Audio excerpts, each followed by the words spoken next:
Hello, my friends, and welcome to Mel's Vintage Radio. I'm your host, Mel, and today we're celebrating the 4th of July with a special collection of old-time radio episodes, all chosen because they carry a patriotic, Independence Day, or all-American theme. The 4th of July is more than fireworks, picnics, and hot summer nights. It's a reminder of just how blessed we are to live in this country. A country built through sacrifice, courage, faith, hard work, and the hope of freedom. Today, we remember and give thanks for the men and women of every race, background, religion, and generation who fought, served, struggled, and sacrificed so that we could enjoy the freedoms we have today. And before we begin, just a quick note. All of my longer collections include chapter selections, so if one episode isn't quite your cup of tea, you can easily skip ahead and choose another one from the list. Thank you so much for supporting this channel. Your lovely comments truly mean more than you know, and I'm so grateful for every one of you who spends time here with these wonderful old shows. If you enjoy my content, please remember to like, subscribe, and share. It helps the channel so much. And if you'd like to support Mel's Vintage Radio a little further, you can buy me a coffee for any amount. It is never expected, but always deeply appreciated. The link is in the show description and pinned comment below. Now, settle in, enjoy the memories, and from my heart to yours. Happy 4th of July, and God bless America. Palmolive Soap, your beauty hope, and Luster Cream Shampoo for soft, glamorous, caressable hair bring you Our Miss Brooks, starring Eve Arden.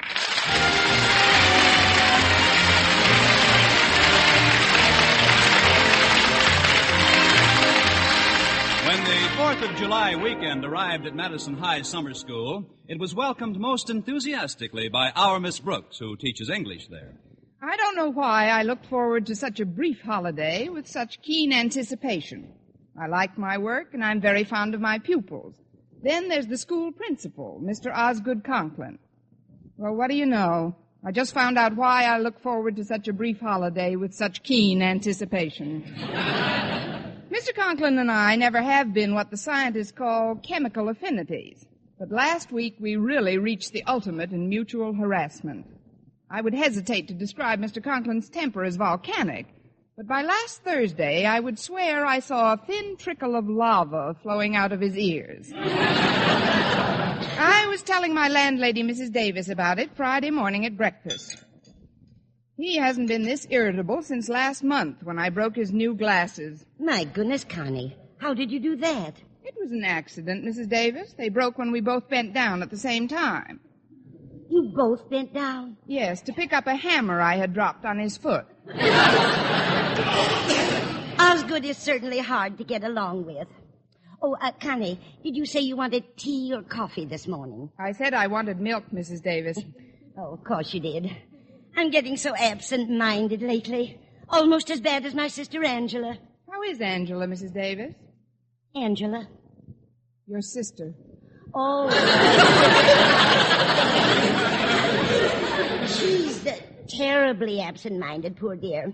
Why, the other morning, do you know what she did? No, what? She found herself with one foot in the bathtub and one foot out of the bathtub. Well, there's nothing absent-minded about that. It happens to most of us, sooner or later. But Angela couldn't remember whether she was just getting into the tub or whether she was just getting out. Well, that is a dilemma. What did she do? She let the water out and took a shower. Now, I'd better get you that hot chocolate you wanted. It's milk, Mrs. Davis, and it's right here on the table. Can I pour some for you? Oh, no, thanks, Connie. I never drink milk in the morning. It keeps me up all day. Maybe we should have gone on talking about Mr. Conklin. Say, that reminds me, Connie. How's Mr. Conklin been treating you lately? You should have seen him yesterday when I stopped in at his office to get my check. Was he very disagreeable, Connie? Not at first. That's what's so confusing. When I sat down to sign for the check, he was extremely civil to me, almost courteous. And then in a few seconds, boom, his whole attitude changed. But why? That's what I'd like to know. You think I spilled that bottle of ink on his coat purposely? Oh, Connie, not a bottle of ink. I couldn't help it, Mrs. Davis, and I tried my best to get out the spots. With what? With spot remover, of course. Or at least I thought it was spot remover. It isn't my fault that Mr. Conklin keeps ammonia in his desk, is it? Ammonia? But, Connie, ammonia will just burn right through the cloth. Please, Mrs. Davis, you sound just like Mr. Conklin. But I won't be running into him for the next few days, thank goodness. I'm going away for the July 4th weekend. But, Connie, can you afford to go away? On my salary, I can't afford to stay home. But I've made up my mind to do it if I have to go without lunch for a week. And guess where I'm going, Mrs. Davis? Where? To Eagle Springs. And guess what bashful scientist is going to get the surprise of his life because he's going there, too, and doesn't know I'm coming? It's not Mr. Boynton. It ain't Al Einstein. Now, if you'll excuse me, Mrs. Davis, I'll get ready for school. Walter Denton should be picking me up pretty soon. Oh, I'm sorry, Connie, but there's something I forgot to tell you. Walter called while you were in the shower and said he can't pick you up this morning. Oh, great. And my car won't budge. What's the matter with it, Connie? I don't know exactly. Last time I went out to the garage to look at it, it was lying on its side, panting. Walter said he hoped you'd understand, but he had to drive Mr. Conklin to the doctor's this morning. The doctor's? Why, that's a shame. I wonder what's wrong with poor Mr. Conklin.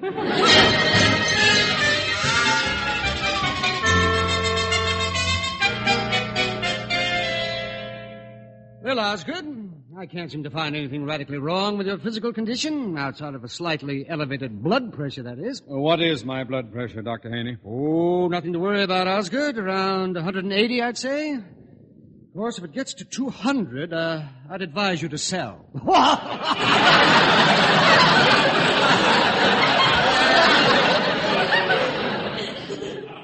If there's one thing I've always wanted, it's a comical physician. Now tell me, Doctor, what's wrong with me? Well, I can't discover any physical symptoms, Osgood, but there's no doubt about it. Something seems to be troubling you mentally. Now, what is it? It isn't a what, it's a who. And what a who. Even when we're not together, I can still see her face before me. But, Osgood, who is this woman? It's Miss Brooks, Doctor. She teaches English at Madison. It seems to me, Osgood, if Miss Brooks grates on your nerves so much, you shouldn't let her cross your path. Avoid contact with her whenever possible. As a matter of fact, I recommend that you leave town for a few days. That's it. I'll do it. I'll go away for the 4th of July weekend. But where? Oh, it doesn't matter where. Do your world of good to get away for a few days. Say, now, maybe I can help you. You? Why, sure. I know the squaw in charge of reservations on the Chief. Oh,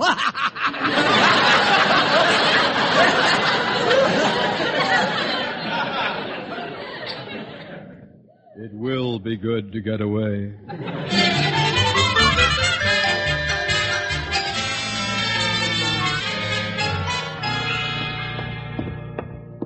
Hello, Miss Brooks. You're just the person I wanted to see. Good morning, Harriet. What can I do for you? It's Daddy, Miss Brooks. I'm real worried about him. Last night he cried out in his sleep several times. Mother had to keep waking him up, and once in his sleep he screamed out your name. My name? Yes. That's when Mother had to tie him to the bed. I think I can explain your father's nocturnal penchant for screaming my name, Harriet. We've spent the better part of this week exchanging unpleasantries. Then Daddy did have words with you? Harriet, your daddy had words that I wouldn't repeat in front of a sailor. He was extremely nervous this morning when Walter Denton drove him to the doctor's. Well, I hope his doctor has a good doctor. Now, if you'll excuse me, Harriet, I'll run along to class. Just a minute, Miss Brooks. Here's Daddy now. Oh, good morning, Harriet. Well, the doctor says there's nothing wrong with me physically at all. I knew it. You look better already. Thank you, my dear. Good morning, Mr. Conklin. He just took a turn for the worse. Good morning, Miss Brooks. So far. I'd better get into my office now. I'll see you later, Harriet. All right, Daddy. But what's the umbrella for? It looked like rain when I left for the doctor's. Oh, by the way, it's a rather sturdy umbrella, Miss Brooks. Care to whack me over the head with it to start off the day? Oh, of course not, Mr. Conklin. You're sure now? I'll take a rain check. I'm positive. Oh, hold still a minute, Mr. Conklin. There's a thread hanging from the lapel of your coat. I'll pull it out for you. You needn't bother. It's no bother. I'll pull it out in just a second. There, that does it. No, there seems to be more. Hold still, please. I'm waiting, Miss Brooks. I'm pulling, Mr. Conklin. His lapel looks all right, Miss Brooks. Oh, I'm getting it now. This a new suit, Mr. Conklin? Yes. Yes, it is.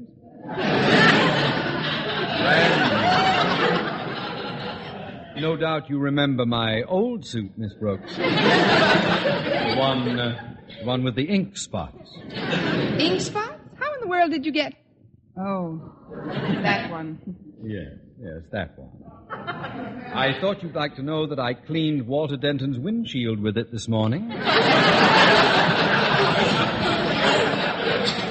Well, it certainly needed it. I'm sorry about your suit, Mr. Conklin, but say, this is funny. There doesn't seem to be any end to this thread. So I see. Miss Brooks, would you be good enough to give me the ball of thread you're holding in your hand? I'll have another lapel sewn on. Oh, forgive me, Mr. Conklin. I didn't realize My brand new suit. 2 pairs of pants and 1 lapel.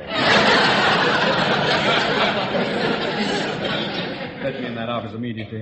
Step aside, Harry. But, Daddy... Daddy seems quite annoyed at you this morning, doesn't he, Miss Brooks? I think so.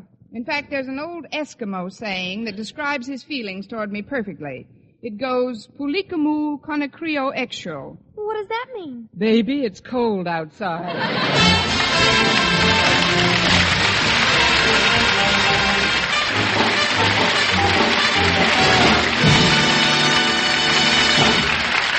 Our Miss Brooks, starring Eve Arden, will continue in just a moment. But first, here is Vern Smith. Here's wonderful news, ladies. Wonderful, wonderful news. Now there's something thrillingly new in Palmolive Soap's famous Beauty Lather. Yes, something thrillingly new. Palmolive's famous Beauty Lather now brings you new fragrance, new charm, new allure. Millions of women will prefer Beauty Lather Palmolive over all other leading toilet soaps the minute they try it. For Palmolive Soap's famous Beauty Lather now has a new, clean, flower-fresh fragrance for new allure, new charm. So, ladies, forget all other beauty care and use Palmolive soap the way doctors advised for a lovelier complexion. Just stop improper cleansing and instead wash your face with Palmolive soap 3 times a day, massaging Palmolive's wonderful Beauty Lather onto your skin for 60 seconds each time to get its full beautifying effect. Then rinse. That's all. All types of skin, young, older, oily, respond to it quickly. Don't wait another day to try Palmolive's Beauty Lather. You'll be thrilled by its new fragrance, new charm, new allure.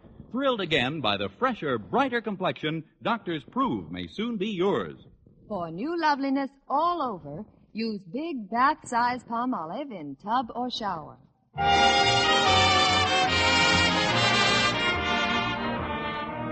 Well, I had no further encounters with Mr. Conklin during my first class, and while waiting for another session to begin, I was bolstered by the thought that I'd soon be on my way to Eagle Springs for the 4th of July weekend. While I was marking some composition papers, Walter Denton returned from the errand I'd sent him on. Excuse me, Miss Brooks, but I'm back. Did you get me a ticket to Eagle Springs, Walter? Sure, Miss Brooks, but first I told Mr. Boynton I was going to the railroad station on an errand, and then I volunteered to pick up his ticket to Eagle Springs for him. And when he gave me the money, I just added what you'd given me and bought 2 tickets. Seats 208 and 209 in the parlor car. Right smack up against each other. Why, Walter Denton, where did you ever get such a diabolical scheme? From you.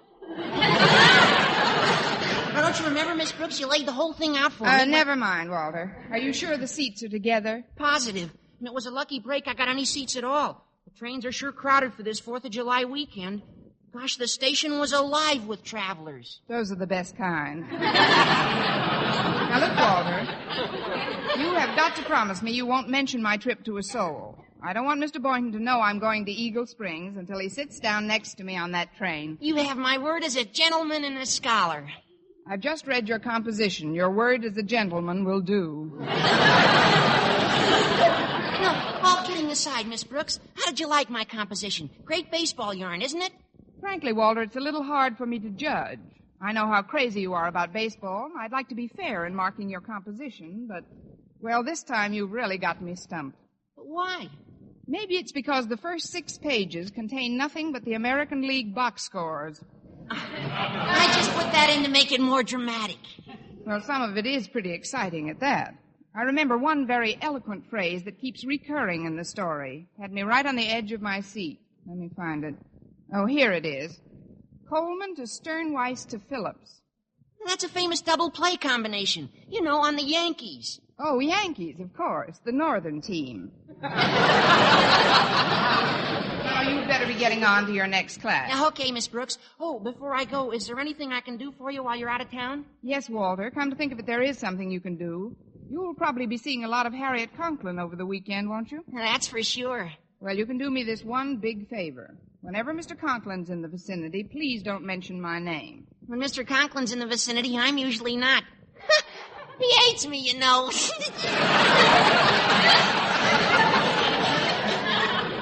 You're not the only one. But just don't talk about me when he's around. I'm hoping he'll cool down a bit while I'm away. Oh, there's that pesky fly again. He's been in here all morning. I'll be darned if I'd hang around summer school all day if I was a fly. Maybe he needs the credit. Hand me that fly swatter, Walter. Thanks. Oh, he lit over here on the door, Miss Brooks. I'll open it and let him fly out. No, don't, Walter. He looks like a germ carrier. I think I've got a good bead on the little pest.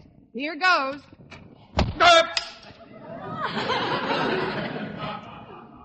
Fortunately, I get my glasses wholesale. Mr. Conklin. And now that you've warmed up, Miss Brooks, how about trying the umbrella? It was an accident, Mr. Conklin. Miss Brooks didn't mean to hit you. She was after that other pest. I mean, the fly. Well, if it isn't Walter Denton. I've hit the jackpot this time. Oh, please, Mr. Conklin, if you'll just sit down a minute. Yeah, Mr. Conklin, just have a seat. I'll gather your glasses for you. Yes. Oh, Denton. Yes, sir? Get out! Yes, sir! That is, yes, sir. Miss Brooks, the reason I came in here was to inform you, as I have the other members of the faculty, that I'm going away for a while. Away? For how long, Mr. Conklin? Well, this morning I planned on staying away for just 3 days. But then, when you siphoned off one of my lapels, I decided to make it 4 or 5. And just now, when you flogged me with that fly swatter, I realized I'll need at least a week. Mr. Conklin, I won't deny that a series of extremely unfortunate incidents have occurred. How very broad-minded of you. Well, there won't be any more of them for me, at least not for the next week. I always thought I was a man of more than average courage, Miss Brooks, but I've discovered recently that I'm not. Please, Mr. Conklin. It's true. I am a coward, Miss Brooks. But be that as it may, I am determined to live long enough to be an old coward. Hence, I am about to flee the city. But where are you going, Mr. Conklin? I don't know yet. I've called the railroad station, but their trains are all jammed with 4th of July weekenders. However... Yes, I know. It's very crowded on almost all the trains. I haven't finished talking, Miss Brooks. I was about to say, however, I'm going to try the airport this afternoon. Maybe I can get a plane for somewhere. Oh, that's a very annoying fly. Oh, I've got the swatter, Mr. Conklin. I'll get it this time. You just sit still. No, I'll get out of this seat if you don't mind. You got up, Mr. Conklin. As I was saying, Miss Brooks, I'll go to the airport. If I can't get a plane from somewhere, I may fly somewhere without a plane!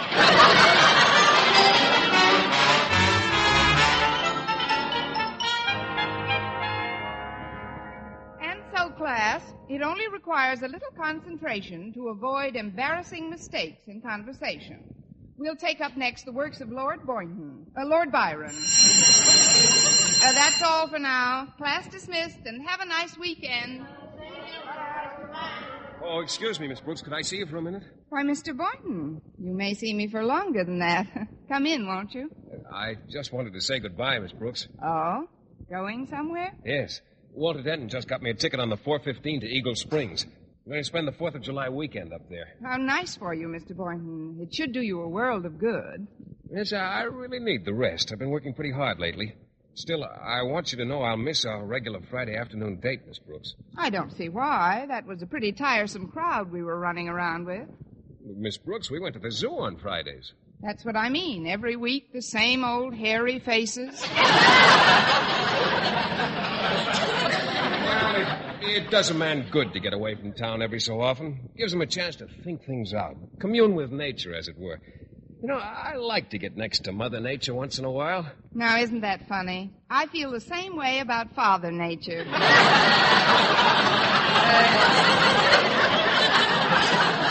That is, I'm sure you'll have a lovely time, Mr. Boynton. I knew you'd understand, Miss Brooks. Walter got me a seat in the parlor car. They usually come in twos, you know. Do they? Yes, I hope someone nice sits next to me. It's quite a long trip, and a friendly traveling companion can make the time pass much more pleasantly. I'm sure you'll draw the doll of the world. No, not me. Just my luck. I'll probably wind up alongside some big fat dunce. I mean, it's silly to even speculate about your train partner, Mr. Boynton. Forget it for now. Well, if only he has a good sense of humor. I remember the last trip I took to New York. On my way back, I sat right next to George S. Kaufman, the famous playwright. Really? How was his sense of humor? You'd be surprised. It wasn't so good. I told him one of my best gags, too. You know the one where I make my shoes squeak on purpose? Well, when Kaufman asked me if they were new shoes, I said, shoes nothing. Those are my Blue Jay corn plasters chirping. now, you know that's funny. It's a scream. How did Mr. Kaufman react? He took 2 Alka-Seltzers and went to sleep. Probably jealous because he didn't make it up. Well, I guess I better be leaving now, Miss Brooks. I've still got to say goodbye to Mr. Conklin. Well, whatever you do, don't mention my name to him. This is one of my bad days. Miss Brooks, you shouldn't fight with Mr. Conklin. I'm not fighting with him, Mr. Boynton. Why, Mr. Conklin would be the first to admit that we'd get along splendidly together if it weren't for just one thing. What's that? Me.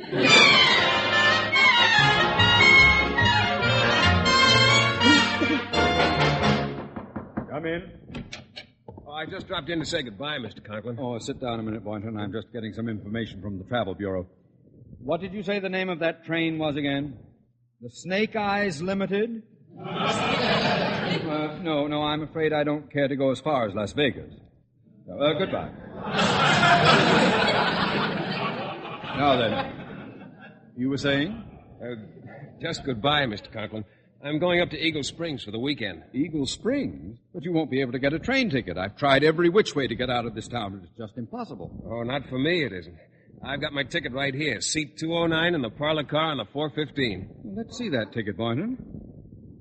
Mm-hmm. Well, I'll be running along now, if you don't mind. Just a moment, Boynton. Boynton, I've always looked upon you as one of the outstanding members of Madison's faculty. Not just as a teacher, mind, although you're one of the best. Oh, thank you, Mr. Conklin. But also as a human being.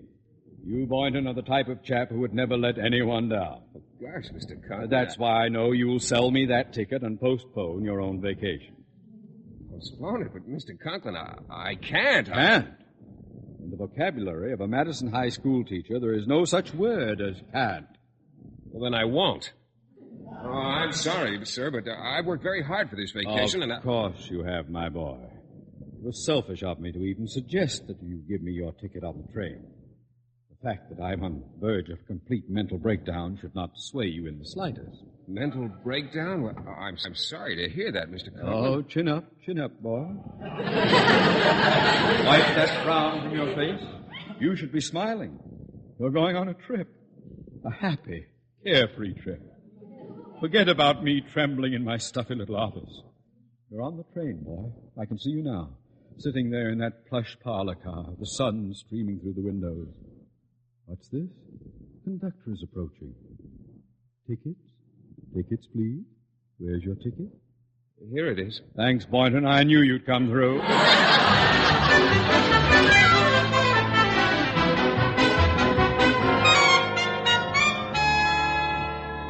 Here you are, miss. Seat 208. Thank you. Now, this bag belongs to the gentleman in the next seat. He went back to the smoking car just before we pulled out. Oh, that's perfect. Now I can really surprise him. Oh, you know him? Not as well as I'm going to. That is, we've never been on a vacation together before. Oh, that's the fellow coming down the aisle there. Oh, yes. He's got adhesive tape on his glasses. What? Are you sure that's the man who has seat 209? I'm positive. I parked him here myself. Oh, well, if you'll excuse me, I'm going to face the window before he sits down. What for? If he sees me before he sits down, he'll fall down. Oh, I get it. It's a rib. Tickets. 205, 207. Ah, here we are, 209. Hi-ho, to Eagle Springs we go. Well, I have a traveling companion.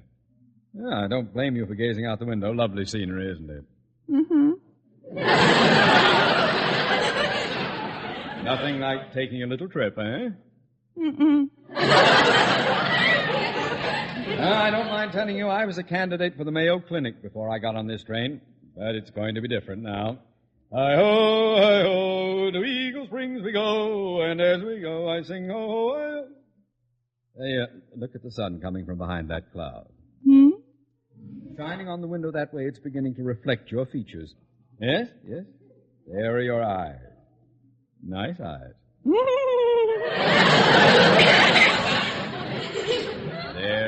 There's your nose. Pretty nose. There's your mouth, your chin. Put them all together, and they add up.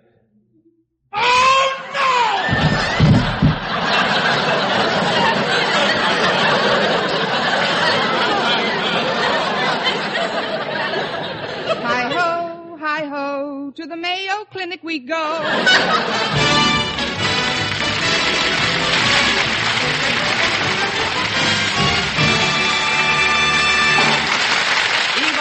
As our Miss Brooks returns in just a moment, but first... Dream girl, beautiful luster cream girl. Tonight, yes, tonight, show him how much lovelier your hair can look after a Luster Cream shampoo. Luster Cream, world's finest shampoo. No other shampoo in the world gives you Kay Daumit's magic blend of secret ingredients plus gentle lanolin. Not a soap, not a liquid, Luster Cream shampoo leaves hair 3 ways lovelier. Fragrantly clean, free of loose dandruff, glistening with sheen, soft, manageable. Even in hardest water, Luster Cream lathers instantly. No special rinse needed after a Luster Cream shampoo. So gentle, Luster Cream is wonderful even for children's hair. Tonight, yes, tonight, try Luster Cream shampoo. Dream girl, beautiful luster cream girl, you owe your crowning glory to a luster cream shampoo. And now, once again, here is our Miss Brooks. Well, after I found out the identity of Mr. Boynton's summer replacement on the train, I altered my plans for the weekend. Computing the wind velocity and the rate of speed at which we were traveling, I decided not to get off until the first stop. Then I took the next train back to town. And when I arrived at the depot, I ran right into Walter Denton. Miss Brooks, what are you doing here? You should be halfway to Eagle Springs by now. I was, Walter, but I found out that Mr. Boynton isn't going, and I couldn't bear the thought of letting him spend the weekend alone. Alone? But, Miss Brooks, Mr. Boynton got a last-minute cancellation and left for Eagle Springs 5 minutes ago. What? Sure, I drove him down. Oh, great. Well, there's only one way I can celebrate the holiday now. I'll make an anonymous call to Mr. Conklin on Monday. An anonymous call? Yes, Walter. That's the 4th of July, and I'm really going to shoot off my mouth.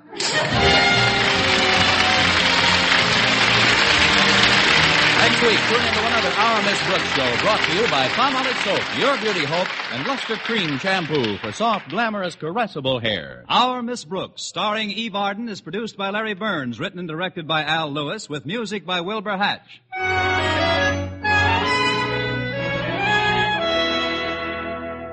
Here's a money-saving offer, men. A giant tube and a large tube of Palmolive brushless shaving cream for 49 cents. Yes, a 70-cent value for only 49 cents.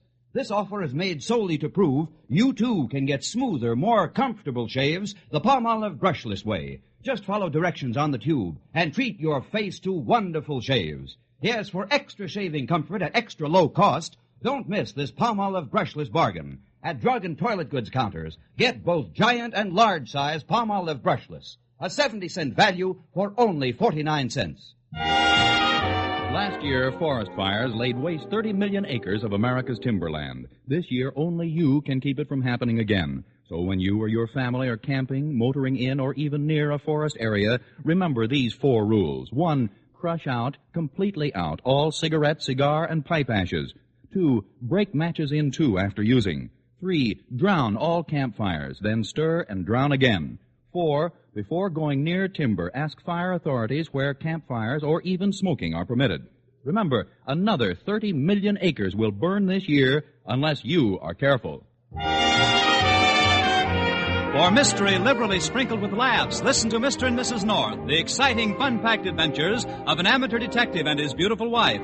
Tune in Tuesday evening over most of these same stations. And be with us again at this same time next week for another comedy episode of Our Miss Brooks. Bob Lamont speaking. This is CBS, the Columbia Broadcasting System.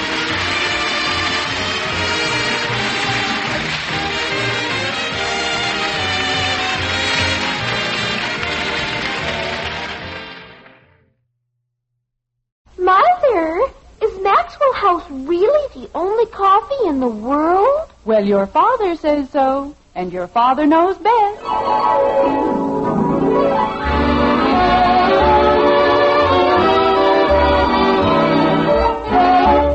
Yes, it's Father Knows Best, transcribed in Hollywood, starring Robert Young as father. A half-hour visit with your neighbors, the Andersons. Brought to you by America's favorite coffee, Maxwell House.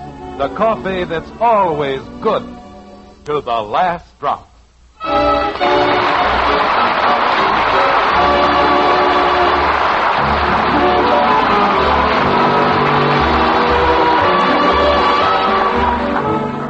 Be it ever so peaceful and ever so fair, be the sun shining bright at your door, there's nothing so sad or so full of despair as the morning after the night before. It's breakfast time in Springfield, and in the white frame house on Maple Street, all is not well. The 4th of July was a big day for the Andersons, but not as big as it might have been.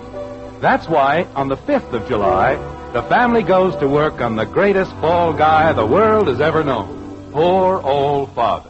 Like this.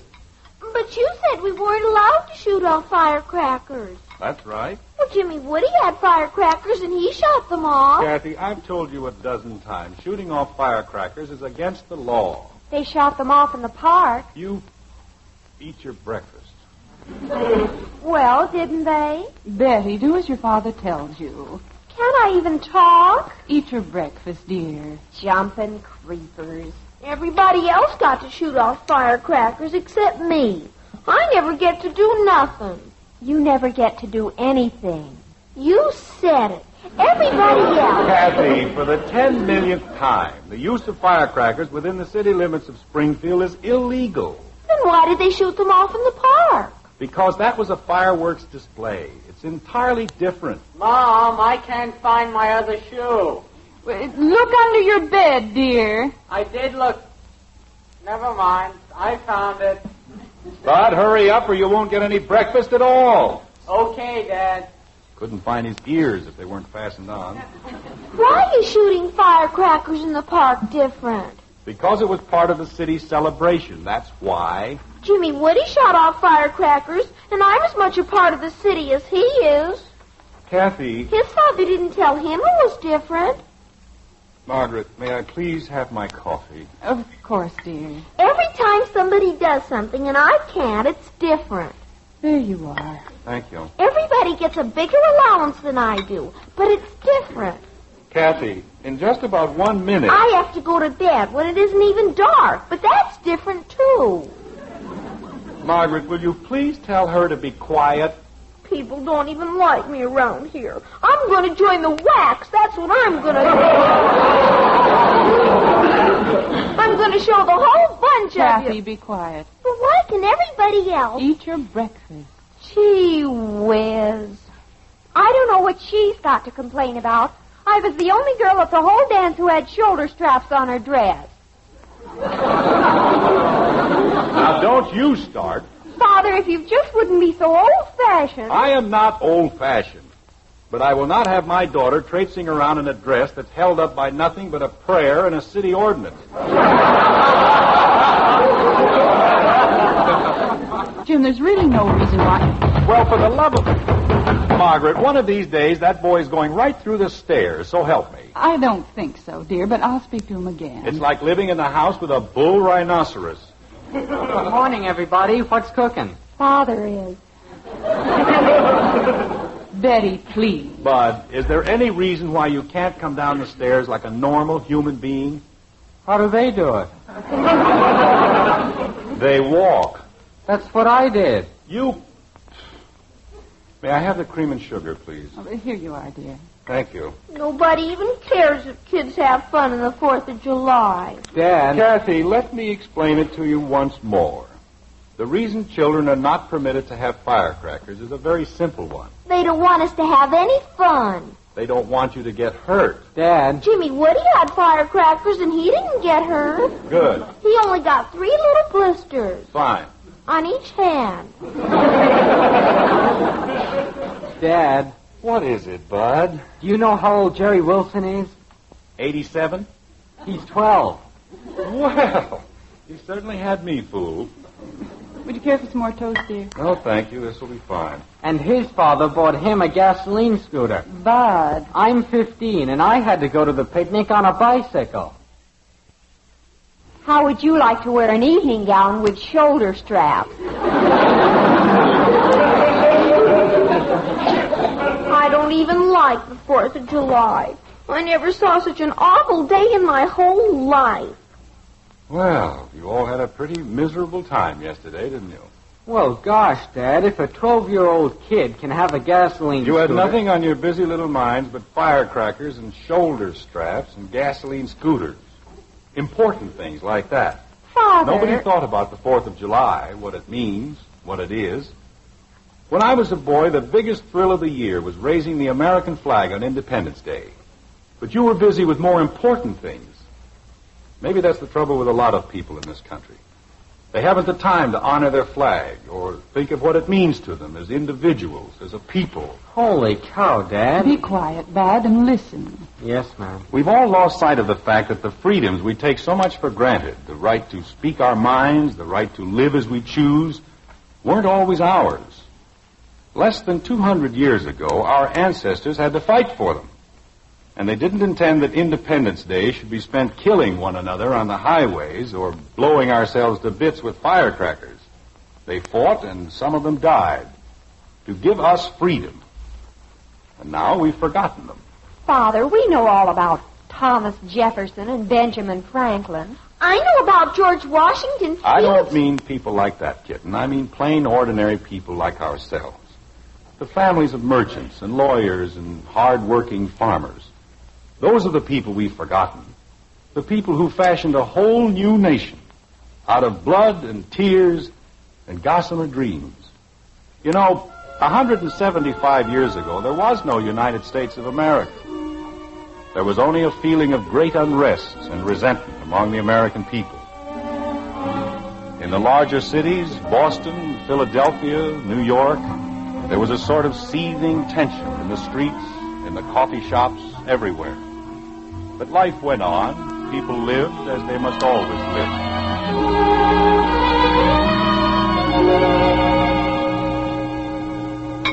But, Mama, I don't like cornmeal mush. It's very good for you, Kathleen. All I ever get is cornmeal mush. We'll have no arguments, child. Eat your breakfast and be quiet. Yes, Papa. Father. Betsy, this is hardly the time to interrupt your father. But, Mother. Later, dear, please. I'm quite finished with my newspaper. May I have my coffee, please? Yes, dear. I hope I roasted the beans long enough this time. I'm sure you did, my dear. Thank you. James. Margaret, if you and Betsy intend to speak of that dress again, may I warn you now that you are wasting your breath. Father, the widow Southgate says they're the latest style, and if only you weren't so old-fashioned. I am not old-fashioned. I pride myself on being as modern and as well-informed as these changing times allow. But I will not permit a daughter of mine to risk the vapors in a low-cut bodice. Dear, the widow Southgate tells me... Mother! Jamie, how many times have you been told not to shout from the top of the stair? But I can't find the buckle for my other shoe. Margaret, will you please instruct your son? Jamie, have you looked under your bedstead? Yes, ma'am, I've looked. Never mind, it was inside of the shoe. I'm very concerned about that young man. James, he's only a boy. He's 15 years old and preparing to enter the university. How can he expect to make his way in the world if he can't keep track of his shoe buckles? Mother, you were going to tell Father what the widow Southgate said. Well... Margaret, I have told you repeatedly that we cannot do business with the widow Southgate. But, James, I've known Amanda Southgate all my life. She has been denied a permit under the terms of the Lord North Restraining Act. And as an attorney sworn to uphold the law, I cannot permit you to trade with her establishment. James, you know as well as I that the law is unjust. We have already taken steps to ask that it be changed. As you've asked that other laws be changed, as you've pleaded for representation in the government of the colonies, as you've asked... Margaret... When will you stop asking? When will you demand that we be heard? When we have exhausted every peaceful method of petition. When we know, deep in our hearts, that the last stone has been turned. Jamie! Jamie! Madam, something must be done about the manner in which your son defies the laws of gravity. Has Parliament passed a law about that, too?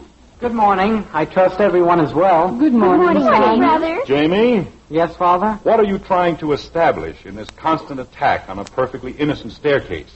I presume that was you descending the stair. Or was it a band of horsemen pursuing a wild boar through our sitting room? Father, I'm certainly glad you mentioned it. Do you know Jeremiah Wilson? Did I mention Jeremiah Wilson? No, but he's only 12, and his father bought him his own horse. Jamie. I'm 3 years older than he is, and do I have a horse? I have to walk to school. Jamie. And that's a long walk, 8 squares, and everybody else in the whole school... Jamie. Yes, sir? A boy who cannot keep track of his shoe buckles cannot be entrusted with his own horse. How can you misplace a horse? If there were a way, you'd manage. Betsy, no one asked for your opinion.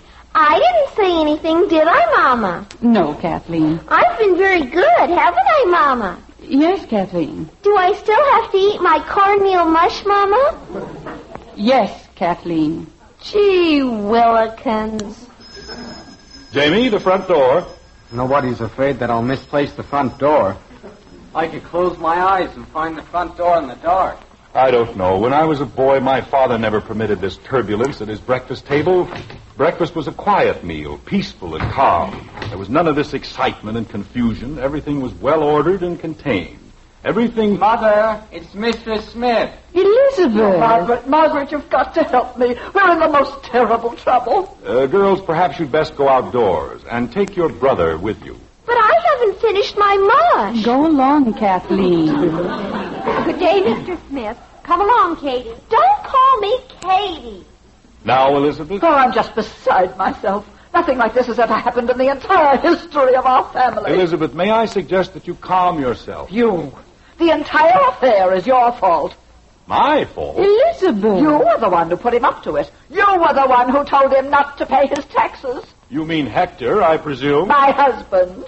If only he hadn't listened to you. Elizabeth, I assure you... You gave him those articles on freedom. You explained to him that the Sugar and Molasses Act was illegal. You told him to petition the repeal of the Restraining Act. You told him all... What I told Hector was true. The advice I gave him was sound. Our petitions are valid. Our protests are impeccable. If we stand united, no one can be punished. No? Then why is Hector in jail? Oh, Jane.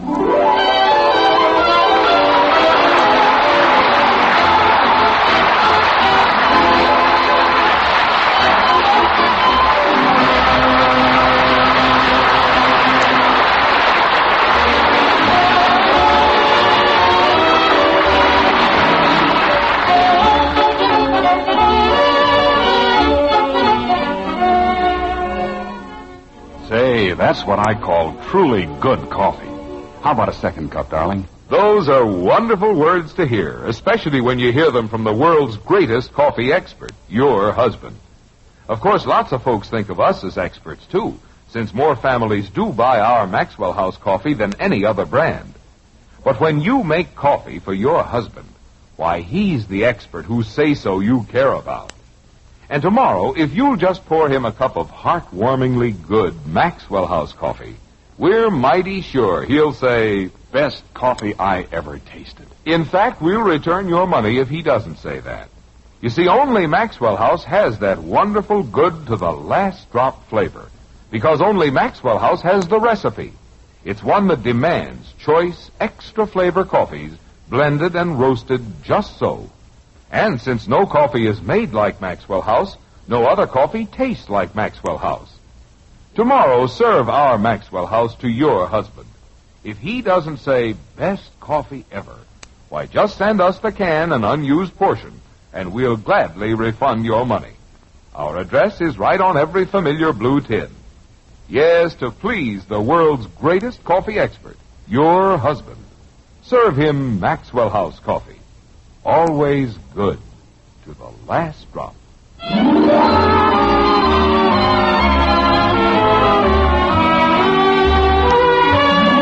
It's moments later in the white frame house on Maple Street. But the Andersons aren't conscious of time.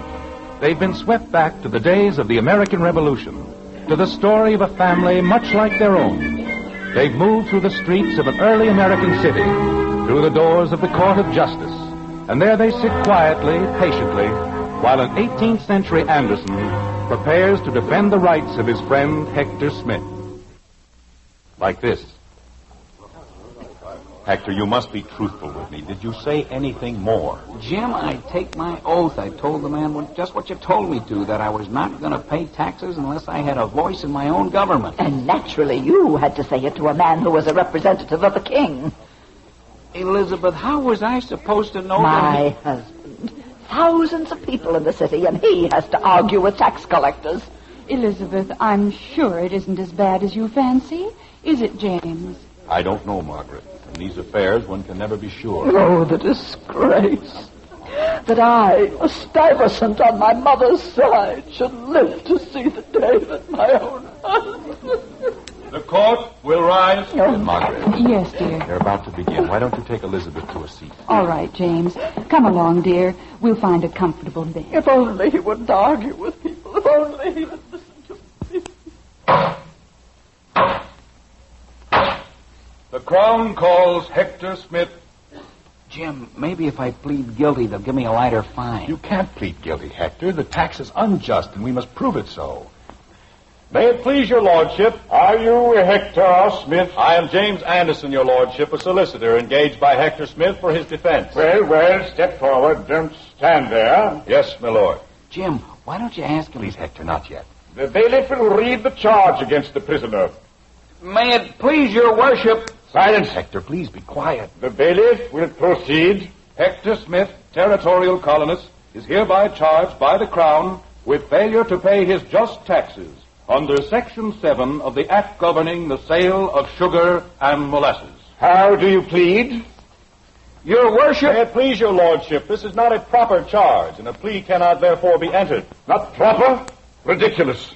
I drew the charge myself. Your lordship... I insist that the prisoner plead. Is he guilty or not guilty? Is he guilty or not guilty of what, my lord? Of not paying his taxes? Yes, of this he is guilty, but these taxes are levied without reason. They are an affront to the principles of justice and democracy. Mr. Anderson, I like not your tone. Nor I a court where the magistrate draws the charges. Jim, they'll wind up by hanging me. Hector, will you please stop worrying? May I remind the solicitor that he does his client a disservice by such outbursts? I ask your lordship's pardon. It shall not happen again. Very well. I shall ask once more. How does the prisoner plead? He pleads not guilty, your lordship, and a host of citizens stand firm at his side. Nowhere in the history of government. The prisoner will rise. If it please your lordship. The prisoner will rise. Hector Smith. Yes, Your worship? I find you guilty as charged. But, your lordship, You will serve 18 months at hard labor, and your property is confiscated to the crown. Remove the prisoner. This is infamous, your lordship. Parliament has agreed to consider our problem. Mr. Anderson, we have no time for such trifles. Trifles? Since when is a man's freedom a trifle? Our courts are cluttered with this colonial rabble. Be satisfied that I did not order him hanged. Your lordship... Jim, don't risk your own neck. I have a right to speak. I order you to be silent. And I demand that I be heard. Bailiff! We have all been silent too long. We've asked only a voice in our own government, and to no avail. Now we shall speak with a voice of liberty and justice. We shall raise a cry of freedom that will echo through the hearts of all mankind. This is treason. This is truth. The God who gave us life gave us liberty as well. We are free men endowed by our Creator with certain unalienable rights. And among these are life, liberty, and the pursuit of happiness. The militia! Jim, it's come. It's here. Bailiff! At last it's here. The final word has been said. The final stone has been turned. Bailiff! He's gone, my lord. And gone is tyranny. Gone is oppression. Gone is the iron heel that ground justice into the dust. We are aflame, my lord. The torch of freedom is lit at last. And just as soon will be snuffed out. They'll shoot you down as they did in Boston. Let them shoot, my lord. We are patriots, and our blood will nourish the streets and meadows and wooded hills. Our bones will bleach in the summer sun and chill in the winter snow. But if one man survives, he will be free. From his sinews will come a new race of men. From his heart will come a new life. Through him we shall build a new nation in which our children will live without fear, in which justice and freedom will prevail. Through him will be born a new world. America.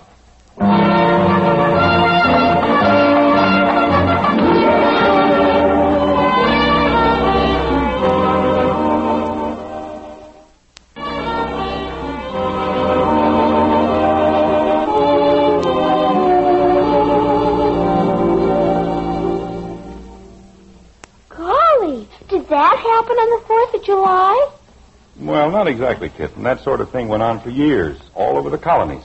Well, what did happen on the 4th of July? Oh, are you a dope? They signed the Declaration of Independence. But I wish you wouldn't speak to Kathy that way. But how can she be so dumb? All right, genius. Who signed it?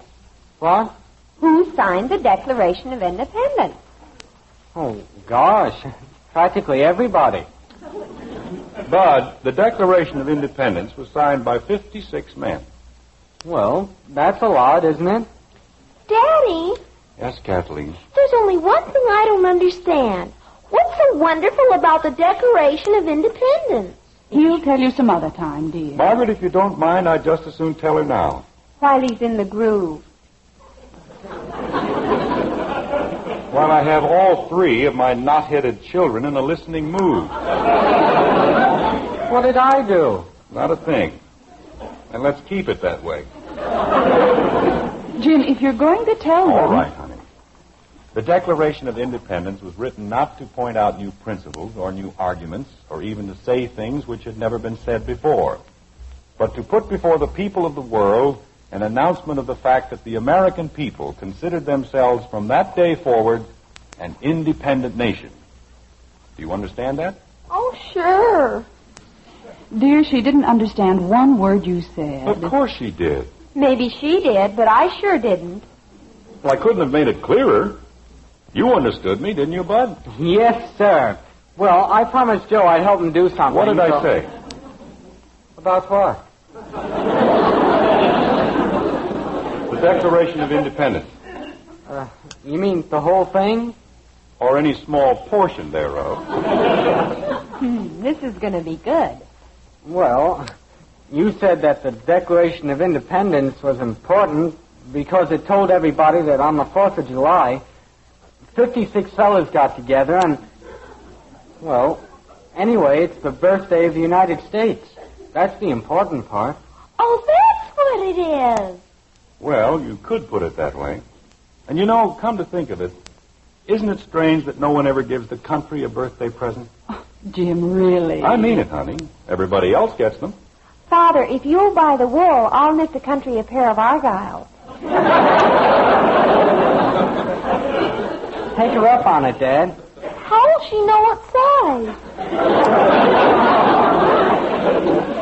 That was a joke, dear. Another one?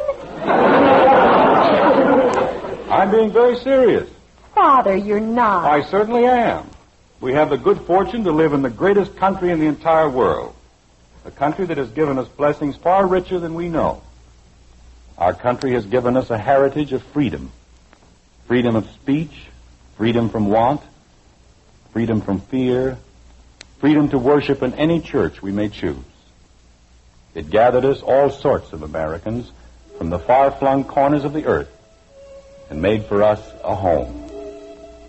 Give me your tired, your poor, it said, your huddled masses yearning to breathe free, the wretched refuse of your teeming shore. Send these, the homeless tempest-tossed, to me. I lift my lamp beside the golden door.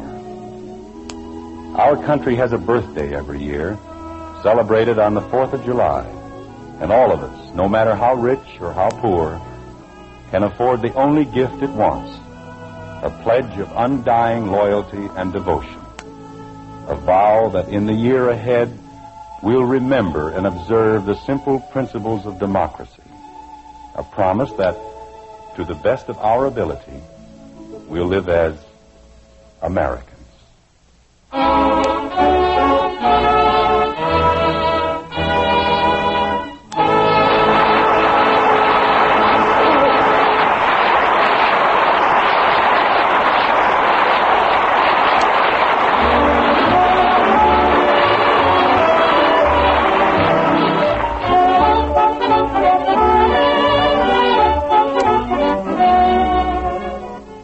What is it that gives you so much pleasure in a really good cup of coffee? Why, it's flavor. Yes, ma'am, and naturally for top value, you want the most in flavor for your money. So take home the one coffee famous above all others for flavor, our Maxwell House coffee. Start serving it to your husband, the world's greatest coffee expert. When he smiles with delight and says, "Best coffee ever," you'll know why Maxwell House is world famous for flavor. Then just count all the cups of truly satisfying coffee you get from that familiar blue Maxwell House tin with the big white cup and drop. That's what you call value, lady. At your own table, then, find out how much more flavor you get for your money with Maxwell House coffee. Always good to the last drop.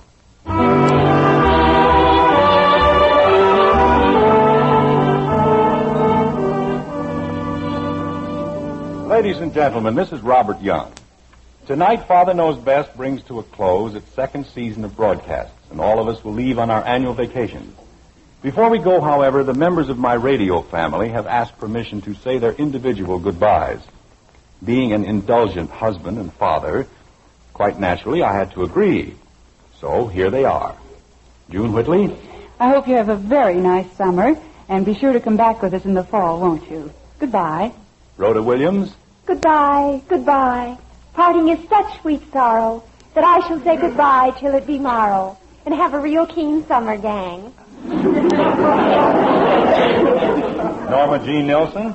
We're going up to Round Lake again, and they've got boats and docks to jump off, and you can go swimming and fishing. And this year I'm going to collect things like snakes and bullfrogs. Kathy. And if any of you come up to the lake, my mother's a wonderful cook, and she'll be only 2 Kathy!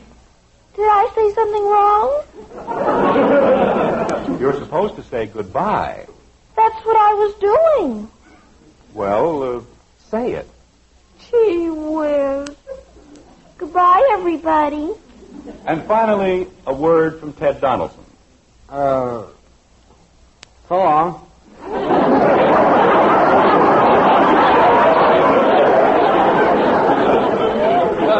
That was the word. Well, that just about does it, neighbors. I'm heading north to see a man about some fish, and I'll be driving carefully all the way. Oh, just one more thing before I go. If you take any trips this summer, leave early enough so you won't have to drive in a hurry. Then we'll all be around when it's time to get together again in the fall. That's the ticket. See you later. Bye. Bye.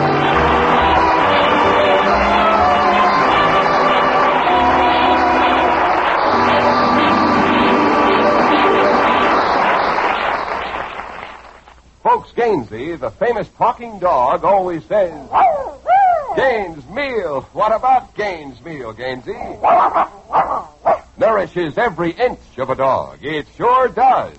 Kennel and laboratory tests prove Gaines Meal supplies balanced nourishment your dog needs for good health. Yet Gaines costs less to feed than any other type of dog food. So, folks, get Gaines Meal. America's largest selling dog food. Remember, Father Knows Best, starring Robert Young as Jim Anderson, with Roy Bargy and the Maxwell House Orchestra, will return to the air over these same NBC stations on Thursday, September 6th. Our broadcast time will be 1/2 hour earlier, and your local newspapers will remind you of date, time, and station. So until September 6th, this is Bill Foreman saying good night and good luck from the makers of Maxwell House, America's favorite brand of coffee. Always good to the last drop. Father Knows Best is transcribed in Hollywood and written by Ed James. Now stay tuned in for Dragnet, which follows immediately over most of these stations. Dragnet, the story of your police force, is next on NBC.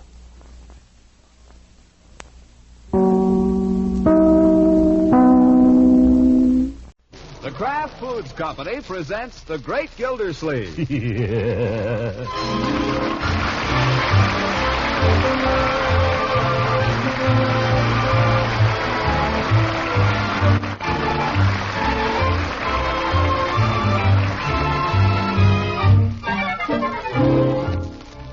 It's The Great Gildersleeve, starring Harold Perry, brought to you by the Kraft Foods Company, makers of a complete line of famous quality food products. For the past couple of weeks, we have been recalling to you some of the great Gildersleeve's early experiences. Tonight, the great man wants to talk about one of the biggest days in his whole life. We give you now Throckmorton P. Gildersleeve. Well, sir, as long as I live, I'll never forget last 4th of July. What a day. That was the day of the first annual outing of the Jolly Boys Social Club. Come one, come all, and bring your friends. I'd been up late the night before with the committee on arrangements, and I was planning to celebrate the anniversary of the independence of our country by sleeping a little late that morning. About 7 o'clock, outside my window... Leroy... Happy 4th of July, Unc! Yes. There was a war on then. That was only a year ago. Can you believe it? You couldn't buy fireworks anywhere in those days. But breathes there a boy with soul so dead he can't find some way to blow himself up on the 4th? I figured I'd better get down there and see what... Leroy, whatever you're doing, stop it. I'm not doing anything, Unc. Don't tell me that. I've got ears. Or I did have. I'm just blowing up a tin can is all. Gosh, it's the 4th of July. Well, hold your fire till I can get down there.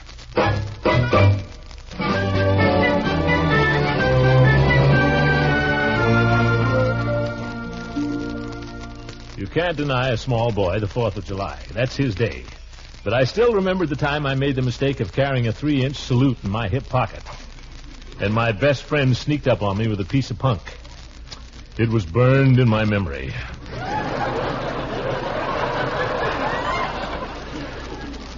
I didn't want anything like that to happen to Leroy, so I got up and shaved and got dressed. Put on my white Palm Beach suit and my white canvas shoes that I hadn't worn in years, and hurried downstairs. Breakfast was a rather disordered meal that day. I guess we were all a little excited.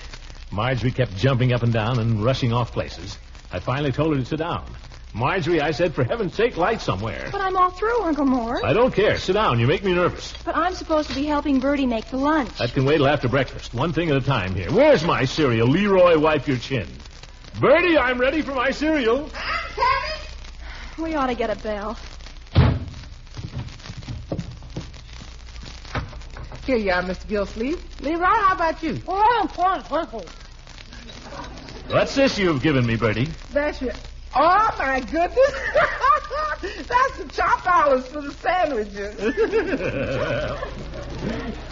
Olives are my favorite fruit, Bertie, but not for breakfast. Oh, I'm sorry, Mr. Gildersleeve. That's what comes from making lunch and breakfast at the same time. I only hope I didn't go and spread the oatmeal on the sandwiches. Bertie's a scream this morning. How do you like her with that cap over her eye? I really ought to go out there and help her. Sit still, my dear. It'll only add to the confusion. She'll fight her way out of this. What time are we leaving for the picnic grounds, Unky? Well, Floyd should be coming by here for us about 11. Floyd Munson? Are we going with him? Yeah, he's going to get his cousin's hay wagon. We'll all ride out together. Everybody. Big excursion. Oh, how wonderful. A hayride. I've got to run right over and tell Marshall. Yeah, Marshall will find out. You stay right where you are. A hayride. Oh, this is going to be more fun. Unky, I think you were a darling to arrange it. Yeah. And don't you look pretty in your nice white suit? Doesn't he look pretty, Leroy? He looks like the good humor man. I feel like the good humor man, Leroy. Yes, sir, nobody's going to make me mad today. But don't keep trying, Leroy.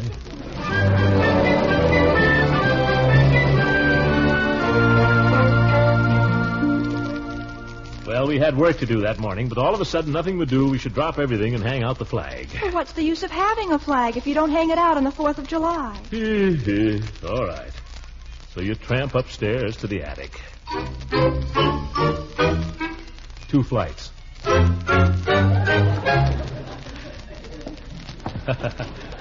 Extra step. Well, you rummage around and you find the flag. Then you open the front attic window. It hasn't any sash cord, so you have to prop it up with a stick.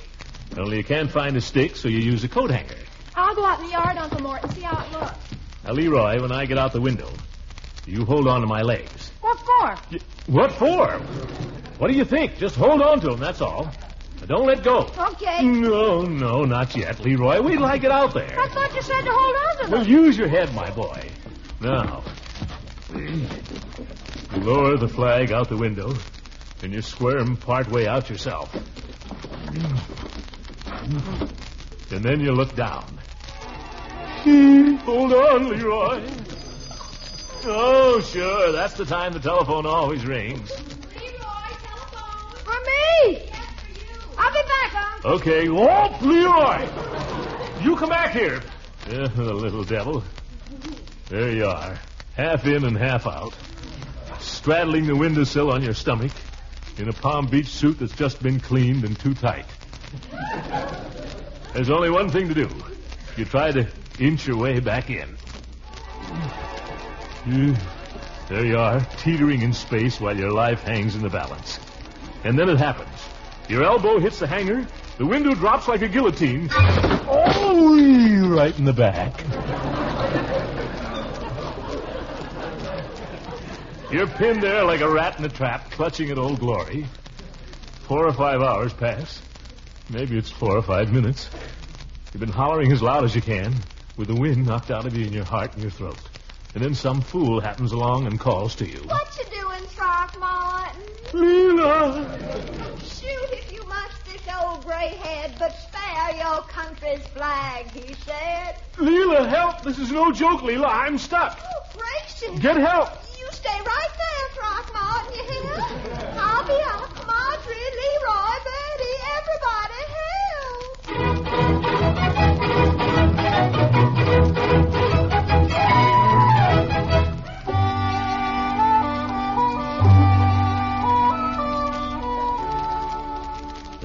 Safe at last. Safe again in the bosom of my little family. What might have been an ugly incident was turned into a happy triumph. For Old Glory waved proudly from our attic window.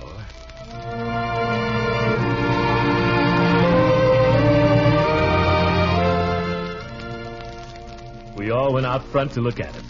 And we all agreed that it looked just fine there. It looks just fine there, Throckmorton. Just fine. It looks beautiful. Yeah.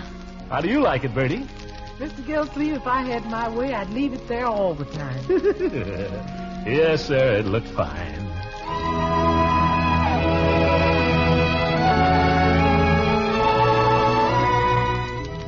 But there were other things to do, and time was wasting, so I gave a few orders. Let's get going here, Bertie. No time to lose. Yes, sir. Now, Marjorie, you help Bertie with the lunch. Okay. Leela, I wonder if you could give him a hand. Well, I have to dress yet, Throckmorton, but I'd be glad to do what I can. Good. Leroy, you carry out the basket and things as they get them packed. Me? Yes, you. What are you going to do? I'm going to sit down on the porch here for a while and think about the Declaration of Independence.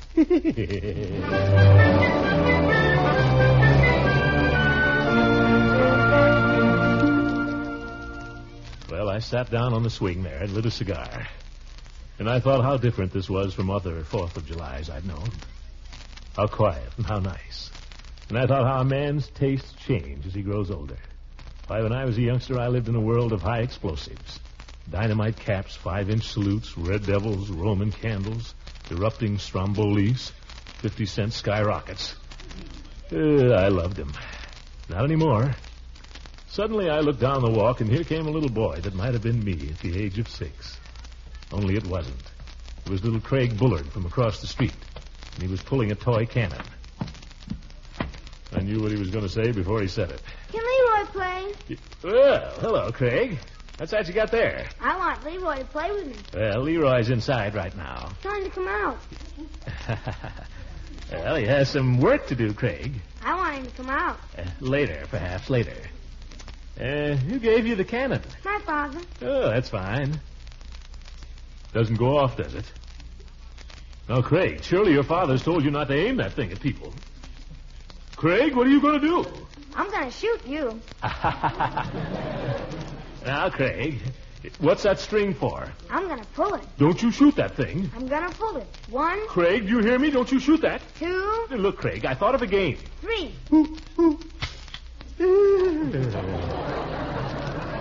I knew it wouldn't shoot. Hi, Leroy. Little guest to see you, Leroy. Oh, for corn's sake. I'll see you later, Craig. I'm busy. I have a cannon. What's that? I have a cannon. Hey, pretty neat.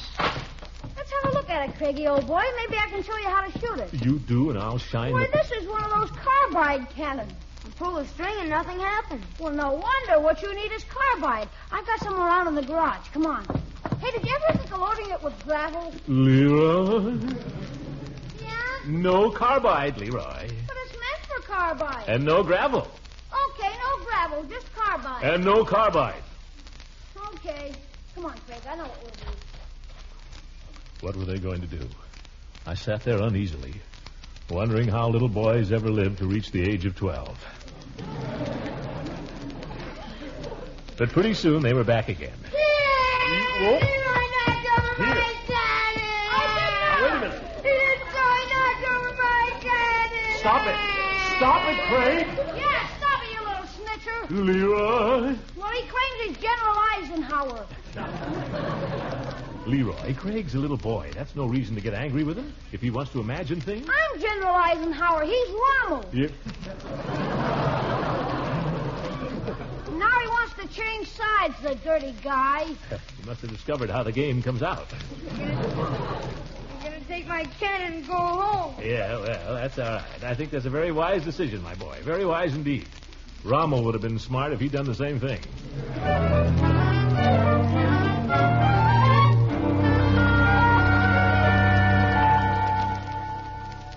Well, so it went. A few laughs, a few fights, a little excitement, and a lot of bustle and preparation. It was noon before we knew it, and the Jolly Boys were overdue. Leela had gone home to dress, and we were standing on the front porch waiting. Leroy and Marjorie and her boyfriend and I. And the wagon hove in sight. Here it comes, Auntie. Oh, boy, look at it. Yes, sir, it was Floyd's cousin's hay wagon with a nice bed of fresh hay. And there were red, white, and blue bows on the tails of the horses. And somebody had twined red, white, and blue crepe paper through the spokes of the wheels. Floyd's cousin was handling the horses, and Floyd sat on the seat beside him. And believe it or not, he had an accordion. Oh, brother, is that corny? Oh, it's wonderful. Don't you love it, Marshall? Oh, Unky, I'm so happy. Hey, don't jump up and down with the thermos bottles, my dear. Oh, ahoy there, Commissioner. Ahoy, Jolly Boys. Climb aboard. Oh, yes. Okay, let's get started, huh? Well, they all were. Good old Hooker, good old Peavy, good old Floyd, and good old Gates. I tell you to look at that good old wagon, all red, white, and blue, and all those fine fellows in it. Well, made you proud of your country, that's all. I'm glad there was the 4th of July. Come on, what are we waiting for? Yeah, come on, Commissioner. Scramble up there, Leroy. Okay. Up you go, Marjorie. You're next, Gildy. Give him a hand there, somebody. Oh. Don't strain yourself, Mr. Gildersleeve. Hey! Whoa, now. All together, fellas. Now, up to Daisy.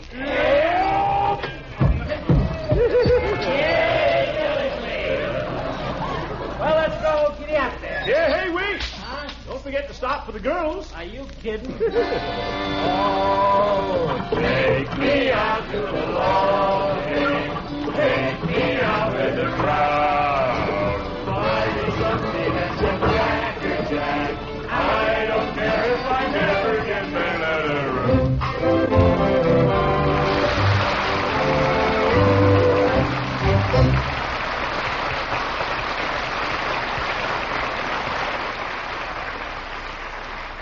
Yes, sir, it looks like it's going to be a great picnic.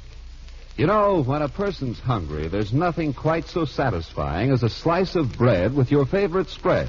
Well, parquet margarine's my favorite spread, Mr. Lang, but it's often so hard to get.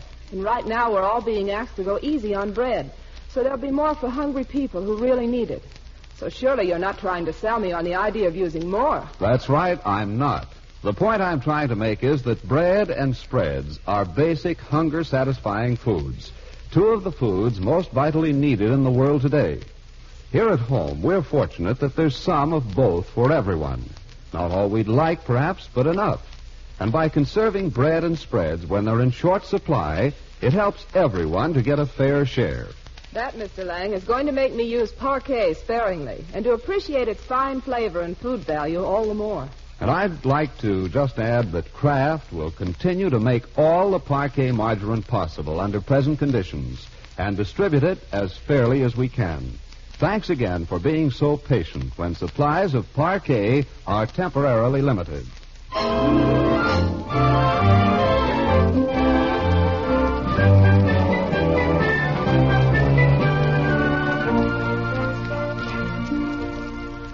Yes, sir, quite a day, the 4th of July. Everybody had a good time riding out to the picnic grounds. Leroy was up front with the driver. Marjorie and Marshal Bullard sat together, talking very seriously. Floyd was playing his accordion. Mostly requests from Eve Goodwin and Leela Ransom. Sounded pretty good. Floyd was all dressed up for a day in the country with white sports shoes. Judge Hooker had on a pair of golf knickers he dug up someplace. I never knew the judge was bow-legged before. That'll do, Leroy. Eve Goodwin was looking very pretty with a big straw hat on. Leela was wearing something she called a play suit. Didn't you ever hear of a play suit, Throckmorton? No, but I like it. What'll we play? Oh, you. Well, we got out to the grounds in about an hour. Nice woodsy spot besides a little stream. Quite a good deep pool at one point. We unloaded the baskets with the food. Everything was so peaceful for a few minutes. Just pile all that stuff over here, boys, under the tree. What about putting it out here in the open? I prefer to have it under the tree, Floyd, and since I'm to be the chef... Who said you were going to be the chef, Judge? Naturally, I assumed that... Well, just turn off your assumer. You're assuming too fast. Yeah, I'm pretty fair-handed at barbecue myself. I will attend to the barbecuing, Floyd. Who said so? What? It just so happens, Gildy, that my recipe for barbecued frankfurters is acknowledged the best in town. Not by me, it ain't. I got a sauce makes a hot dog taste like filet mignon. Well, my sauce makes it taste like a hot dog.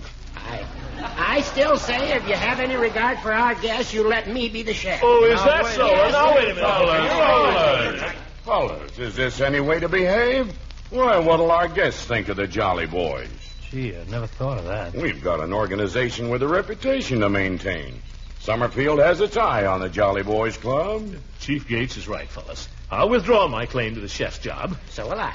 You take it, Floyd. No, Judge, you take it. Oh, no. Well, then let Gildersleeve have it. Oh, no, not me. Well, for heaven's sake... You asked for it in the first place, Judge. That has nothing to do with it. I never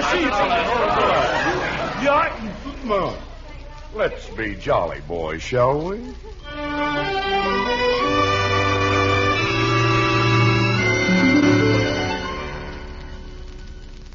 So harmony finally prevailed. We made Hooker chef, and then somehow I got stuck with the job of collecting wood for a fire. So naturally, I went looking for Leroy. I finally found him down by the creek. Leroy, put your shoes on. I want you to gather some wood for a fire. Oh, no. Now, Leroy. I'm working on an important project. I can't stop in the middle of it. What is the project? I'm improving the swimming hole. Everybody will be grateful when it's done. There's nothing the matter with the swimming hole, my boy. It doesn't need any projects. Are you kidding? It isn't deep enough. I can't even get over my head. It isn't necessary to drown to have a good time, my boy. Now put on your shoes. Oh, please, Unc, I'll get the firewood later. Can't I just build a small dam? Well, all right. But building a dam is harder than you think. Well, if a dumb animal can do it, I can do it. Gosh, a beaver. They chew down trees with their teeth and then slap the mud on with their tails. How are you going to manage that? Sit on it. Or maybe you could sit on it. That'd be better. Leroy! You're going to play in the water. Put on your bathing suit.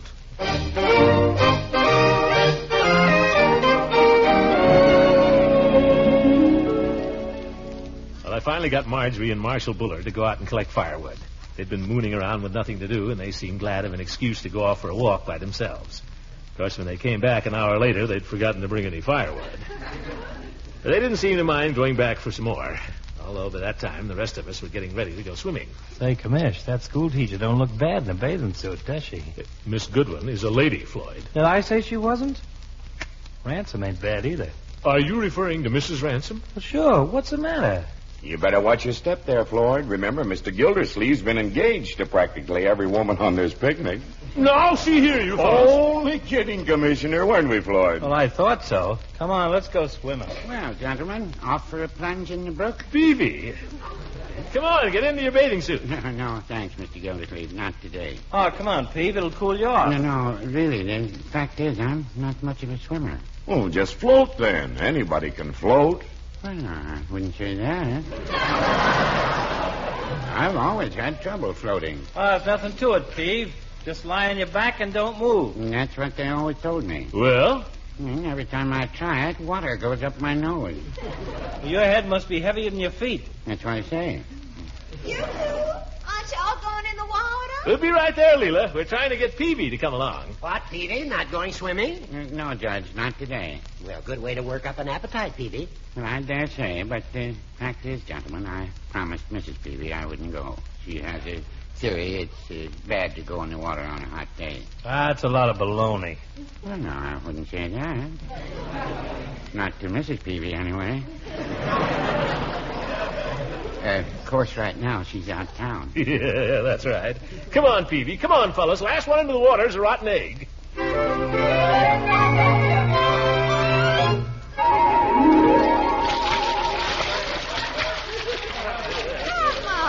Going to get your feet wet? Well, that's no way. I want to dive in. Well, I don't think the water's deep enough, Throckmorton. Plenty deep enough for a good diver. You could dive off that rock, Commissioner, if you're really good. Let's see you dive off the rock, Unc. Well, that's pretty high. What's the matter? You afraid? Well, no, I'm not afraid. I'll show you, by George. You want to see me swim underwater, Mrs. Ransom? Can you really? Just watch. Oh, my goodness, look at Mr. Munson, Eve. He's actually swimming underwater. Hey, girls, aren't you going to watch me dive? Oh, my ankle. You think it was a lobster, Mrs. Ransom? It's only me. Mercy. You cut that out, Floyd. Hey, girls, you want to see me imitate a whale? Oh, I'd love to see that. Well, watch. First, I float on my back, then... Oh, he's spouting. Oh, that's marvelous. Hey, girls, watch me. I'm going to dive. Go ahead, Commissioner. You better get out of the way. Stand back, ladies. Give the man room. Come on, Unc. 1, 2. Don't rush me, Leroy. Hey, girls, you want to see me stand on my head in the water? Look. Oh, that's marvelous. Look at him. Oh, who can't do that? Oh, both of them. Don't they look fantastic? Hey, girls, watch me. I'm going to dive. Well, for corn's sake, go ahead and dive. Oh, look, Eve. Here comes Mr. Peavy. Oh, my goodness. That long-sleeve bathing suit is Hooker's. Come on in, Peave. The water's fine. No, I think I'll just sit on the bank here and dabble my toes. Come on up here with me, Peavy, and dive in. You'll get wet faster your way, Peavy. What'd you say, Floyd? I didn't say anything. Oh, do come in, Mr. Peavy. The water's lovely. Is it cold? It's just right. Stick your toe in. Well, seems nice and moderate. Guess I can risk it. I'll just rub a little water on my chest. And on my forehead. And my stomach. What's that for, Peave? That prevents a chill. Look at me, darn it. I wonder if I can remember how to do a duck dive. Would you ladies care to see me do my duck dive? Oh, we certainly would, wouldn't we? I can't think of anything more enjoyable. Hey, here I come. And now you watch. When I wiggle my feet just before they go under, that's the duck's tail feathers. Goodness. Oops, there go the tail feathers. Look out, everybody. Here I come, and this time I mean it. Oh, oh, oh, oh. Holy cow, he knocks half the water out of the pool.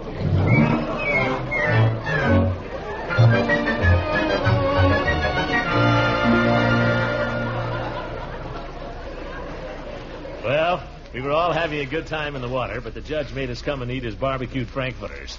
His sauce wasn't so much. I only ate 6. You ate 7. But I will say everybody was nice and helped clean up afterward. Even Leroy did a little work. A little? Leroy didn't have time to do much work because Mr. Bullard drove out and took him and Marshall and Marjorie home in his car. That just left the grown-ups to ride back in the hay wagon, and perhaps it was just as well. Moonlight's nice tonight, isn't it, Throckmorton? You bet. The moon's awfully pretty tonight, isn't it, Judge? Yes, it is, Leela. It is indeed. Moon's awful pretty tonight. Ain't it, Peavy? Get away from me, Floyd.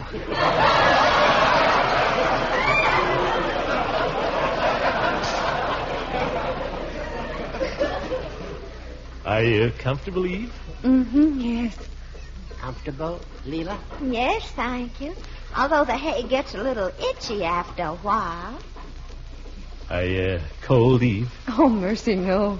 Well, couldn't you pretend you're a little chilly? Now, Throckmorton. I can hear every word you say, Commissioner. Well, play your accordion, Floyd, and give us a chance. Okay.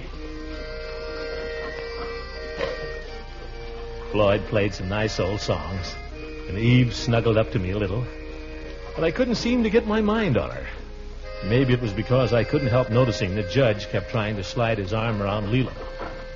Leela's nothing to me, of course.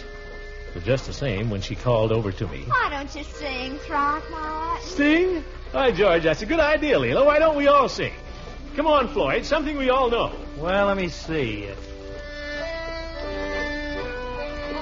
How's that? Oh, that's just the one, Floyd. Okay. All together now, folks.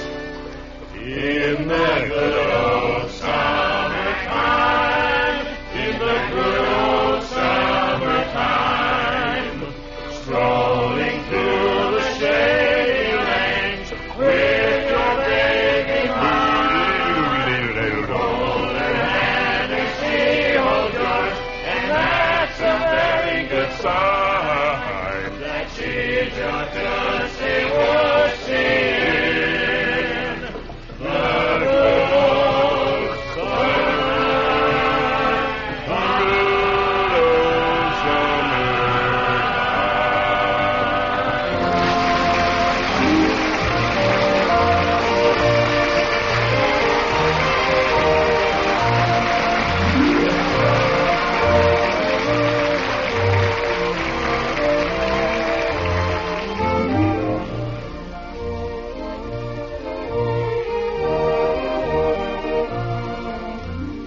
Yes, sir.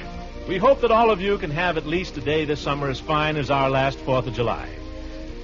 This is our last broadcast of the season, but we'll be back again for the Kraft Foods Company on September 11th. If you look at your calendar, you'll find out that September the 11th isn't Sunday at all. It's Wednesday. So you remember that and tell your friends. Next season, you'll hear the great Gildersleeve. That's me. On Wednesday instead of Sunday. It'll be the same network, and your local paper will give you the time and the station. I guess all the members of our cast are looking forward to their vacations. I'd like to thank every one of them for the nice times we've had together all this year.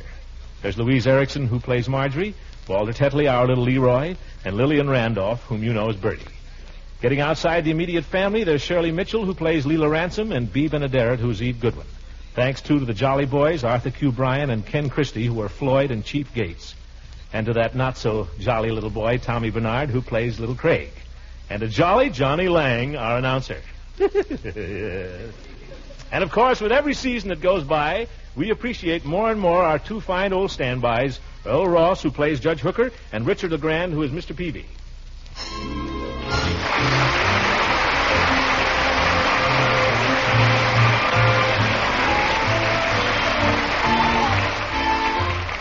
As we come to the close of another season of fun on the Great Gildersleeve, we'd like to leave with you this very serious thought. How would your appetite hold up at dinner tonight if a starving child stood at your elbow? A child with hunger biting into his wide eyes and hollow cheeks. Please, just for a moment, pretend that you can see him beside you. This child who has known the worst of war and now faces famine. Now, when spring is back and our children frolic in the sun, these frail children of Europe and Asia long for bread.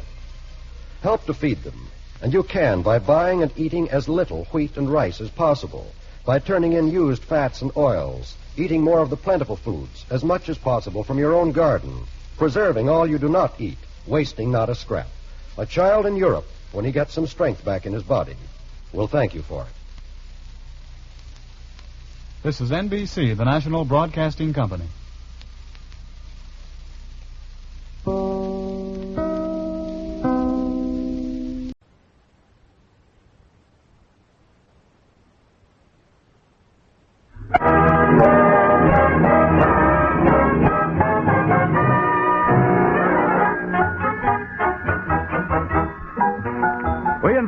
Enjoy Life. Life with Luigi, a new comedy show created by Cy Howard and starring that celebrated actor, Mr. J. Carroll Nash, with Alan Reed as Pasquale.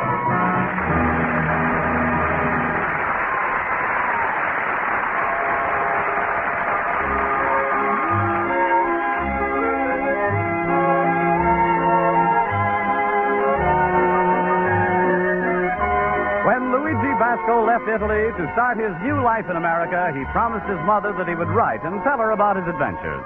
So now let's read Luigi's letter as he writes to Mama Basco in Italy.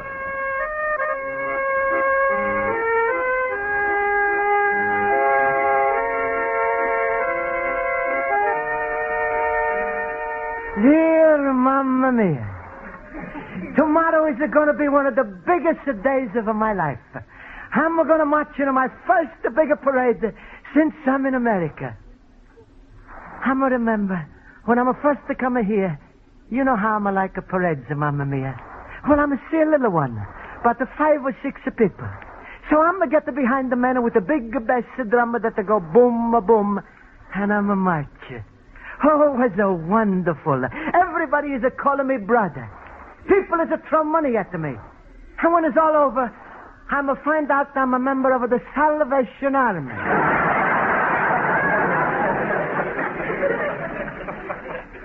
A few months later, I'm going to see another parade. About the 10 men. They're not going far. They're just marching up and back in front of a store. So I'm a marcher, too.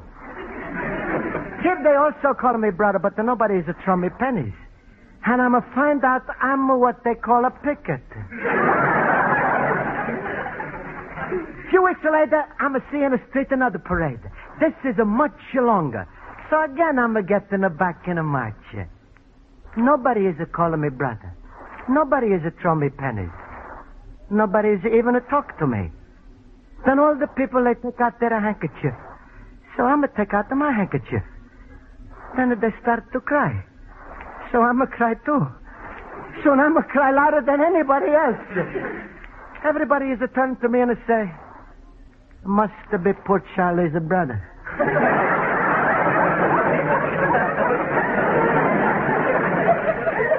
But anyway, tomorrow is going to be a real big parade for 4th of July, and I'm going to make no mistake when I'm a marcher there. Because of my whole night to school classes, they're going to march with me.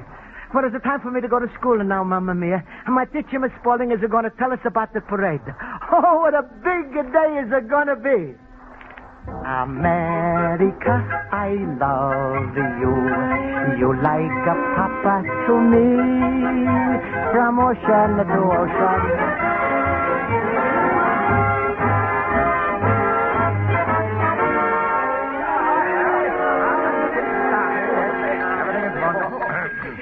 Quiet, class, quiet. All right, let's come to attention. I'll call the roll. Mr. Basco? Here. Mr. Harwitz? Here. Mr. Olson? Yes. Mr. Schultz? Here, present, in attendance, and at your service.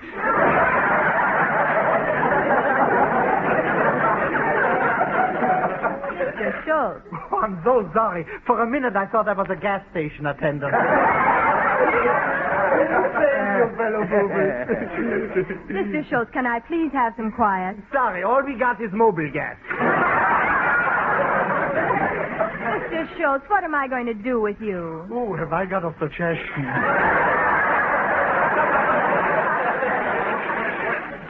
Mr. Schultz, please. No use begging me, Spaulding. I'm already married. I didn't mean Well, let's get on with our history lesson. Uh-huh, so you think I'm cute, huh? Come on, admit it, Miss Spaulding, huh? Ooh, huh? I do not, and... I got you flustered. You have not. We will now discuss our history lesson. Now, everyone knows that Washington crossed the Schultz in a boat. I mean, Washington crossed the Potomac in a Schultz. You are scraping my barnacles. We will now get on with our history lesson. Class, if any one of you knows the answer, raise your hand.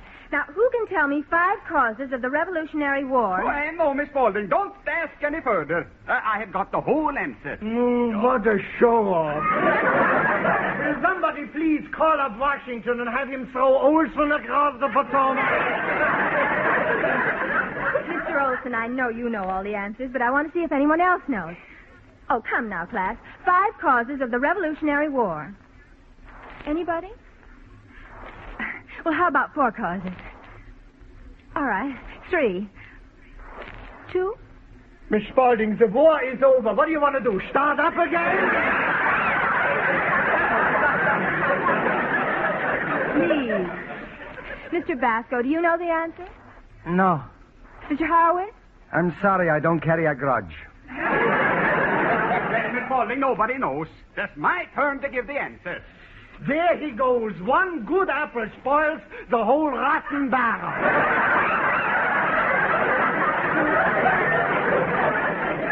Ignore him, Mr. Olson. Go on. Yeah. 5 causes of the Revolutionary War. 1, heavy taxes on the colonies. 2, not enough representation in government. 3, foreign soldiers on American soil. 4, unfair legislation. And 5, British capture of American ships. Himmel, no wonder I hate English mustard. That was very good, Mr. Olson.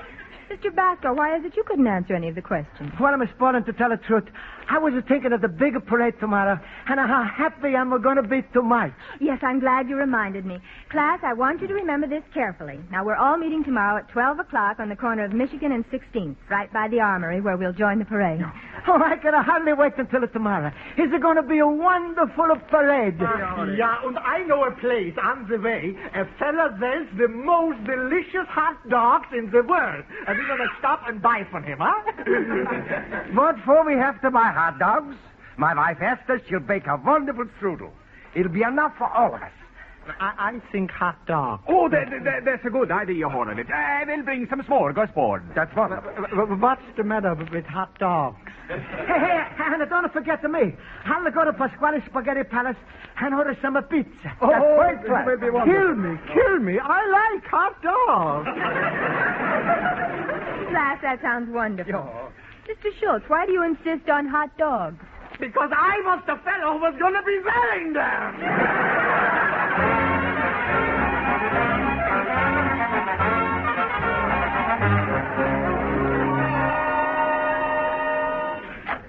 Luigi, my friend.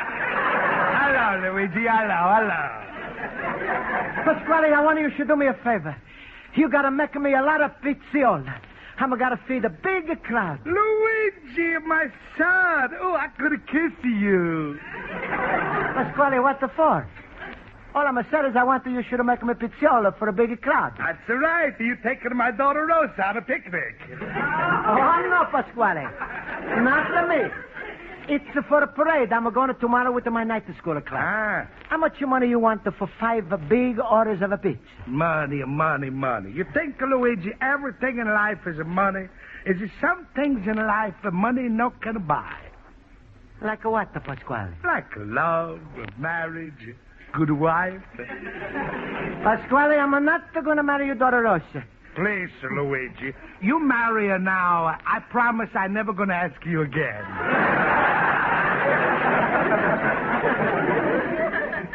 No, Pasquale, she's too fat for me. Oh. Luigi, big, good businessman. When you marry a woman, you must look for value. Value? Sure. When you buy toothpaste, what do you buy? The smaller size or the medium size? Hey, wait, there's no use, Pasquale. I'm not going to buy the giant economy size. Luigi, you talking stupid. Remember, good things, they always come in bigger packages. You mean a little packages? Shut up. Today I'm pushing a bigger packages. Luigi, you ain't using your head. Don't you know, bachelor life is very good, but it ain't for single fellas. You marry my Rosa, go on a nice honeymoon, all expenses are paid. You bring her back into your new house, carry her across the threshold. Carry Rosa across the threshold? With the what? What do you want? With the what? Your arms, that's what. Pasquale, you know I could never carry Rosa across the threshold. Then I buy you a bulldozer. You push her across.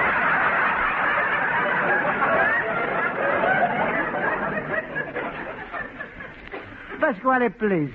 Rosa is a nice girl, but not for me.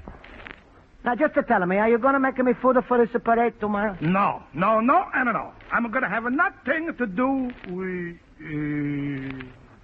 Sit down, my little pumpkin head. Oh, thank you, Pasquale. Luigi, this parade means a lot to you, doesn't it? Oh, yes, Pasquale.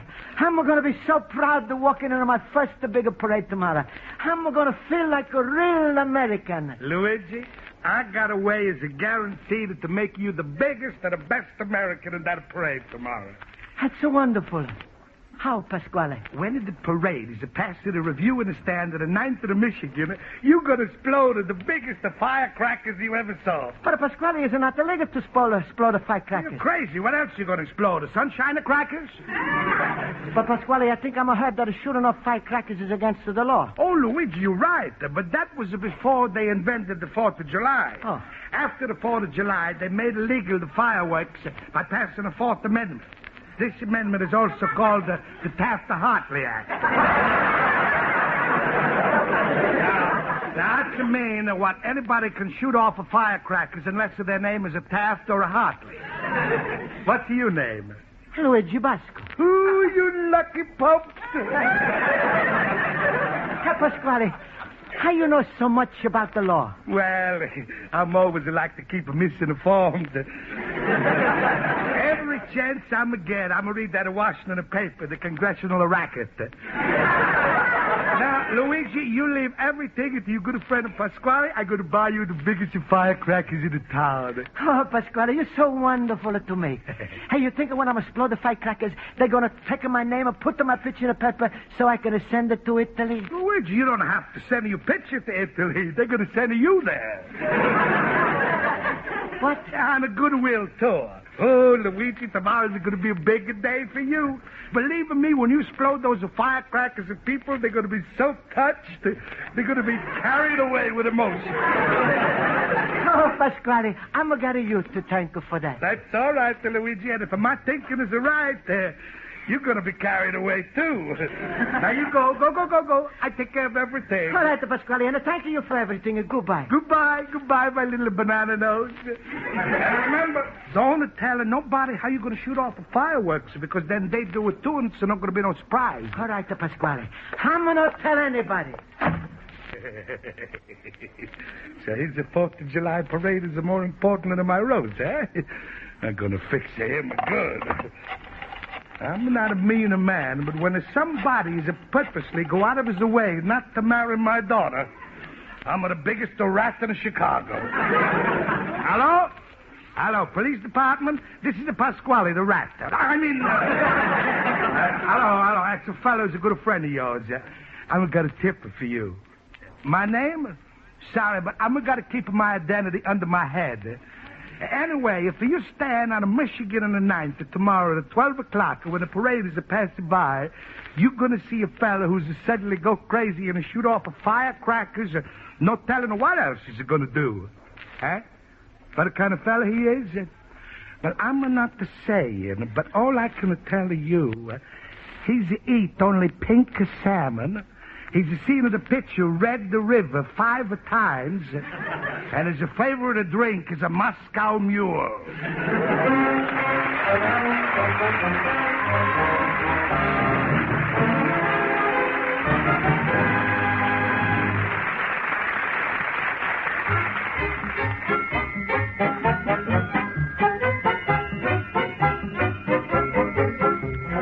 And now for the second act of Luigi Basco's adventures in Chicago, we turn to page 2 of his letter to his mother in Italy.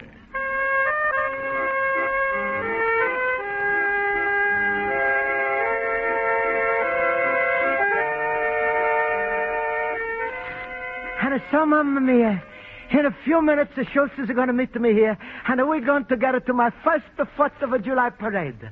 Over there, Pasquale is going to hand me the firecrackers, and I'm going to shoot them off. Mamma Mia, maybe my picture is going to be in a newsreel. Can you imagine? One day you're going to walk into the movies in Italy, and there's going to be a double feature. Luigi Basco and a Woody Woodpecker. Oh, it's going to be a big day. Luigi, my fellow booby. Hello, Schultz. What's the matter, Luigi? You are talking so shaky. Well, Schultz, I'm a little nervous. You know, it's my first parade. Oh, well, maybe you should have it a little snifter or two, You think a snifter would make me look better? Would? You should see my herrings, how beautiful they look when they are pickled. You know, they lose all their nervousness, but only last week I pickled 2 of them. Today they were standing up in the barrel, daring me to come down and get them. Oh, smile, Luigi. I'm only trying to cheer you up. Well, thank you, Schultz. I'm feeling better already. Hey, Schultz, look, all of this food that Pasquale has given me free for the parade. Stop. When Pasquale gives anything away, it's got strings attached. Rosa's apron strings. Oh, no, Schultz, no strings attached.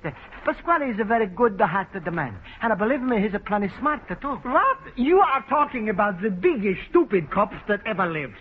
Do you know that last year he took out a 1-year subscription to 𝒆𝒔 shoe polish? He thought inside he'd find pictures of beautiful girls. I'm not sure. So Pasquale is going to do lots of favors for me today. Also, while I'm walking with a parade, he's promised to take my picture with that new Polaroid camera. What? Polaroid. Huh? You know, it's one of those cameras where you press the button, and a picture comes out in 1 minute. Isn't that the fast? What so fast? Last week I went to a picture. It was so terrible, I come out in 10 seconds. Now, what other favors is Pasquale going to do it to you today? Well, Schultz, it's a secret, but you're going to find out later. All right. Well, come on. We go to the parade now. All right, Schultz, come. Mamma mia, I'm feeling nervous again. Oh, stop with that nervous business. Be like me, Luigi. Calm. Smile, Luigi. My rheumatism is killing me.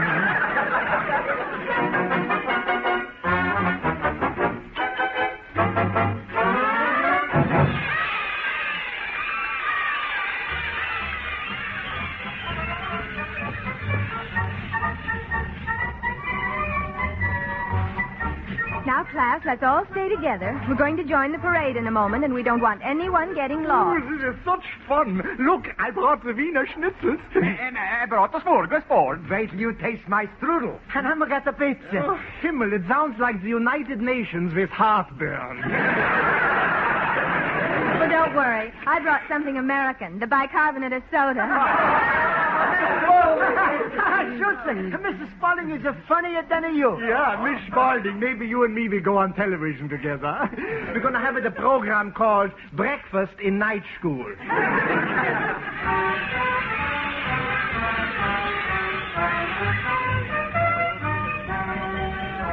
Hey, look. Look, all of the people are parading. Look, here comes all the factory contingents. Workers of the Alexander Smith Carpet Company. From the Carpet Company. Ooh, how they must hate walking on cement.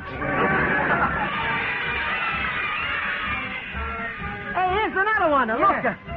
Workers of the Swanson Chicken Company. Yeah, and look at that drum major. Instead of carrying a baton, he's waving a chicken.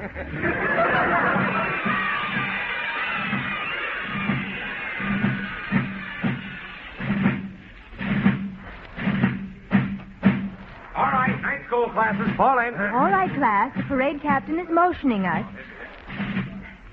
Mr. Basco. Yes, sir. You carry the flag. Me? Carry the flag? Oh, Mamma Mia.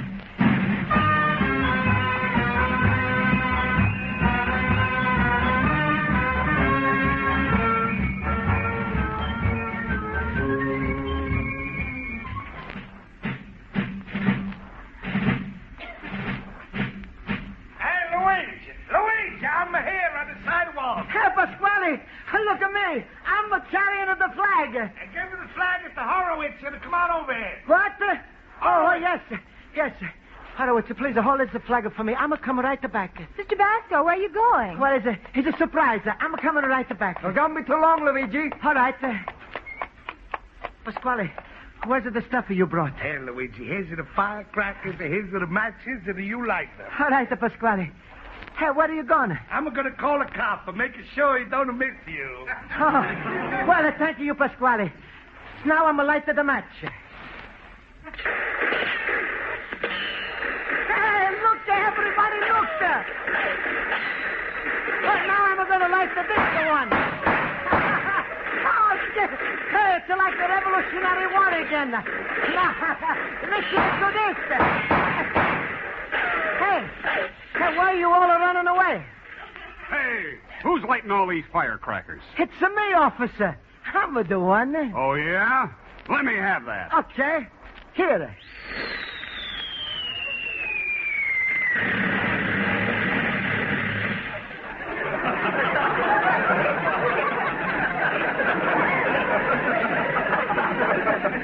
Mamma mia, what's happened to the policeman?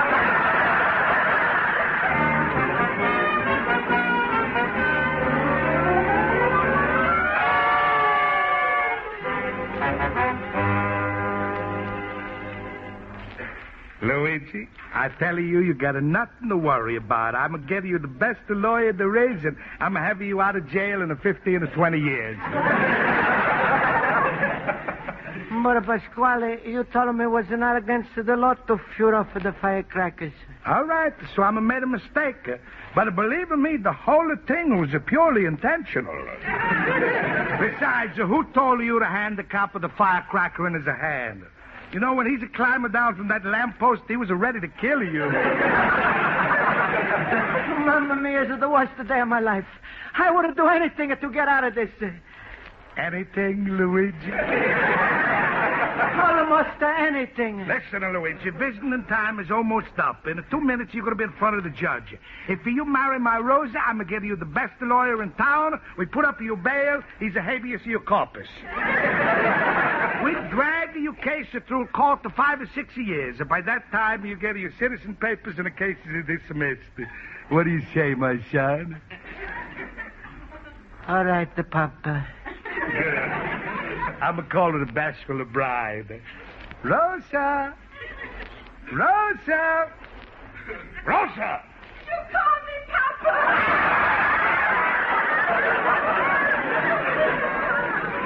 Come here, my little shrieking violet. Come here. Rosa, say hello to Luigi.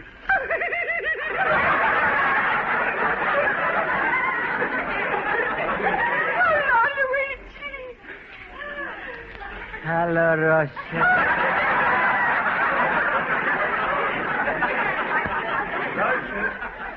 Guess what? Luigi's about to offer you his hand. What do you say to that? But, Papa, what am I going to do with 3 hands? Shut up, you face! All right, time's up. Vasco, follow me. Don't worry, Luigi. I'm going to take care of everything.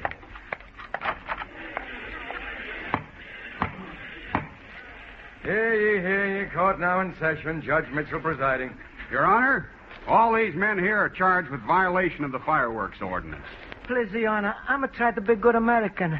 I'm a no noise against the law. Pay no attention to that fella, Judge. He's getting a good lawyer to defend him. Quiet. I'll have no comments in the courtroom. Stop. I heard all about it. I came as quick as I could. It's not Luigi's fault. It's that 𝒆𝒔. He got Luigi all for shivering.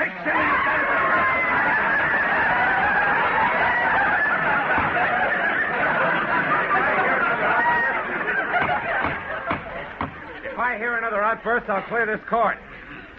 Every year at this time, I get a group of men who continue violating a very important safety ordinance.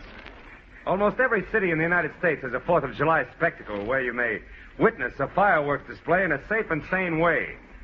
Why you persist in endangering your life and the lives of your children and your property, I can't understand. But, Judge, I'm always try to be a good American. All right. I'll give you a chance to prove it. Let's hear you sing the Star-Spangled Banner all the way through. Oh, say, can you see by the dawn's early light, at so proudly we hailed, at the twilight's last gleaming, whose broad stripes and bright stars through the perilous fight, o'er the ramparts we watched was so gallantly streaming, and the rockets' red glare, bombs was bursting in air, gave a proof through the night that our flag was still there. Oh, say, does that star-spangled banner yet wave o'er the land of the free and the home of the brave?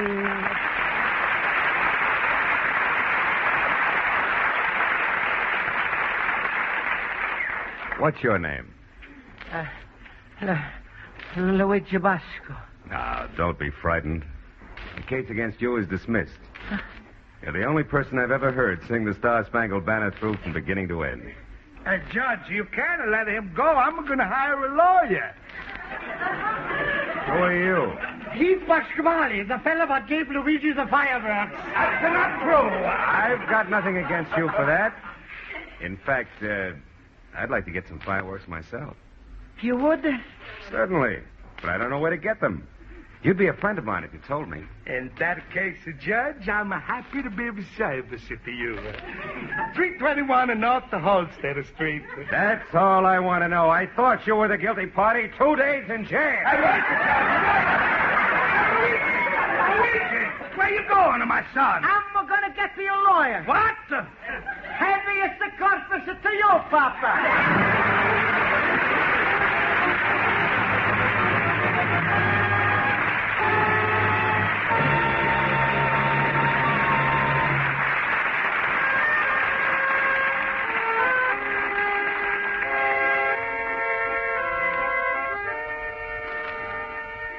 And so, Mamma Mia, after I'm going to get out of court, I'm going to join the parade, and I'm going to have the most wonderful time of my life. At the end of the parade was a big sign, which shows an enlargement of Declaration of Independence, which was signed by great Americans. We hold these truths to be self-evident, that all men are created equal. Mamma mia, isn't it a funny thing? These great men realized this almost 200 years ago. And some people still don't understand it. Well, a good night to Mamma Mia. And like the little Fisker boy used to say, it's time to retire. Your loving son, Luigi Basco, little immigrant.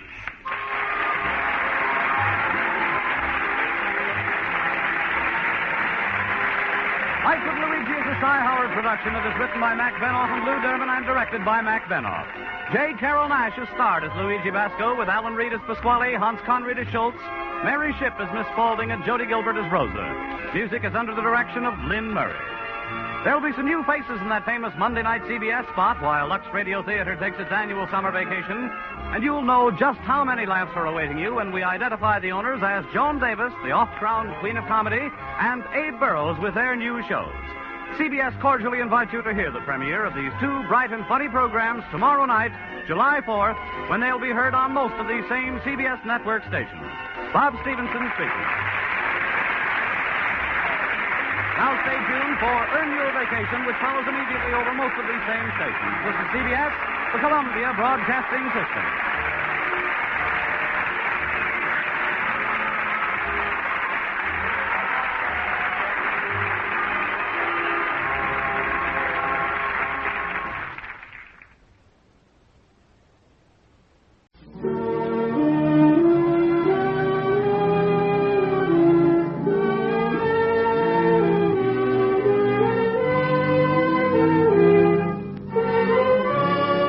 Mr. President, starring Edward Arnold.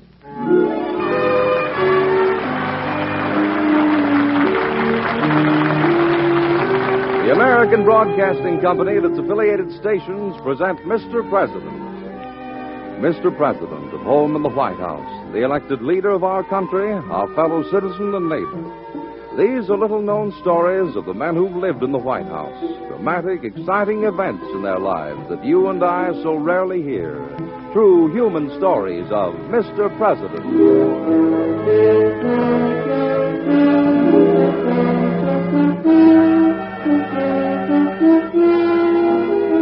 Now, Edward Arnold as Mr. President. Let's visit him in the White House. It's evening. The old mansion is resting quietly after a busy day. Only one window on the ground floor shows a light. We enter and find ourselves in the president's study. Good evening. Sit down, won't you? You know, the problem of being peacemaker in an argument is not an easy one, particularly when you have two brilliant individuals involved, each firmly believing that he is right. You have to see both sides, but you can't take either side. And still you have to keep them together, as I tried to do in tonight's story. Later on, of course, I'll tell you which president these incidents really happened to. But meanwhile, you may be able to guess.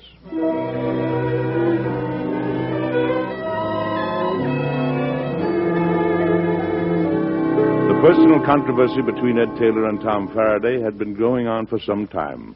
But one morning it came right out in the open at a meeting of my cabinet. All right, gentlemen, we're ready for the report of the Secretary of State. Mr. Faraday, please. Mr. President, the newly appointed minister, Charles Montague, will soon be arriving in this country. I don't know him personally, but I've heard something of his reputation. He'll be very much in sympathy with the ideals of your administration, Mr. President, and with the ideals of our country. A question, Mr. Faraday. Yes, Mr. Taylor? It's not important whether Montague is sympathetic with us or not. I'd like to know if we're apt to be sympathetic with him. I see a difference. What do you mean, Ed? France has just been through a revolution and civil war, and her new government is at war with England. The majority of Americans hope to see England win that war. I beg your pardon, Mr. Taylor. The overwhelming majority of Americans are pro-French in sympathy, and they should be. The new French... Besides, France is an ally of ours by treaty. Mr. President. Yes, Ed. I wish to make a motion for the Cabinet's consideration. I move that this government suspend the treaty with France. Mr. President, we can't do that. Please, gentlemen, please. Go on, Ed. I move that this government suspend the treaty with France. We signed it with the previous government of France. That government no longer exists. We can no longer be bound by the treaty. Good heavens, Mr. Taylor. The treaty is not between our government and their government. It's between our people and the French people. Your motion is dishonest and cowardly. Calling me names won't change the facts, Faraday. Any mark of favor from us to France will only put us in danger of war with England. I say we should not even receive this new French minister. Impossible. Faraday, you're not even listening to my arguments. You're opposing me purely for the sake of opposing. Gentlemen. But, Mr. President... Ed, please. I beg your pardon, sir. Gentlemen, we face one big question.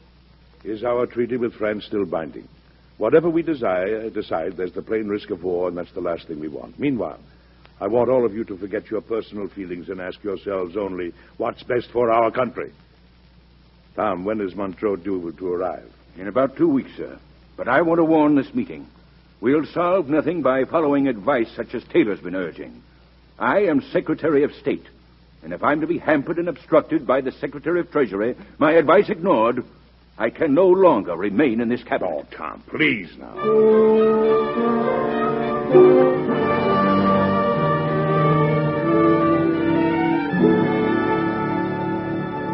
Mr. President, I don't know why you let those two men cause you so much trouble. Oh, I don't suppose they realize it. You're more important than Mr. Taylor and Mr. Faraday and the whole cabinet and Congress. Now, just a minute, Miss Sarah. I'm not more important. My job is. All right, your job then. But if they can't get together, you'll have to choose between them. I need them both, Miss Sarah. I know their points of view clash. Taylor favors the notion of an aristocratic monarchy. Faraday is a democratic republican. One believes in authority, and the other has faith in the people. And neither is willing to give up his ideas in favor of the other. Miss Sarah, in times like these, they will have to. England and France are at war. Other nations may join at any moment. We may be involved. We've got to have national unity. It can't depend on only two men. It does. I've got to bring them together, Miss Sarah. I've got to talk to them separately. First send me, send for Tom Faraday, then get me Ed Taylor.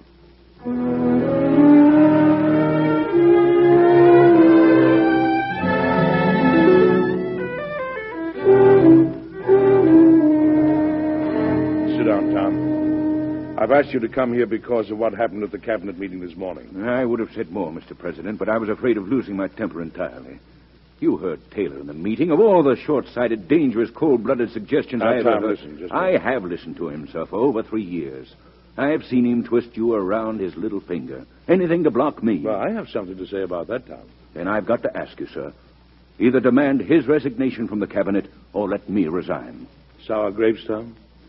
Frankly, it isn't all on account of Ed Taylor. I want to go home, have some time with my family. I'm 50 years old, Mr. President, and I've been in government service for most of the last 20. I've got grown daughters.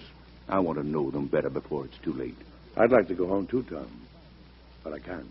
Of course, but if I am no longer in the cabinet, sir, things will go much more smoothly. Let Taylor have his way. I will not. And I won't let you have your way either. I want you to promise to cooperate with Ed Taylor. I don't see what good can come of it. Tom, both you and Ed have a great deal to give your country. You've proven it already. You'll go on proving it in the years ahead. I'm not going to let either of you fail in your duty. You belong in the cabinet, and I'm going to do everything I can to keep you both in it. Mr. President, I don't like Taylor. I don't agree with anything he says or does. Well, you can compromise. You've got to. Oh, yes, we can compromise on small points. But when it comes to matters of principle, I'm sorry. I can't compromise. And let me say this about Taylor. I don't think he can either. Well, what about my principles? What? Well, never mind. Do I have your promise? I want you both in the cabinet, almost at any cost. At least until we solve the French question. Yes, Mr. President. I'll do my best. Good. Now about the French treaty and Montague. Mr. President, you can see how impossible it is to suspend the treaty. So far, I agree with you. But suppose Montague insists we join France in her war against England. And I don't know, sir. It seems to me it depends largely on what orders Montague's got from his government in Paris. And it depends on public opinion here, doesn't it? Well, that means it depends on Montague. Exactly. So let's not try to decide everything now. Let's wait for Montague to arrive in this country. Meanwhile, Tom, you won't forget your promise. I'll try not to, sir. I'm grateful to you. Thank you. Very grateful.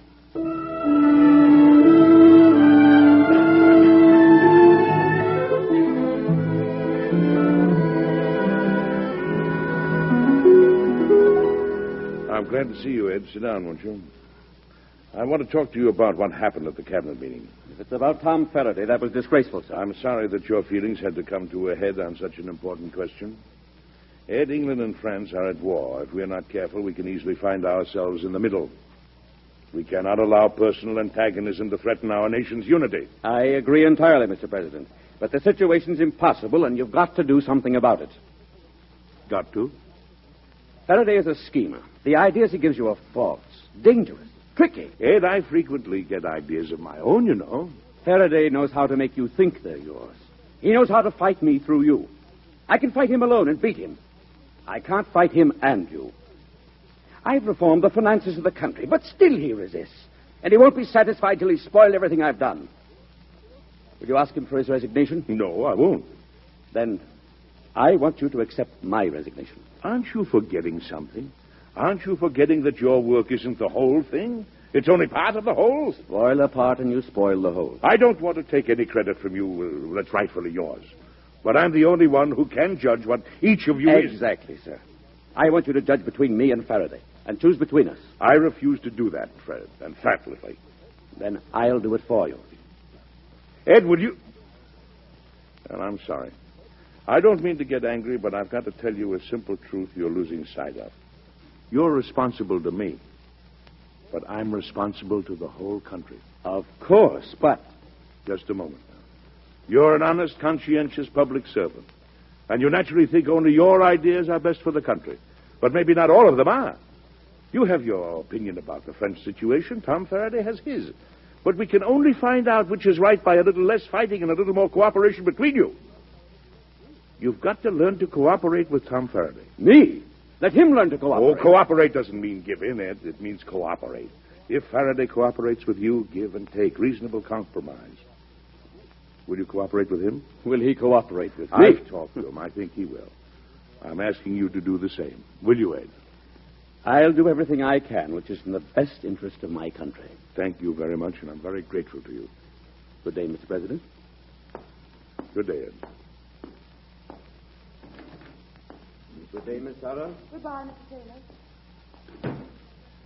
Well, Mr. President, have you soothed their ruffled feelings? Well, frankly, Miss Sarah, I don't think I can change their feelings, but I have appealed to their intelligence. I hope it works. But, Mr. President, if you can't change their feelings, is it really worth it? As long as it keeps the country in one piece, it is, Miss Sarah. But you're the one doing that. You as the president, not Miss they. Sarah, with Taylor's financial reform, we're keeping the nation's economy in good shape. That's important to business people in the East. And with Faraday and the cabinet, farmers, small merchants, working men know that we're working for them. Unity in America, Miss Sarah. Unity in America. Yes, I see. Unity at your expense. Well, as to the rest of the world, Miss Sarah, I'd admire any country that could have in its government at the same time two such men as Taylor and Faraday.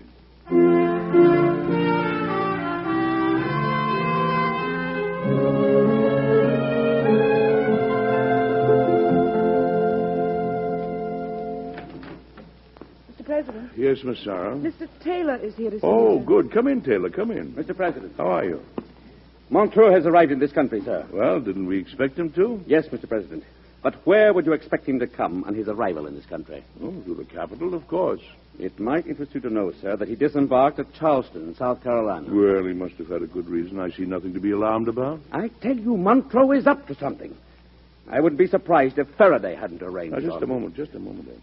Let's not start this all over again. If Montreux is up to something, then it's more than ever necessary that we stop fighting among ourselves. I only wanted to forewarn you, sir. Thank you, Ed. But let's not anticipate trouble.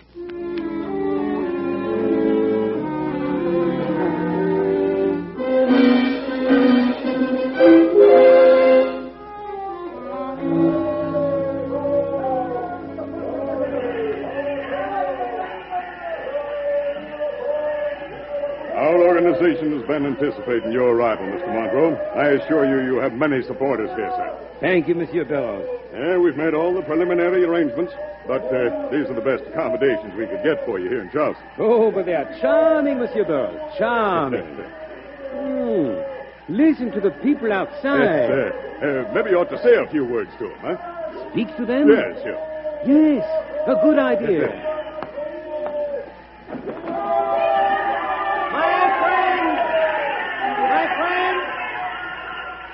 Bring you greetings from France, from the people of France, from your fellow fighters for liberty. I know you feel as I do, that France is the champion of freedom in all the world, and that England is the enemy of freedom. Thank you, my friend. Thank you. Close the window, Monsieur Burroughs. Yes. I am pleased, my friend. The people are most friendly to me. Yes, sir. I wrote you they would be, sir. It will make my work and yours so much easier. You won't have any trouble, Mr. Monroe. You can see for yourself. Nobody's neutral so far as your war is concerned. Yes, I am satisfied. Lots of men will be glad to go over to France to fight for you. My committee's got thousands of names already. And shipyards will be glad to sell your ships to fight against England, sir. Monsieur Burroughs, I want much more than men and ships. More? I want the United States to declare war on England. War? Well, that's a little more than any of your friends in this country expected, sir. It is logical. Well, you may find some people not willing to go that far, sir. Then we will change their minds. But we'd better think about We that. have thought about it, monsieur, in Paris. And I have orders from my government to work secretly to stir up public opinion in favor of war against England. Well, yes, that had better be very secret. Perhaps sir. not. In the cabinet is that great and good friend of France, Monsieur Thomas Faraday. But don't forget the president. The president? I have plans for him. I do not think he will give us any trouble. You'll be seeing him soon. I do not want to see him soon. What? I have decided to take 2 or 3 weeks to see something of your beautiful country, to talk to the people, you see? Yeah. Now, Monsieur Burroughs, some dinner with some good wine, don't you think? We might even drink to France's new ally in our war.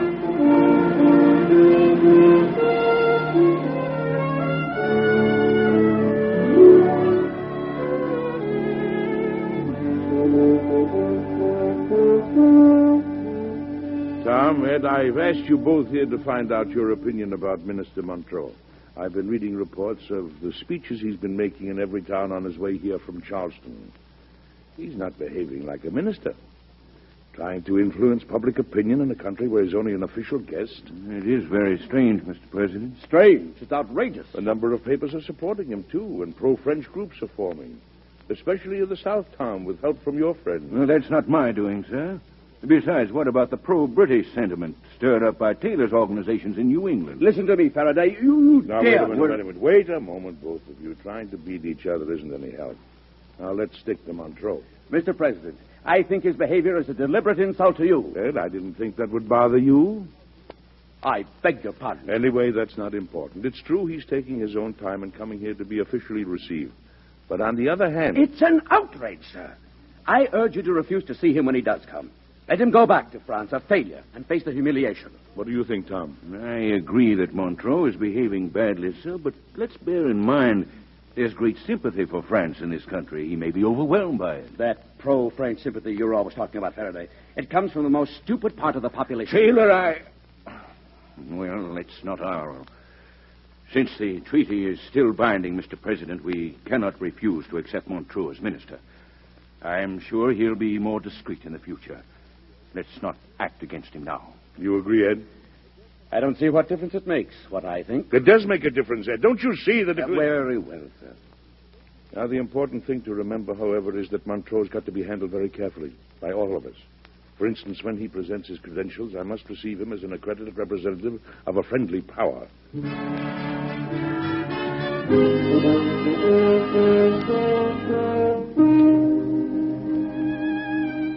Mr. Monroe, on behalf of the citizens of the United States, I welcome you to this country. There has always been great fellow feeling between your people and ours, and I'm sure your presence among us will only increase it. I am confident it will, Monsieur le Président. The people of France look to America as the one nation in the entire world which truly understands their yearning for freedom. We wish your country and every country the best of good fortune, sir.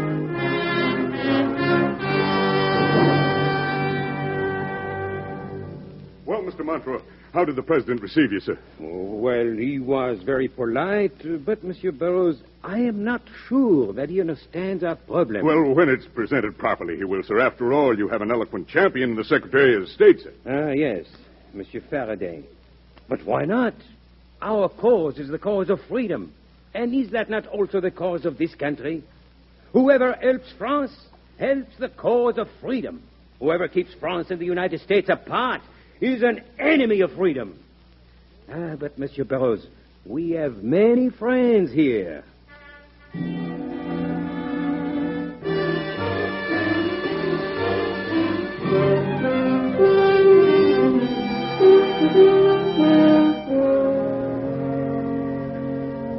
Gentlemen, we all realize our tremendous obligations to the nation which once assisted us so generously in our struggle for freedom.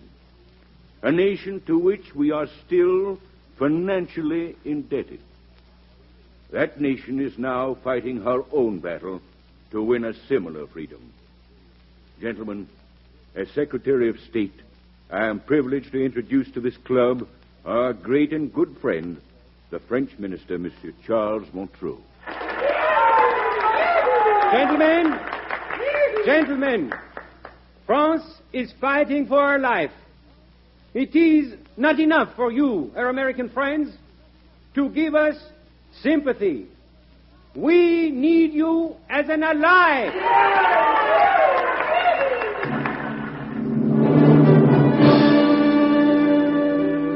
Gentlemen, as Secretary of the Treasury, I address this meeting of our party in New York.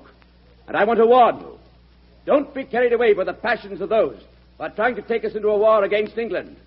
If our sympathies belong anywhere, they belong with England.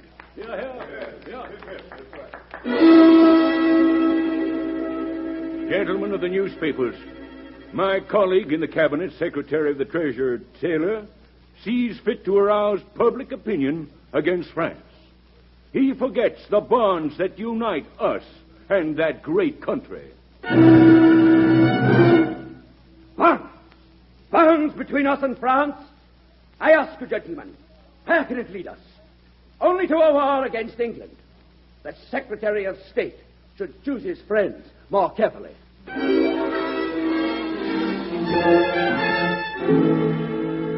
Tom, Ed, I can't let this go on any longer. Mr. President. Just a moment, Ed. You remember, both of you, just before I received Montreux, I asked you to be extra cautious.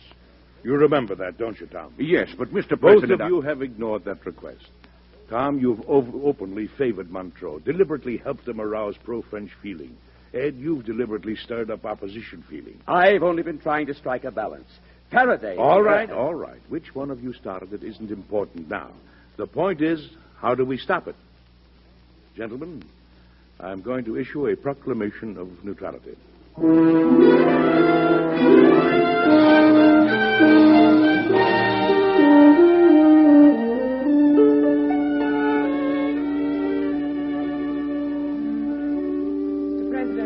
Copy of the neutrality proclamation for your signature, sir. Thank you, Miss Sarah. There you are.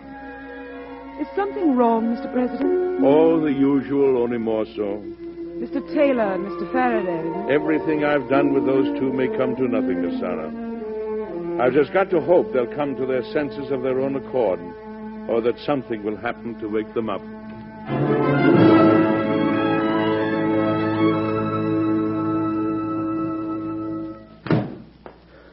Monsieur Faraday. Yes, sit down, Mr. Montreux. Of course, you know about the neutrality proclamation. It is incredible, monsieur. I've talked to many people. I've been through many towns and cities. I know how everyone feels. They are not neutral. The president wants to avoid war, Mr. Montreux. And you, Monsieur Faraday, all over France, you are known to be a friend. I was, and I am. Do you intend to enforce the neutrality laws? I am the Secretary of State. That is the law of my country, Mr. Montreux. The proclamation says it is a crime for any American citizen to aid my country. That is right. It would not be a crime for me to help my country, would it? I'd be very careful, Mr. Montreux. Careful? Monsieur, I fight for liberty. The time to be careful is past.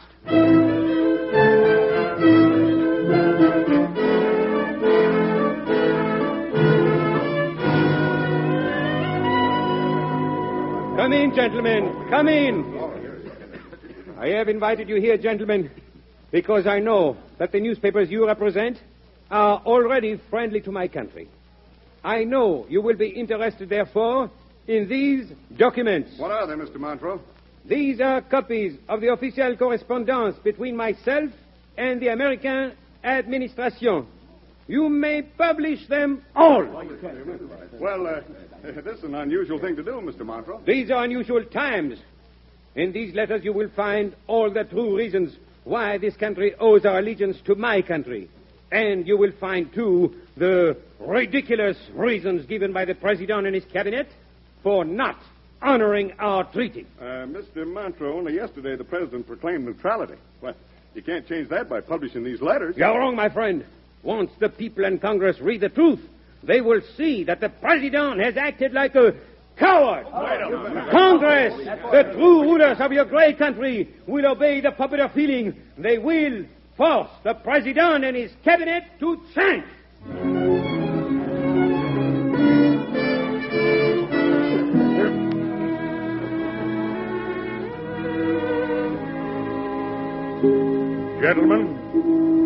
Gentlemen of the Cabinet, I think now is the time for me to tell you a decision I've come to. I may hurt some of your feelings, but what I've got to say is more important than anybody's feeling, including mine. I've taken great pains to prevent one part of our country from turning against another part. That's why I've literally begged you, Ed Taylor and Tom Faraday, to stay in the Cabinet. But now we find the country split in a different way. Half the people are for France and half for England. And meanwhile, they're forgetting where our own interests lie. That's where our quarreling among ourselves has led us. Instead, let's think only of what's best for our country, now and in the future. I have decided to ask the French government to call Charles Montreux home.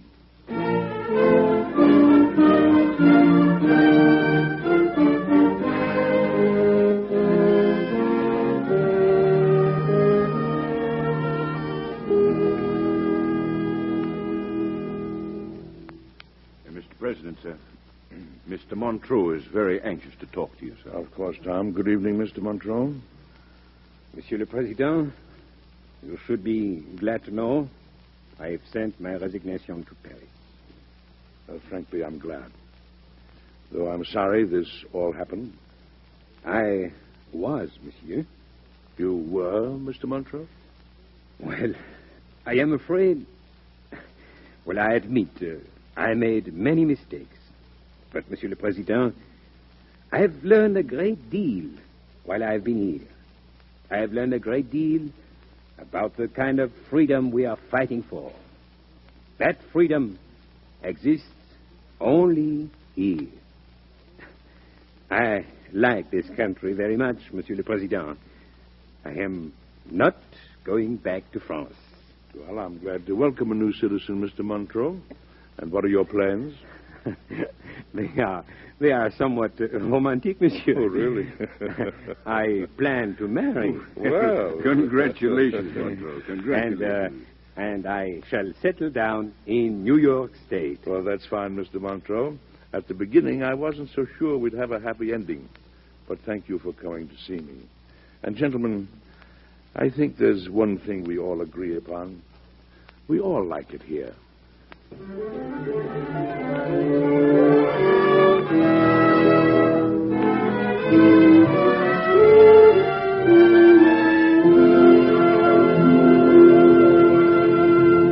Well, have you guessed yet which president this story happened to? The time was 1793, when George Washington was Mr. President. The man I've called Taylor this evening was really Secretary of the Treasury, Alexander Hamilton, who was always at sword's points with Secretary of State Thomas Jefferson. Montreux was really Citizen Genet, who settled in New York State after losing his appointment, married a daughter of a governor of New York, and lived happily ever after. And as you know, Thomas Jefferson later became President of the United States and served 2 terms. Incidentally, since today is the day of Thanksgiving, it's interesting to remember that George Washington first proclaimed it a national holiday. Come and see me again next week, won't you? I'll have another story for you about the White House and Mr. President I'm sure you'll enjoy. Good night.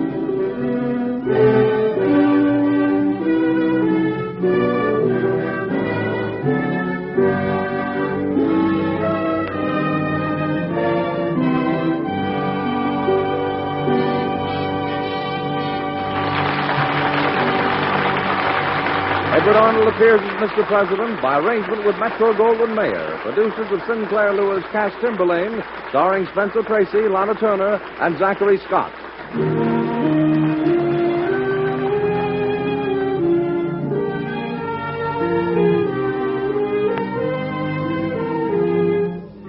Mr. President is presented each week by the American Broadcasting Company. It is produced by Robert G. Jennings, directed by Dwight Hauser.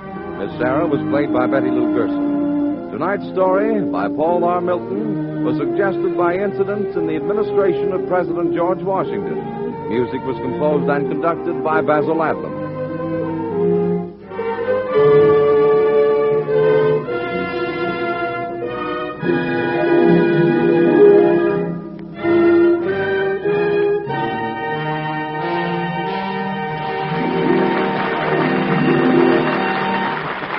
Be sure to listen again next week when Abbott Arnold brings you another story of Mr. President. This is ABC, the American Broadcasting Company. Transcribed.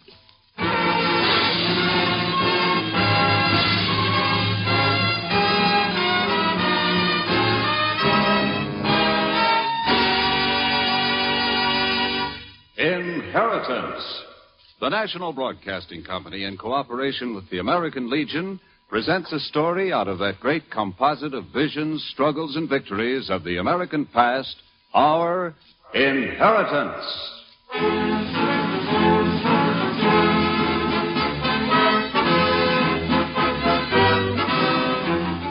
Yes, we Americans are heirs to a vast fortune, a fortune compounded of many things. The arrival of the Pilgrims at Plymouth Rock. It is Colonel Washington building Fort Necessity. And the voice of a great bell proclaiming liberty.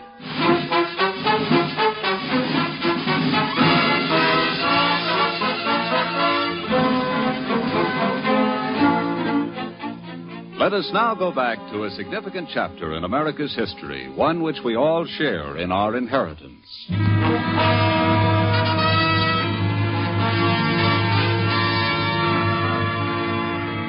This is the story of a bell, not the largest nor the heaviest, but one of the most famous. Of all the bells in the world, none has been associated with events of so great import to humanity. Its long and colorful history began in the year 1752 in the bell-casting foundry of Thomas Lester in London, England. Oh, I say now, I don't understand this at all. Eh? What's that, Whitcomb? This order from America, from the province of Pennsylvania, for a new bell, Mr. Lester. What about it? Oh, I don't understand all of it. It should be quite simple. They want a bell measuring 12 feet in circumference, about 7 feet around at the crown, to weigh about 2,000 pounds. It's signed by Isaac Norris, chairman of the superintendents. Yes, sir, but the inscription they want. I see nothing difficult about that, Whitcomb. It reads very plainly, by order of the Assembly of the Province of Pennsylvania, for the State House in the city of Philadelphia, 1752. Now, what don't you understand about that? It's not that part, sir. It's a quotation they asked for. A quotation? Yes, they want a verse from the Bible. See, right there. Leviticus 10th verse, 25th chapter, starting with the word proclaim. I see. And they didn't say what the rest is. No, sir, and I don't know my Bible well enough to... Well, that's easily remedied. Here, I'll look it up for you. Leviticus, 25th chapter, 10th verse. Now, here it is. Proclaim liberty throughout all the land unto all the inhabitants thereof. Proclaim liberty? I don't understand it, Mr. Lester. Frankly, Whitcomb, I don't either. However, if the Pennsylvania Assembly wants the inscription on the bell... Yes, sir, I understand. They shall have it. That's right, Whitcomb.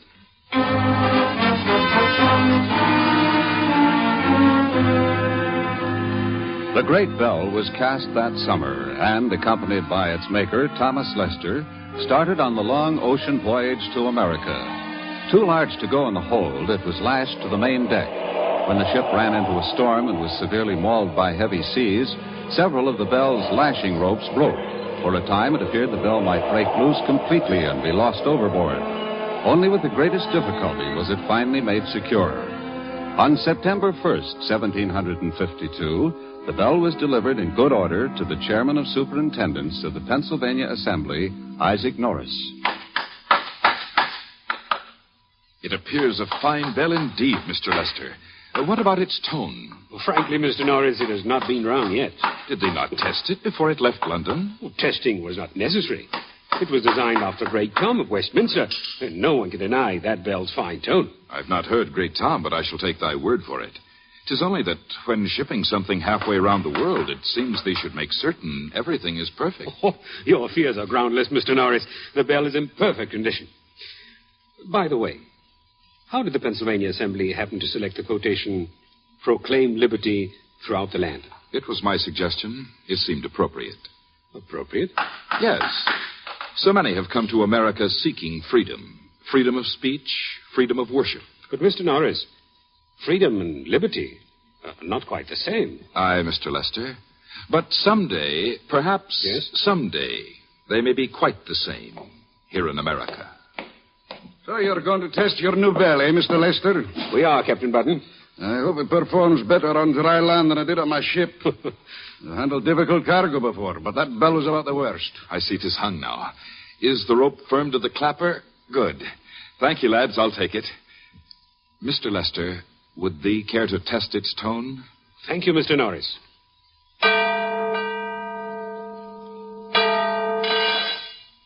Good heavens. The bell is cracked. Aye, that it has. But this is unbelievable. It was in perfect condition. But it is not now, Mr. Lester. What's to be done? I shall return the bell to London at once and recast it. And not on my ship you won't, Mr. Lester. I'm through with that bell. Sir Johnny, if ever I saw one. Mr. Norris, are there any bell founders in Philadelphia? There be, but none as good as thee, Mr. Lester. Get me the best. I don't care about expense. And who shall pay for the recasting? I shall, of course, since the error of not testing the bell is mine.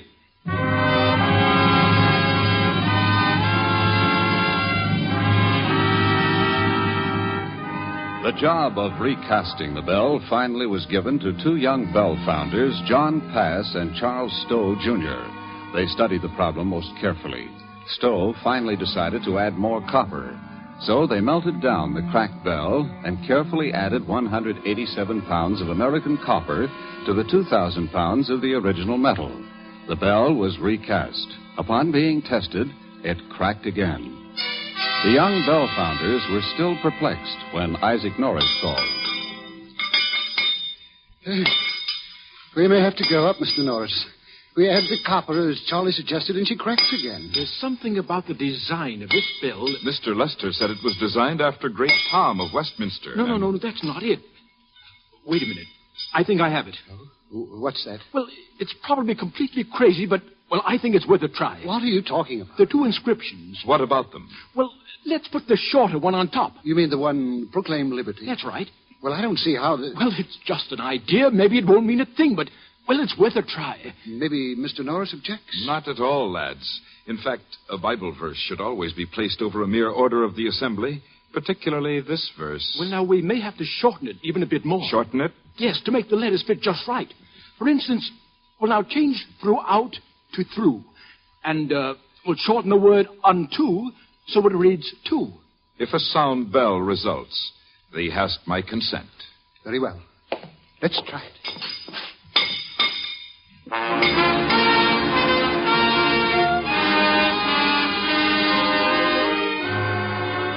Whether reversing the positions of the two inscriptions actually made any difference is doubtful, but the fact is that on the third casting, the bell came out perfectly.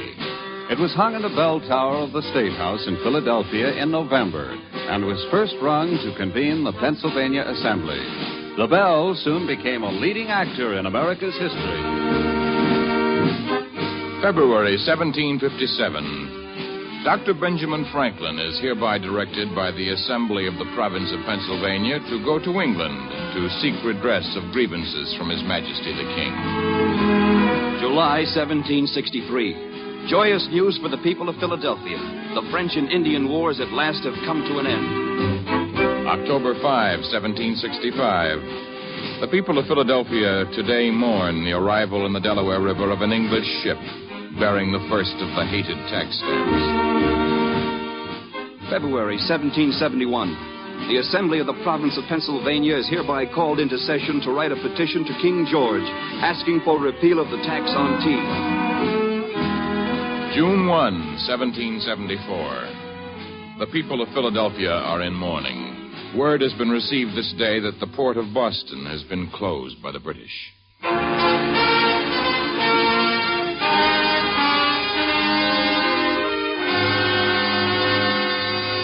But a high point in the Bell's history came on July 8th, 1776, when it summoned the people of Philadelphia to hear the first public reading of an important document. Hear ye! Hear ye! When in the course of human events it becomes necessary for one people to dissolve the political bonds which have connected them with another, and to assume,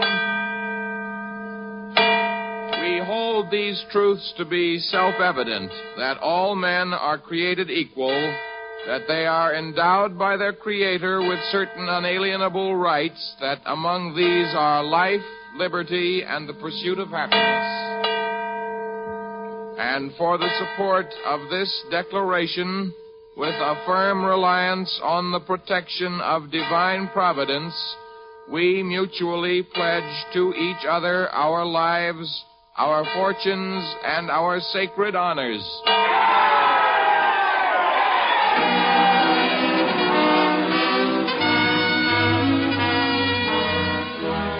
The bell became a symbol to the people of the colonies in their fight against the tyranny of an English king. And then, in September of 1777, more than a year after the signing of the Declaration of Independence, there came a real threat to the city of Philadelphia and the Great Bell. The British were about to occupy the city. On a rainy night that September, a visitor from a nearby town calls on a good friend in Philadelphia to ask his aid in a daring venture. No, John Mickley, me boy. I'd be for saying you might as well try to take the whole of Independence Hall through the British lines. It's a crazy idea. Well, Tim, if you don't want to be in on it, why... Oh, no, who said I didn't want to be in on it? I merely said it was a crazy idea. We've got to save the bell. And we'll do it if we have any luck at all. Aye, and if we don't, we stand a right fair chance of getting our necks in a noose. Are you afraid, Tim? Me afraid? Let it never be said that Timothy O'Connell was ever afraid of an Englishman, or a whole army of Englishmen. Well, we've got to start tonight. Tonight? In all this rain? Yes, we can't wait. The British are close to Philadelphia. Another day or so, they'll be inside the city. All right, then. Tonight it is. Rain, mud, and all. Oh, who else is in on it? Bill Wheelock and Henry Smallwood. Smallwood, huh? Now, why him? He's not too bright. Well, he's big and strong, and we need a strong man. Yeah, you'd have more need for brains than brawn to get that bell out of Philadelphia and through the British lines. We'll have both. All right, then. When do we start? We meet them at Independence Hall in just 10 minutes. Come on, Tim, let's go. Well, I'm right with you, John boy. One thing to be said. There'll be no moonlight this night to give us away.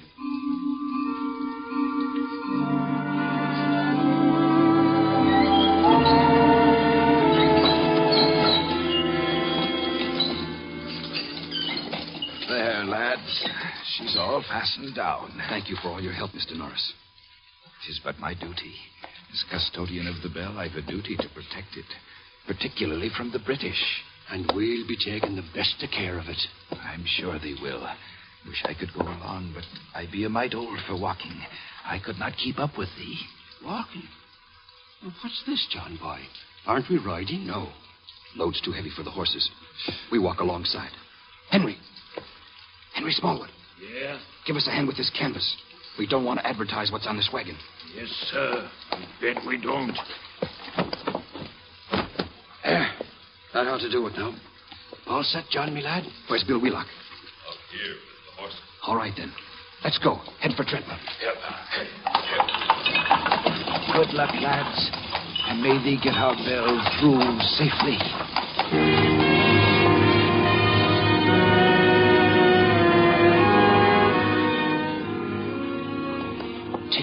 Tim, look, up ahead.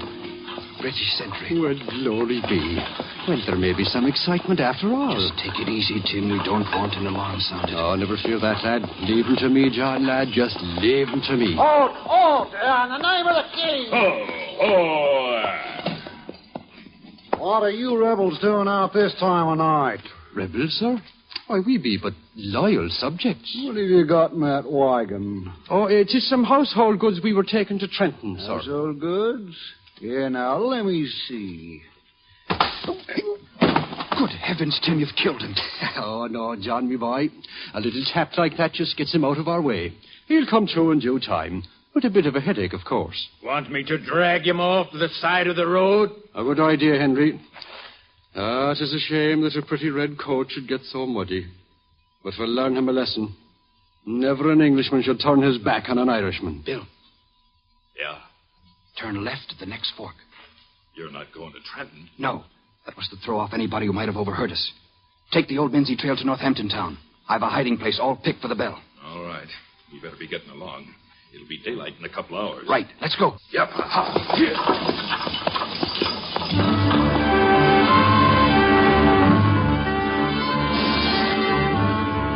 When daylight came, the Liberty Bell and its 4 patriotic rescuers were well past the British lines, but still far from a place of real safety. They continued their slow trudging over the Mincy Trail until, on the morning of September 23rd, 1777, they arrived at a point overlooking a little town on the banks of the Lehigh River. Oh, glory be. And can this be Northampton town at last? Not yet, Tim. This is Bethlehem. Oh, me, no. And my hopes were so high. Bill, take it slow and easy. The road into town is steep and rough. All right, John. Henry, you get up there and take hold of that brake handle. Keep the wagon under control. Yes, sir. Put on the brake, Henry. I am. Well, pull back harder. The wagon's going too fast. Yes, sir. It's broke. Jump, Henry. Turn the horses. Turn the horses.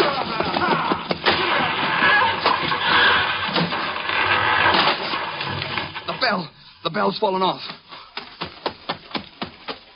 Is it all right, John? I don't know. The wagon's broke. Doesn't matter about the wagon. It's the bell. It doesn't look hurt, John, boy.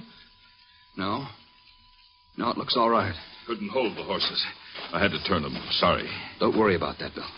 Well, what do we do now? We find another wagon. This one's done for.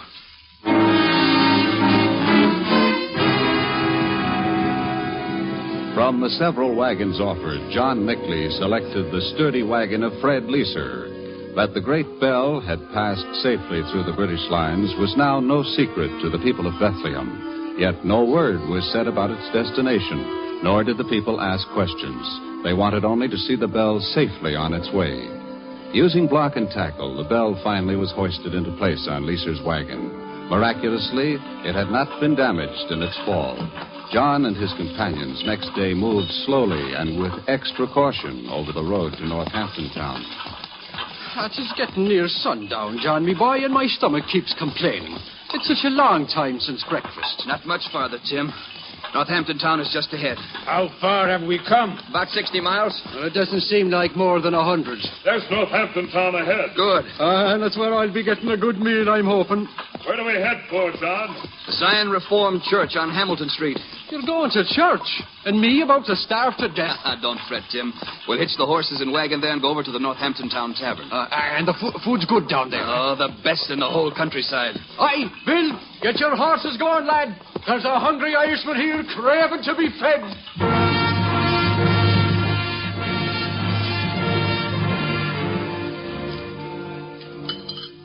It was good of you to meet with us, Reverend Dobson. Would you care for something hot to drink and some cake? Oh, thank you, no, John. You said you had a favor to ask? Yes.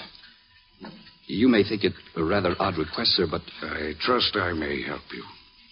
Can we hide the Liberty Bell in your church? Hide the Liberty Bell? Where could it be hidden? There's no room in the bell tower. In the basement. But you couldn't get it through the door. It's a small door. Sir, we can remove the flooring, lower the bell into the basement, then replace the flooring just as good as new. Might be a risky thing to do, John. All of us take risks these days, sir. Great risks. Of course, if you'd rather No, John. It's... Yeah. When do you want to hide it? Tonight, about midnight, when all the town's asleep. Midnight it is then, John.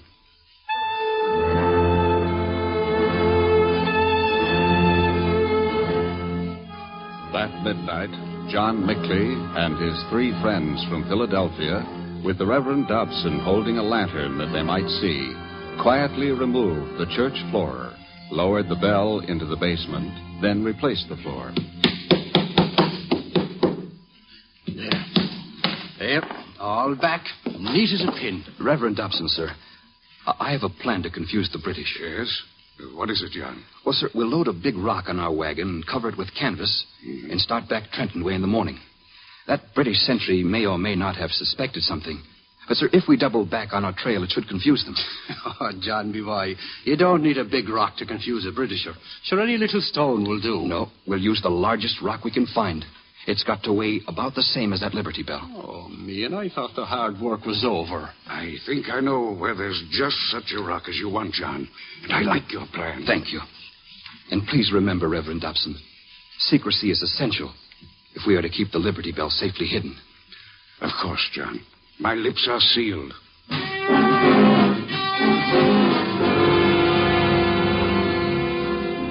When the British occupied the city of Philadelphia on September 26, 1777, they were furious to learn that the Liberty Bell had been spirited away. General William Howe threatened dire things unless it was returned. Handbills were posted offering rewards for its recovery. A rumor reached the British High Command. The bell had been taken to Trenton and secretly lowered into deep waters of the Delaware River. Timothy O'Connell, happy at any chance to plague the British, reported he had seen some men lower a huge object into the river. He offered to point out the exact spot, and a squad of British soldiers went with him to Trenton. They reached the Delaware River after dark. Right about here, Sergeant. There should be a boat tied up. Yes, there it is now. See it? In the shadow of the bank there. I see it. Moon's bright enough to make it out easy. You mean the bell sunk here? Oh, no. They lowered the object down the river a piece. Then why'd you bring us here? Well, now, I trust, Sergeant, it'll not be necessary to explain the operation of the river currents. How's that? Well, in fast-moving water, you don't row out direct to a spot. You can't. You let the current drift you down to it. I see. But if you're drifting, how can you hold the boat at the spot where it sunk? Oh, well, that's why we brought this rope along, you see. We'll tie it to the boat, snub the line around a tree trunk, and then ease the boat down to the exact spot. Now, that boat's big enough to hold all of you. You're coming with us. Oh, no, alas, Sergeant, that I can't. You see, I know where it is from the river bank, for 'twas from here I saw them drop it. But out in the river, sure, I'd lose me bearings. Oh, I'm leaving a man with you. Oh, of course, Sergeant. Well, I've been eating them. I couldn't possibly handle the rope all by myself. But you'll need the rest in the boat, for 'tis a heavy object you'll be handling. Private Borden, you out with the rope. The rest of you climb into the boat. Oh, Sergeant, you'd best be leaving your muskets. The river's deep along here, and, if one fell overboard... Not a bad idea. Stack your muskets, men. And Borden, you keep a sharp eye on them. I don't want one of them missing when we get back. I'll take care of them, Sergeant. Sure you got the rope snubbed around the tree, O'Connell? Oh, sure, Sergeant. You got the grappling hooks? Of course. Take it easy letting out the rope. And sing out when we're over the spot where it sunk. All right, Sergeant. Good fishing. Borden, I can handle the rope around the tree. You see that it doesn't snag on anything between here and the boat, eh? All right. Don't let it out so fast. I know what I'm doing now. Oh, can you see the boat? Yes, it's about 100 feet down the river. Oh, good. They should be getting near the spot. Not so fast with the rope. Well, it's burning me hands, man. I can't help it. Well, stop it. Hold the rope. Well, I can't seem to grab hold anywhere. The end's almost here. Well, do something. Grab it. There's the last of it now. Hold on to the end, Borden. There's a knot in it. Don't let go. Oh, the boat's too heavy. It's pulling me. Hold on, Borden. Don't let go.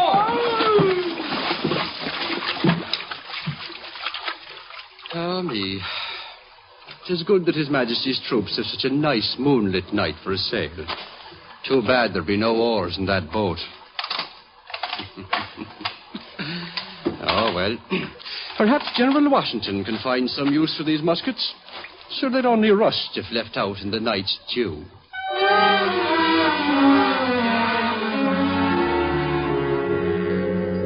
And Tim O'Connell, next day enlisting in the Continental Army at Valley Forge, brought along 8 well-oiled muskets, lately the property of His Majesty's troops. The Delaware River rumor never was completely ruled out. It always returned to annoy the British. The bell was sunk further up or further down the river. Meanwhile, the Liberty Bell was safe and snug in the basement of the Zion Reformed Church in Northampton Town, today known as Allentown, Pennsylvania. When the British left Philadelphia on June 18th, 1778, after an occupation of less than a year, the Liberty Bell was hauled in triumph back from Northampton Town to Philadelphia.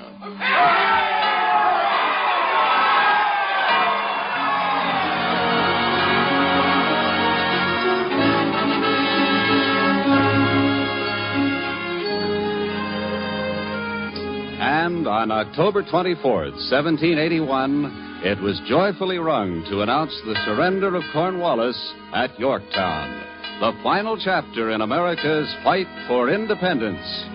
But not all its missions were happy. It was muffled on December 18th, 1799, and told the death of George Washington. Later, while tolling the passing of Chief Justice Marshall, July 8, 1835, it cracked for the third time. For a number of years, it remained silent and almost neglected.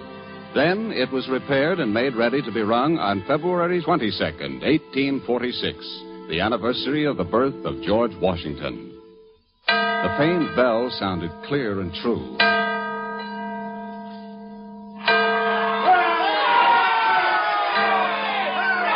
And then, suddenly, the bell cracked further and irreparably.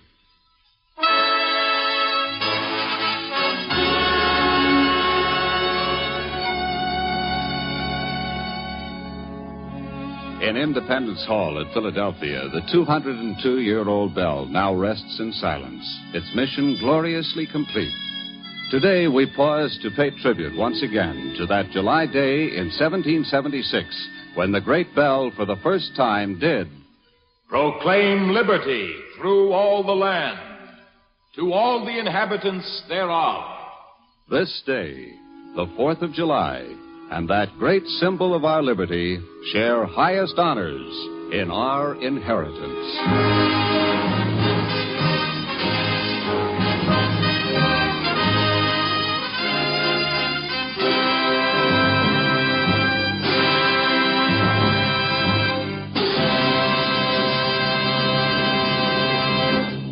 You have been listening to Inheritance, presented by the National Broadcasting Company in cooperation with the American Legion. We are privileged this evening to hear from the National Commander of the American Legion, Department of Connecticut, Mr. Arthur J. Connell. The American Legion has been proud and happy to cooperate with the National Broadcasting Company in the presentation of this series of radio programs, which has dramatized our inheritance of freedom, courage, and initiative. The American Legion, since its founding in Paris 35 years ago, has consistently undertaken programs which uncover the enemies of freedom, teach the appreciation of our blessings, build solidly for America's future, and serve our fellow men.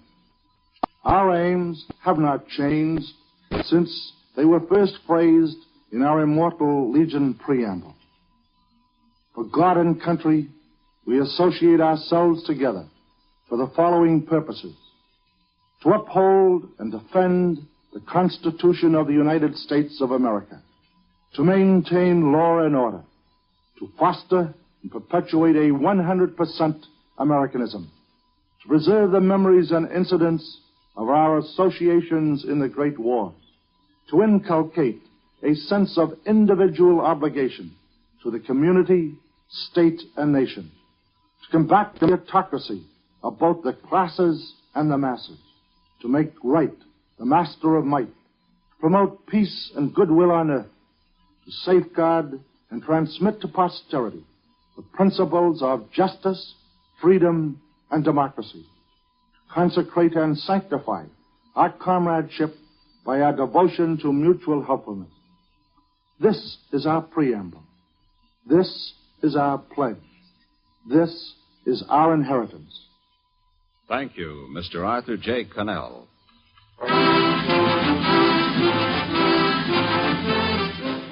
Next week, Inheritance will take you on another journey through the pages of history to a time when Americans, dreaming of the future, forged that which we possess today. Today's story, Proclaim Liberty, was written by Ted Weir and featured Dennis Patrick. Included in the cast in order of their appearance were Richard Peel, Donald Lawton, Howard Culver, Kurt Martell, Hal Gerard, Jack Carroll, Lamont Johnson, Herb Ellis, and Paul Dubov. The original music was composed and conducted by Robert Armbruster. Inheritance is produced and directed for the National Broadcasting Company and the American Legion by Albert McCleary. This is John Lang speaking.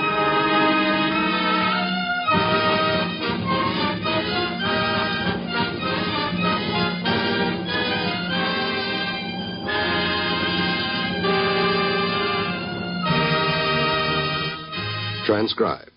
NAM President Harold McClellan will meet the press tonight on the NBC radio network.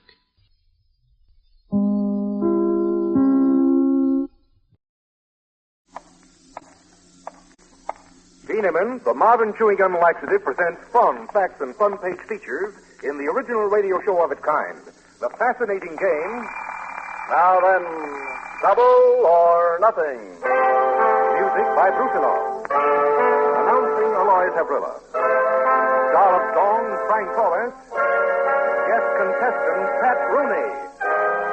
And awarding United States war stamps for Beaneman, the originator of Double or Nothing, Walter Compton.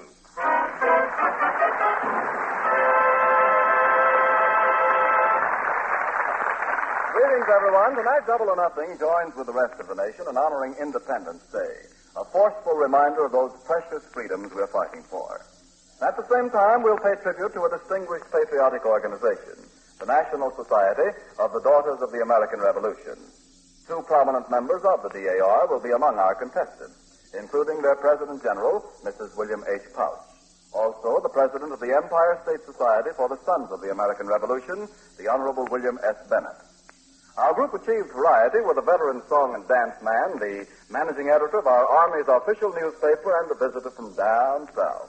So, Alois Hevrilla, start that personality parade, my friend. Okay, Walter, and facing our convoy of contestants is Mr. William Weber, visiting New York from Hickory, North Carolina. Hi, Mr. Weber. Step up here. That's your strong box, Mr. Weber. Any minute now, I hope to put lots and lots of money in there. United States War Savings Stamps with the compliments of Beaneman. You're all ready for your questions? All righty. Okay, sir. It comes from Miss Emma A. Granger of Portland, Oregon. She gets $5 for sending it in, and the best drug company of that same city gets a special award. How do you pronounce these two words? F-I-A-N-C-E and F-I-A-N-C-E-E. First one is finance. The second one... You didn't hear me spell them. Let me spell them again. F-I-A-N-C-E and F-I-A-N-C-E-E. Fiancé. That's right. And, Fiance. Fiance and fiancé. I think I'm going to let you have it. I just want to hear what you're going to say about it. Give him $5. Let me hear what he says. I pronounce them both the same, but if you want to argue, maybe Mr. Webster's wrong. I don't know, sir. I say fiancé for both. Now, look at... Okay, it's Beaneman's money. Let's go. See how much of it you can win. Well, when two people become a spouse... They do what? A spouse? My goodness, a $4 word. Quick. They have been fiancés. They have $4. $4. Boy meets girl. That's $1 on each. Fiancés. Girl meets boy. More fiancés. Yeah, more $2. I get this. Finally, they get married. Finally, they do. Yes, they get a spouse. They get a spouse. I'm not going to give you $4 more for that. Just $2 this time. Now, what happens? Well, then fiancés, they say, are chosen in heaven. That's purely rumor, I think, but $2. Well, men of fiancés, when they get married, are happily married. Great many of them are happily married. Full of rumors. $2 more. You're not. A few, $5. Well, after they get married, some get divorced. There's no question about that. $2 more. After they get divorced, some Feel sorry about it and get married again. Bingo! $2. Whoa! Time's up. Well, we managed to espouse $26 here. Now then. Double or nothing. Due to the war, which sizes of diamonds are most difficult to obtain in this country today? Small, medium, or large? Small, I think. Small. Small. You know or you... Yes, sir, I knew. Small. You know. Okay, that's right, too.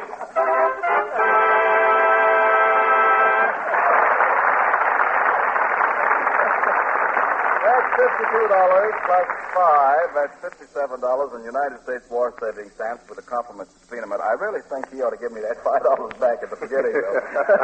Try and get it, Walter. Now, no organization has done more to perpetuate the memory and spirit of the men and women who achieved American independence than the National Society of the Daughters of the American Revolution. And your next guest, Walter, is that organization's able President General, who is also honorary national president of the Children of the American Revolution. She is Mrs. William H. Pouch.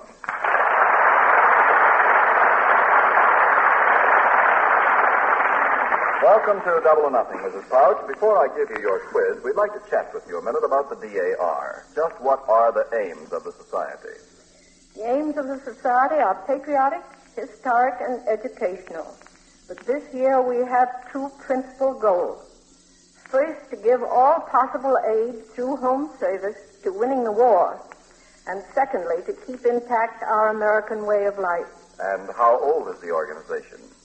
Mr. Compton, it's 51 years old. It was founded in 1890 by 4 prominent descendants of American Revolutionary patriots. One of them was Eugenia Washington, a descendant of the Washington family.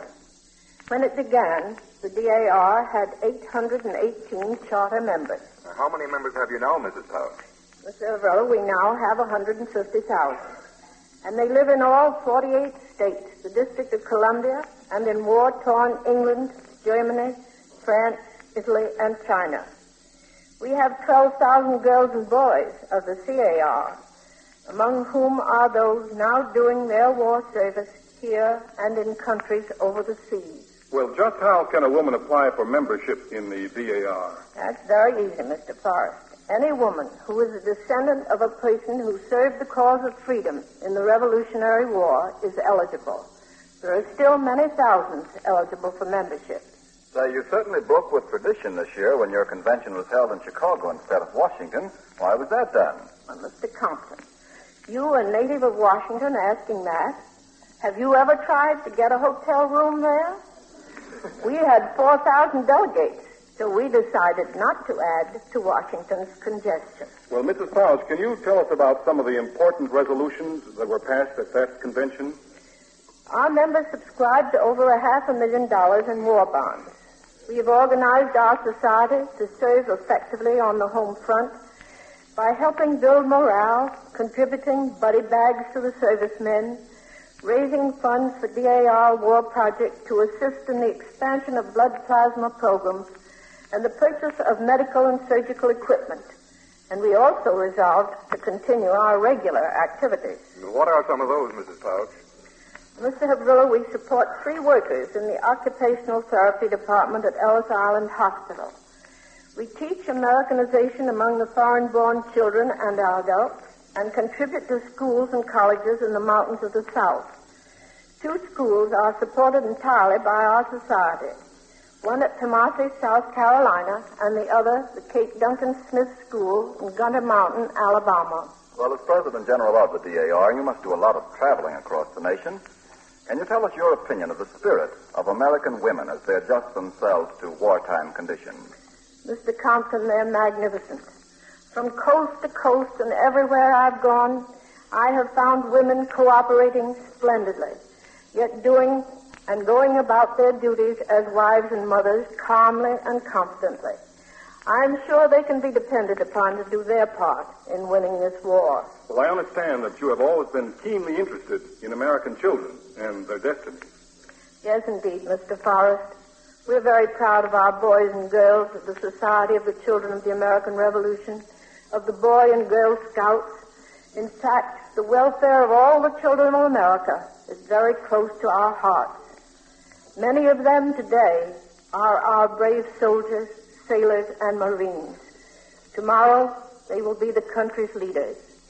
May God bless them, and may God give us at home courage to do our part so that freedom will endure and people worship as they choose, wherever the stars and stripes shall wave.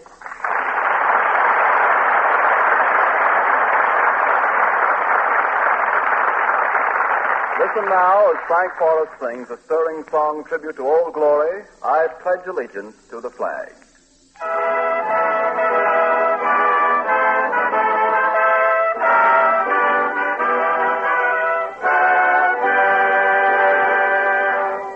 I pledge allegiance to the flag of the United States of America and to the republic for which it stands, one nation indivisible, with liberty and justice for all. One nation indivisible, with liberty and justice for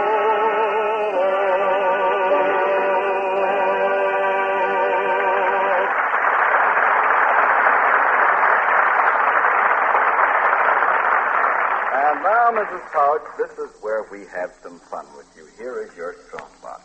That's right, put your glasses down. Get all set here. You're on the verge of becoming an ad-lib artist, Mrs. Pouch. What's that mean? You will find out in a minute. This question comes from Mrs. 𝒆𝒍'𝒔 of New York City. She gets $5 for sending it in, and Schultz, her druggist, gets a special award.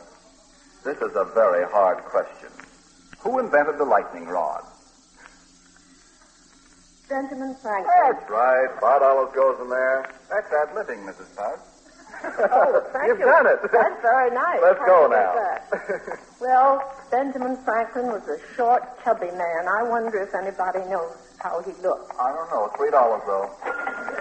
Well, he said, early to bed and early to rise makes a man wealthy and healthy and wise. That's $4.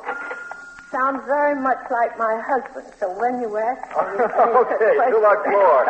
You'll hear about that when you get home. Mr. Powell. Well, Benjamin Franklin also came across to Staten Island in the early days of the Revolution. $2? And we feel that it was because of what he and Adams and Rutledge said to Lord Howe when they had the conference in the conference house. $1 each on Adams and Franklin. It was because of that the revolution went on, because Howe asked them to lay down their arms as traitors, and they refused. Give them $3 more. They're worth that. Well, everything that Benjamin Franklin did, he did well. $1. He certainly did. Another $1. And I... Whoa, the clock got you. $19. Now then, Mrs. Pouch. Now Double or nothing. You're going to ad-lib some more. Oh, I hope so. Right or wrong, Benjamin Franklin aided in the writing of the Declaration of Independence. Oh, he certainly did. That's correct. Okay. $38 plus $5. That's $43 for the United States. Well, what do I do with it? I think it'll have to go to Greater New York, USO. I sure sent it then, Mrs. Pouch. Thank you very much. Thanks a lot for being with us. Glad to meet you.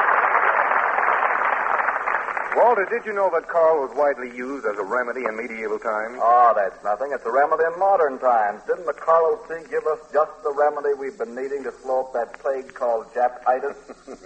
Go to the head of the class, genius. Thank you. But actually, Carl was taken internally in ancient times. Taken internally?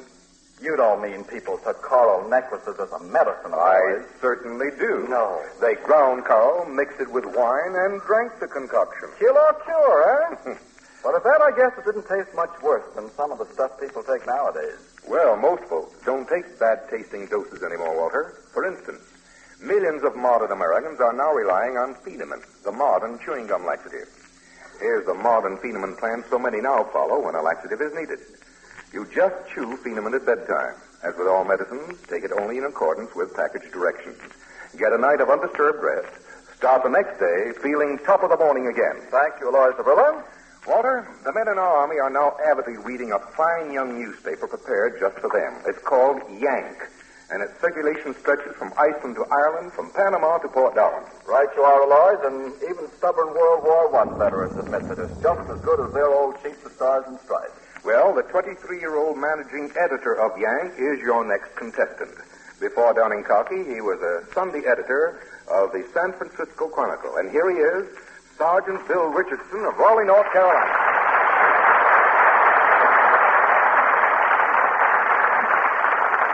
You're right from down in my section of the country, Sergeant. I'm from South Carolina originally, and you from North Carolina. North Carolina. Sometimes we must meet like those governors did and see what happens. Here's your question from Miss Alma Bates of Kansas City. She gets $5 for sending it in. I want you to differentiate between Jumbo and Dumbo. Well, to begin with the differentiation, both were elephants, I suppose. Well, what's the difference? Both were very famous Well, elephants. don't tell me everything now. Just tell me the difference. Jumbo was an actual elephant. Dumbo was a mythical elephant. I'll take it, okay, before you get me tangled up in big words and I don't know what you're saying. $5. They bring me an editor on this thing. I don't know what goes on here. Let's go. All right. The difference between them, Jumbo was the star, I think, of Billy Rose's show at Madison Square Garden. That's the name of it. That's another elephant, but I'll give you $3 for him, too. Furthermore, Dumbo was a contraction of Walt Disney in a very famous film. You've got to be 57 for this other guy. Dumbo had very big ears, like a no question. $2 for the ears, one on each. It was a very nostalgic little creature. And he got a number of laughs from a number of... I still don't know what kind of creature. What'd you say? Very nostalgic. Give him $4 for that. We got to look at that. That's at least an $8 word. All right, give him $4 for it. I would argue. The show Jumbo, as I remember it, was written by Ben Hecht, another former newspaper Hecht, $2, man. okay. And Charlie MacArthur, the other half of the team. That ought to be I'll give you $2 for that, too. We make haze while the sun shines. Miss Hayes is Mr. McCarthy's wife. Whoa! $20. Now then, double or nothing. What does the T stand for in Phineas T. Barnum? Well, as I remember, a book written by another newspaper man, really Gene Fowler, The Mighty Barnum. I think it was Phineas Taylor Barnum. That is absolutely correct, sir. $45 in United States War Savings Stamps with the compliments of Phenomen. He really yanked that out of me. Let's go now. Walter, your double entry tonight seems Mrs. Myrtle Lewis, National Chairman of Radio for the Daughters of the American Revolution, and Mr. William S. Bennett, President of the Empire State Society of the Sons of the American Revolution. That's all up there, son. Here's a strong box for each of you folks. I want you to know that you're running stiff competition here now. Mrs. Post got $43, and Sergeant got 45, and Mr. Weber has 57, and I want to see what two people can do. So let's see now. Here's your question from J.A. Hurt. Mr. Bennett, don't you look at me like that. You look like you know... Okay. All right. Mr. Hertz of New York City gets 5 hooks for sending it in, too. I want you to name a Victor who was a French novelist and a Victor who was an Irish-American composer.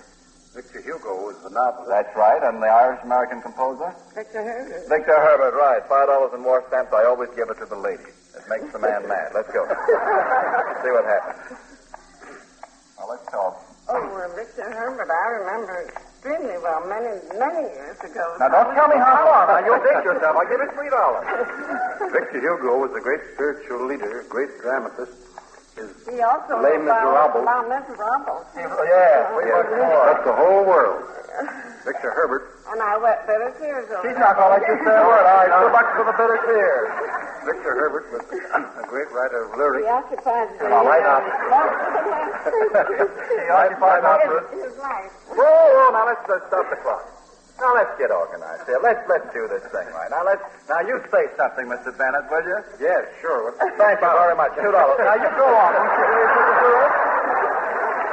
Well, Victor Mr. Herbert wrote about Mademoiselle Marie. $2 for Mademoiselle I listened to that and heard. 600,000 people came to the celebration of the day. He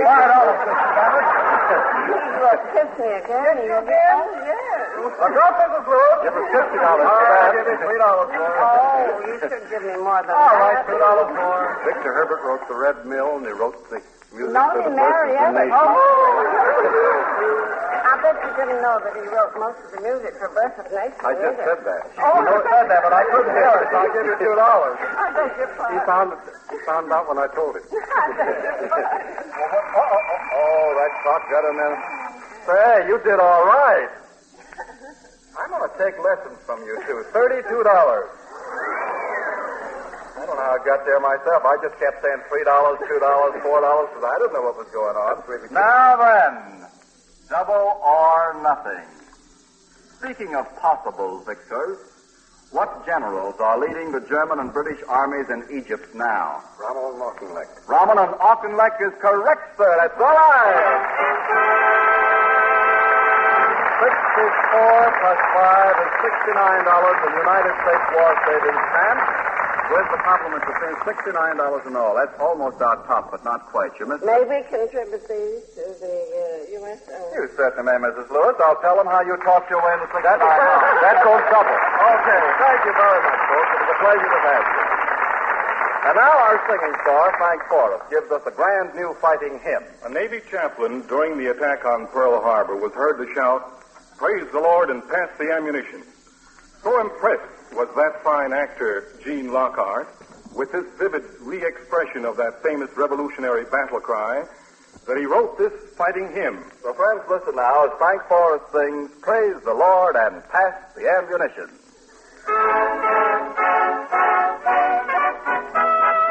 Praise the Lord and pass the ammunition. The nation has a mission and we're marching to war.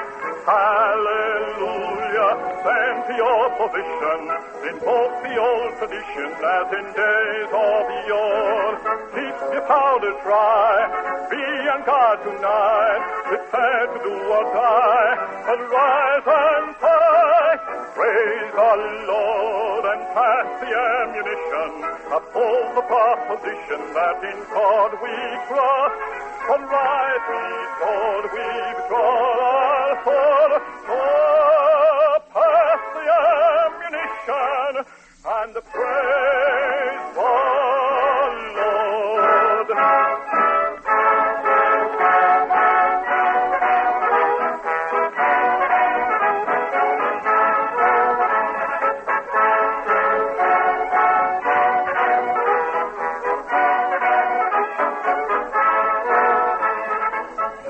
Powder dry, be on guard tonight, prepare to do or die, arise and fight. Praise the Lord and pass the ammunition, uphold the proposition that in God we trust.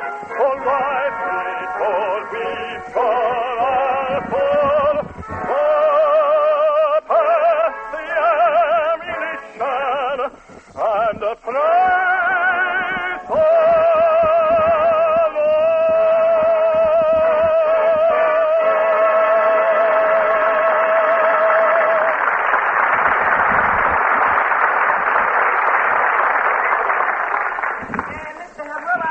We're on the air, son. Mr. Avrilla, a telegram for Mr. Avrilla. All right, boy. My name is Avrilla.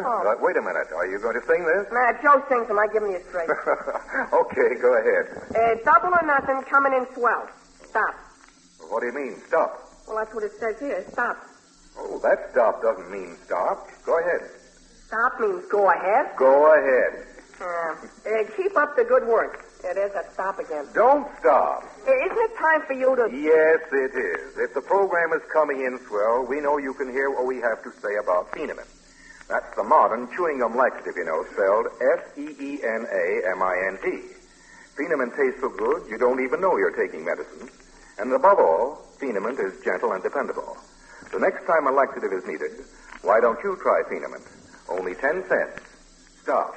And I do mean go ahead. Oh, you did that very nicely, Lloyd. Thanks. Now, friends, I'd like to tell you how you can get in on the fun of Double or Nothing from out in Peoria and San Francisco and places east, north, west, and south. Send all your questions for Double or Nothing to Phenomint Mutual Network, New York. Questions first received and used win $5, and if you include your friendly druggist's name, he too may win a special award. If duplicates are received, the first entry we get and use naturally wins. All questions become the property of Double or Nothing, and our judges' decisions are final. Remember, address Phenomint Mutual Network, New York.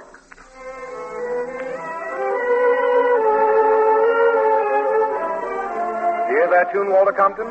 It's been the shoe-tapping signature of our guest star for over 40 years. To close the dead giveaway, Aloys, that song is the daughter of Rosie O'Grady. Right, Walter. And like two other great Americans, Stephen Foster and George M. Cohen, this 62-year-old song and dance man celebrates his birthday on the 4th of July. Here he is, younger than ever, the one and only Pat Rooney.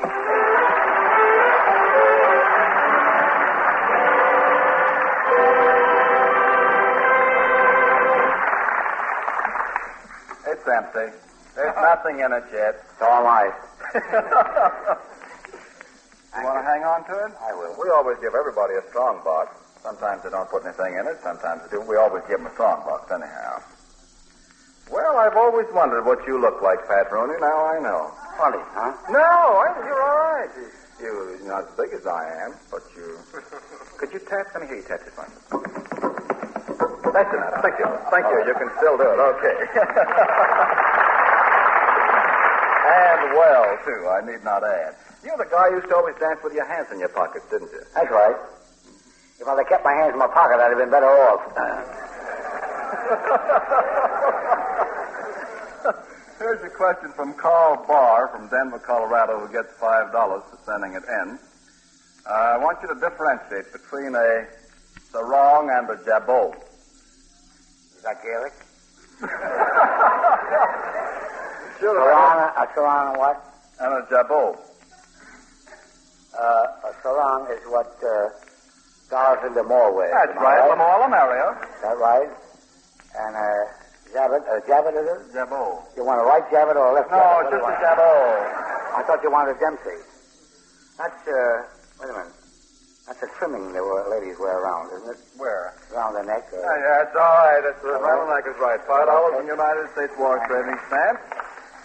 Well, it's the wrong way till we get to the end of the minute, but let's try it. Well, a sarong is a tropical word, isn't it? $2. Right? Can't you make it $5? Not on that, no. Work up to $5, will you? My birthday, you know. $5. Now, wait a minute. And, sarong is very popular in Hawaii, isn't it? Don't keep asking me. I don't know. $2. I like it on Miss Lamore. I don't know about Hawaii. Thank you, Bruce. Eddie Lamar is going to wear one in the next picture, if I'm not mistaken. I hope you're not mistaken. $5.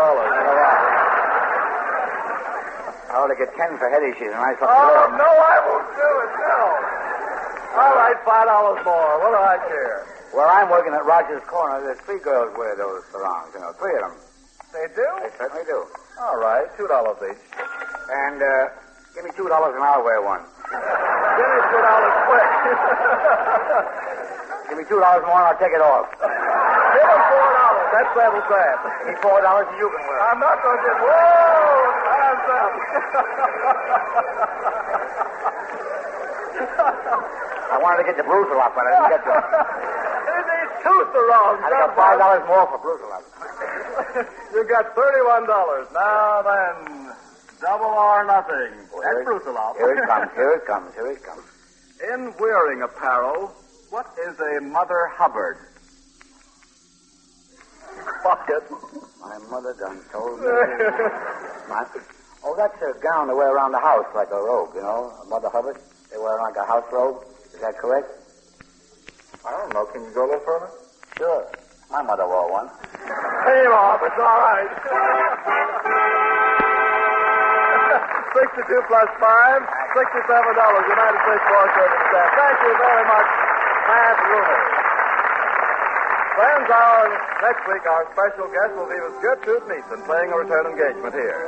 Also at that time we will pay tribute to another United Nations ally, the Union of the Soviet Socialist Republics, Russia. I'll be here to award United States War Stamps for Phenomen. I want to take this opportunity to thank Senor Eugenio Gonzalez, the commercial counselor of the Chilean Embassy in Washington. for his expressions of appreciation for our Chilean broadcast of last week. Now then, this is Walter Compton speaking from New York, saying goodbye to you.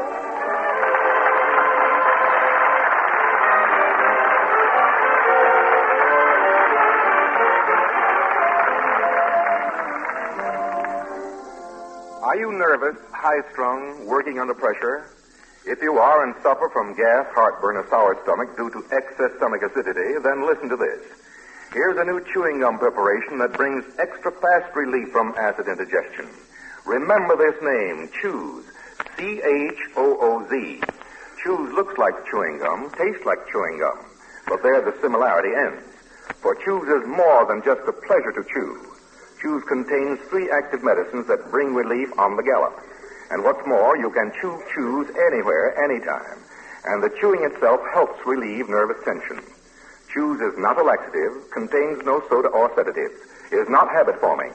Get extra fast-acting Choose now. Only 10 cents. This is the Mutual Broadcasting System.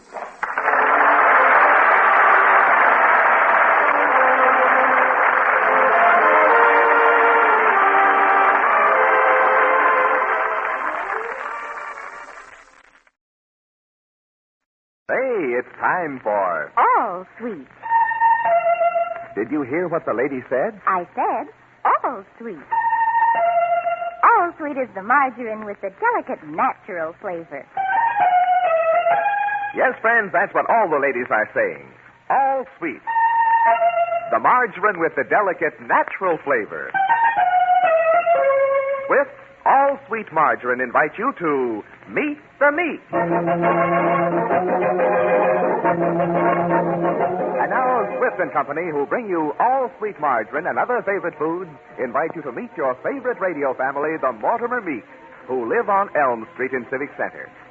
Well, it's breakfast time at the little white house with the green shutters, and judging from the conversation around the table, one member of the family seems to find no interest whatsoever in family, fun, or frivolity. My word, Peggy. I beg your pardon, daughter. Oh, nothing, Father. I just said, That's what I thought you said. Well, now that could mean any one of 3 things. Number 1, I'm tired. Number 2, I'm bored. Or number 3, I got a crush on somebody. A crush. Please, Father, don't be childish. Oh, well, pardon me while I grow up. Who is the lucky boy this time? Harold Harbinger. Harold Harbinger? Peggy, is he in relation to Horace Harbinger of the Harbinger Manufacturing Company? Mortimer, you know Harold. He's Horace's son.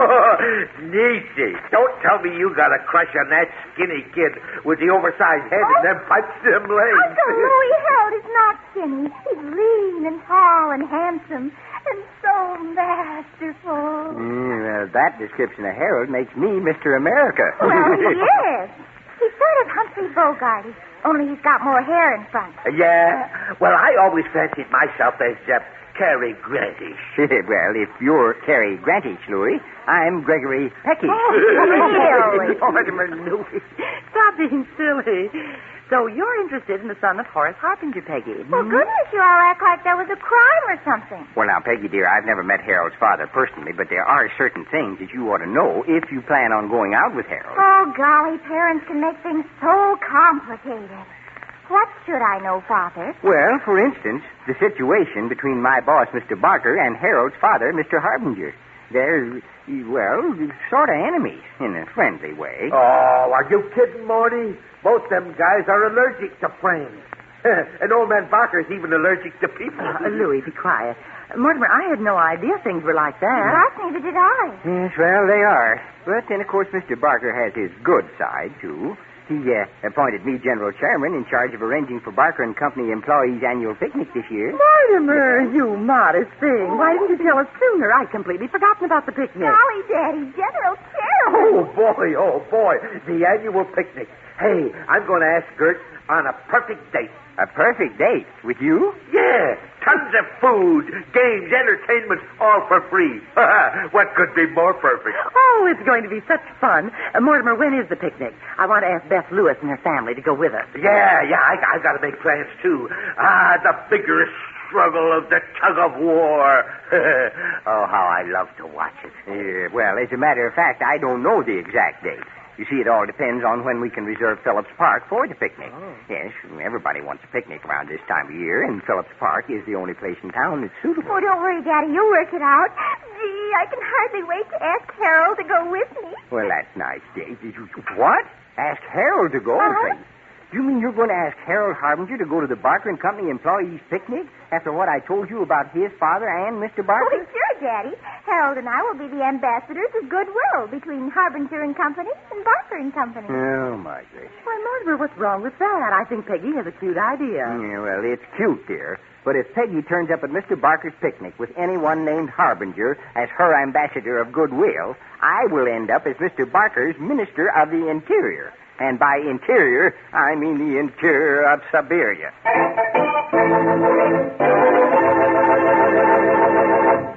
Next time you take in a play or movie, pay special attention to the scenery. You'll notice that stage settings very seldom distract from the story. On the contrary, they add just the right touch of charm.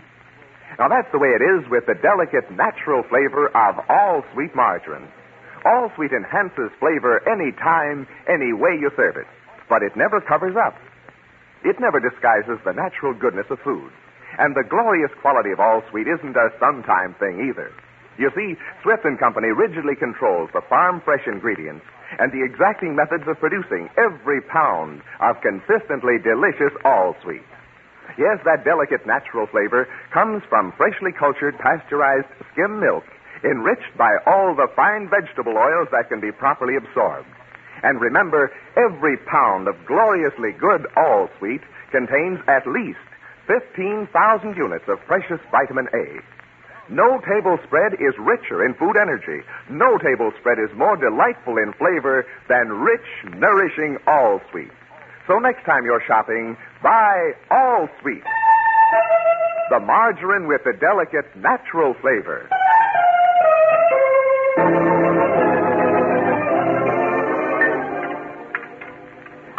Oh, my gracious, it's nearly 8 o'clock. I've got to get to work. What's the rush, Morty? What's the rush?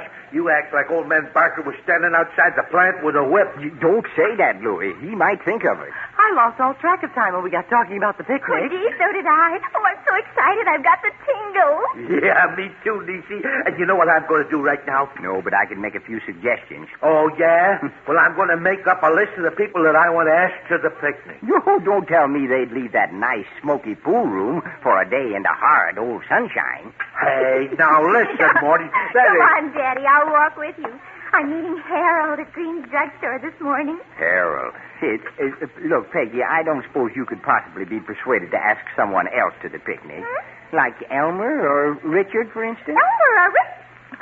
Father, those children. Well, of course, dear, that was foolish. Harold is a man. Oh, he certainly is.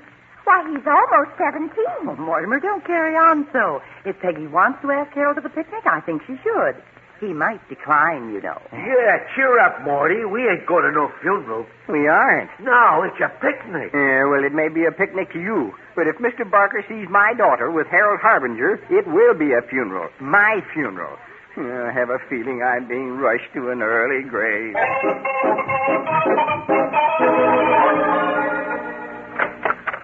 Hi, Harold. Have you been waiting long? Yeah, Peggy, but that's okay. In Bogey's last picture, he says it's a man's destiny to wait for a woman. Oh, golly, Harold. You mean I'm your destiny? Easy, baby. Don't crowd me. I'm the elusive type. Why, Harold, you look just exactly like Humphrey Bogart when you said that. Only not quite so old. I did? Gosh, Peggy, come to think of it, you sort of look like Lauren Bacall. Only not quite so hungry. Harold, listen, I've got the most wonderful plans for us. Okay, baby, shoot. If I like them, I may string along. Just relax. Oh, Harbinger, you're not on the silver screen. But I don't like your attitude. That's certainly a fine way to treat a forthcoming invitation. Well, golly, I didn't expect an invitation from you. I wanted to invite you to my father's annual employees' picnic. Okay, you can invite me, and I accept. Not so fast, baby. Men like me can never make plans, see? Maybe I'll go treasure hunting in the Sierra Madre, see? Harold, you can stop being inscrutable, see? Okay. Peg, will you go to my dad's company picnic with me? Sure. And, Harold, will you go to Barker and Company's employee picnic with me? Sure. Golly, 2 picnics in a... Peggy, did you say the Barker and Company picnic? Harold, I know what you're going to say, so don't. My father works for Barker and Company. And if I can go to the Harbinger Company's picnic, I don't see why you can't go to Barker and Company. Gosh, Peggy, don't get sore. You don't know my father. When is Barker and Company's picnic? I don't know yet, but it'll be soon. When's your father's picnic? I don't know either. Pop told me to call the park commissioner this morning and find out. I'll have to let you know. And, Peggy. Yes, Harold? Well, I don't mind not being Humphrey Bogart. Peggy. Yes, Harold? Don't you think that I sort of look like Dana Andrews in profile?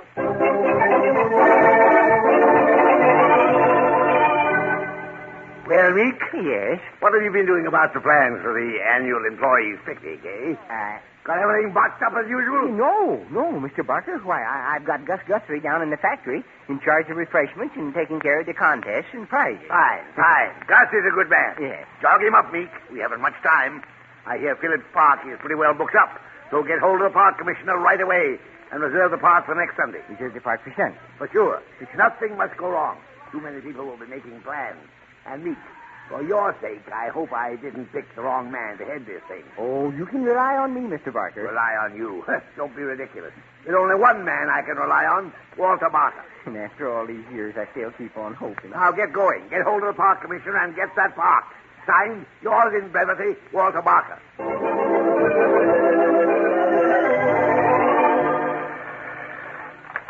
Hello? Hello, Peggy. This is Harold. I've got disastrous news. Worse than that. It's awful. Well, Harold, what's the matter? Are you sick? Not yet, but it'd certainly solve a lot of problems if I were. I just called the park commissioner about reserving Phillips Park for my pop's picnic next Sunday. Oh. That's the only day available. Everything else is booked up. Well, Harold, what's wrong next Sunday? That's a nice day to have an outing. Wait, the worst is yet to come. The park commissioner's all up in the air. He says somebody else is trying to reserve the park for that day, too. Oh. He wouldn't tell me who. He just said he wished people would leave him alone. Oh, Harold, have you told your father? Yeah, I told him. Then he told me. Since then, I don't hear so good. Pop's thinking of taking the case to the Supreme Court. He says that pig-headed park commissioner can't do that to him. Well, Tammy?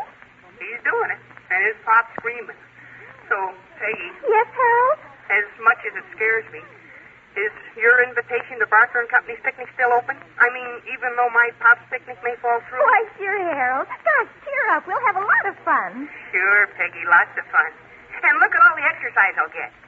Keeping one jump ahead of Mr. Barker all day.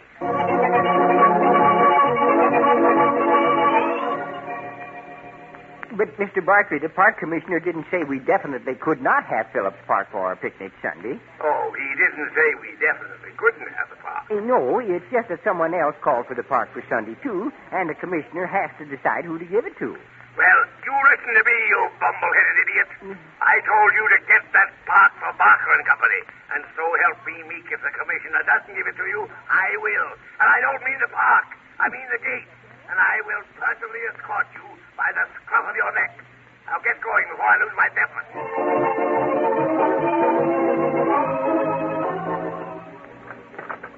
Hello, everybody. I'm home. Hi, Daddy. Well, Mortimer, where in the world have you been? You're awfully late for lunch. Yeah, Morty, I'm practically wasted away to a shadow. And the way you eat, you should be a total eclipse. Well, I'm sorry, Agatha, but everything seems to have gone wrong this morning. Oh. Yeah, specifically, it looks like there might not be any Barker and Company picnic. No picnic? Oh, but Daddy, I've already invited Harold. And I'm sorry, dear, but it looks like we might not be able to get the park for our picnic Sunday. Oh. Mr. Barker thinks I'm responsible because someone else is trying to get it. Oh, gosh, Harold, Father is trying to get Phillips Park Sunday for his company picnic. Oh. Peggy, say that again, but distinctly this time. Well, Harold invited me to his father's company picnic for next Sunday at Phillips Park. Go on, dear. And then he told me somebody else was trying to get Phillips Park for their picnic. And that somebody else was me. Oh, my gracious. When I tell Mr. Barker that Horace Harbinger's after Phillips Park, too, he'll turn it into an international crisis, complete with Gromyko and DeVito. Oh, get it, Daddy. You better sit down. I'd better lie down. That way I won't have to far to fall when Mr. Barker gets hold of me. Hello? Peggy Meeks, this is Harold Harbinger. Well, Gosh, Harold, why so formal all of a sudden? Never mind the idle platitudes, Miss Meeks. I have just discovered I have been used as a dupe. A mere tool. Huh? The park commissioner told me who's been trying to get Phillips Park for Sunday. Oh, now you know. I certainly do. Barker and Company. And what's even worse, your father. Well, Harold Harbinger, you sound as though you thought I had something to do with it. Well, it seems to me you might have warned me. Golly, my pop's furious, and so's the park commissioner. Well, Harold Harbinger, you make me furious. But, Peggy... And furthermore, I wouldn't go to your father's company picnic if it was the last picnic on earth. Oh, gee, but Peggy... And what's more, you can just forget about my invitation to the Barker picnic. I've decided to play the field again. And I don't mean baseball. Goodbye.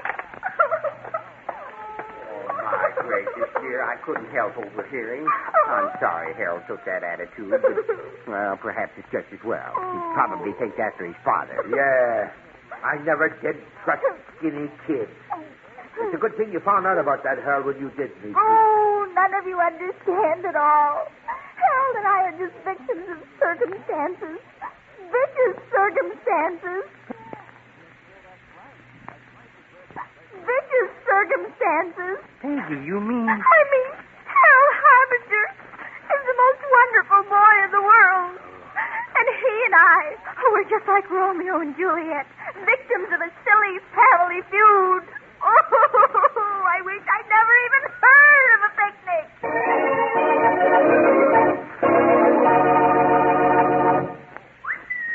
Hello there. Anybody home? Oh, hello, Mr. Weigel. Won't you come in? I'm just planning my menu for Barker & Company's annual picnic tomorrow. Well, it's a good thing I dropped over. You know, I'm a picnic planner from way back. Oh? Yes, indeed. Now, let's see. Do you prefer the old-school type of picnic lunch, Mrs. Meek? You know, sandwiches, potato salad, deviled eggs, chocolate cake, and fruit cake? Well, I was going to... Or do you lean more toward the modern idea of taking along a thermos of hot, nourishing soup, fried chicken, a tossed green salad, and ice cream packed in dry ice? It doesn't really matter what kind of picnic lunch you take along. Here's something that is important, Mrs. Meek. Those sandwiches, that fried chicken, those cakes and cookies will be extra delicious if you remember to use all sweet margarine. Well, of course, I always do use all sweet. And here's another thing, Mrs. Meek. All sweet margarine is a natural picnic goer. All sweet will arrive at any picnic in perfect condition. Not too runny, not too hard. Just perfect for spreading on sandwiches or toasted rolls. Yes, ma'am, all sweet's delicate natural flavor, its easy spreadability, and its glorious freshness make any meal an excursion into good eating. Oh, but of course, Mrs. Meek, as much as I'm tempted to, I wouldn't dream of making any suggestions or planning that picnic lunch for you. I'll just run along now. See you at the picnic tomorrow. Well, Meek, you got Phillips Park all right, eh? Well, Mr. Barker, I talked to the park commissioner. Fine, Meek. What time can we have the park on Sunday? Well, but Mr. Barker, that's what I was going to tell you. The park commissioner doesn't know whether to give Phillips Park to Barker & Company or... Or who, Meek? Come. Who else is trying to get the park? The Harbinger Manufacturing Company. What? The Harbinger Manufacturing Company? Oh, no. This is too much. Horace Harbinger wouldn't dare. But, Mr. Barker, maybe... Harbinger's probably been plotting this for months. He knows my reputation won't be worth a blood nickel if my employees don't get their picnic. But, Mr. Barker... He's probably been sending over spies to find out my plans. Oh, that malignant, malicious, evil-tempered, grasping, overbearing old man. But he'll not get away with it. I'll stop him in his tracks. Now, I'm going to tell you something, Meek. Yes, Mr. Barker? Horace Harbinger is not going to get the park. Not going to get the park. You are going to get it for Barker & Company on Sunday. On Sunday. And if you don't, you're fired. And I will personally run you out of town on a rail. Understand? Yes, sir. Far out of town, Mr. Barker?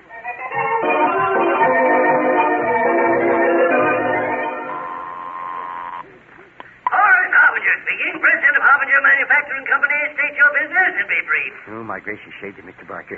Mr. Harbinger, this is Mortimer Meeks. I'm calling about a very important matter to us both. Stop talking in riddles. State your business and be quick about it. Well, Mr. Harbinger, do you suppose it would be possible for you to change the date of your employees' picnic at Phillips Park Sunday? Don't be ridiculous. I don't know whether we can get the park for sure. Say, just who are you, Meek? What do you do? Well, I'm General Chairman of Barker & Company's employee picnic. Barker & Company? Oh, so Walter Barker's trying to find out my plans, is he? Sending over spies, is he? Why, that overbearing, evil-tempered old man, of all the grasping, malignant, malicious plots I ever heard of. No, Mr. Harbinger. Mr. Barker doesn't know I'm even Never mind the explanations, Meek. You tell Walter Parker that I'm going to get Phillips Park for my employees' picnic on Sunday, even if I have to buy the park from the city. Have you got that? Yes, Mr. Harper. And one thing more. You tell Walter Parker that if I catch him anywhere near Phillips Park on Sunday, I'll tear him limb from limb. Goodbye, Meeks. You tear Mr. Parker limb from limb. My gracious. Mr. Harbinger sounds like a man after my own heart.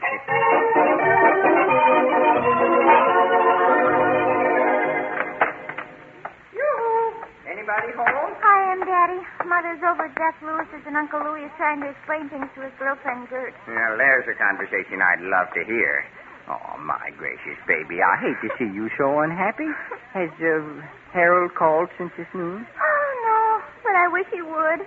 Oh, golly, Daddy. Isn't there some way we can straighten out this picnic mess? Well, dear, I've tried everything I know. I even called Harold's father, but he's just as stubborn as Mr. Barker. If you can imagine such an awful thing. Oh, I think it's absolutely disgusting. To spoil everybody's good time just because two mean old men are mad at each other. Oh, golly, why can't people get together? Well, Peggy, after all, that's what caused it. Peggy, repeat what you just said. Huh? I just said I didn't know why people can't get together. Peggy, I've got an idea. Now, it may not work, and I may get fired, but that's liable to happen anyway, so what have I got to lose? Well, Daddy, you've got a peculiar gleam in your eye. Peggy, you tell Agatha and Louis that everything's going to be all right. Now, I got a lot of work to do. Daddy, is there anything I can do? Well, you might dust off the family suitcases. If my idea doesn't work, we may have to make a very hasty exit.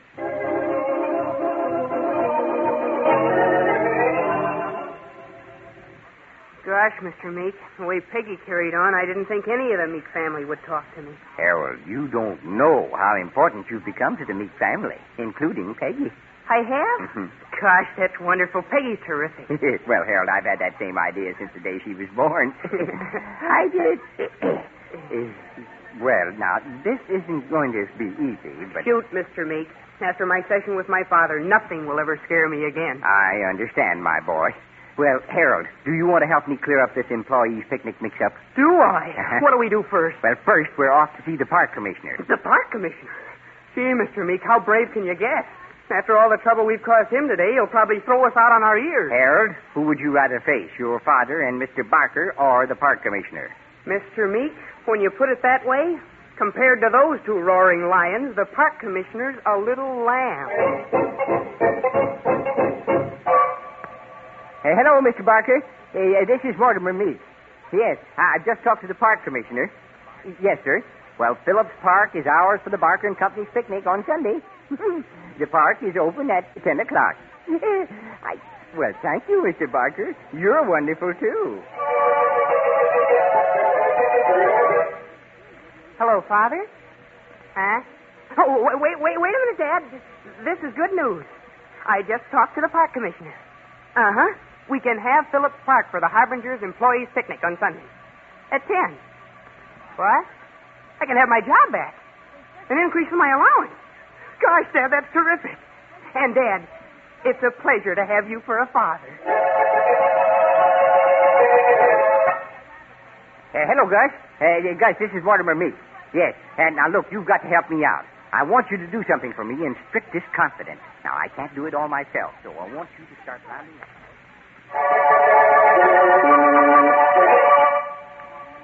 Hello, Al. This is Harold Harbinger. Is there anyone around who can hear you now? No? Good. Listen, Al. This has got to be kept secret. Uh-huh. You know about the employees' picnic Sunday. Well, will you start right now and notify them?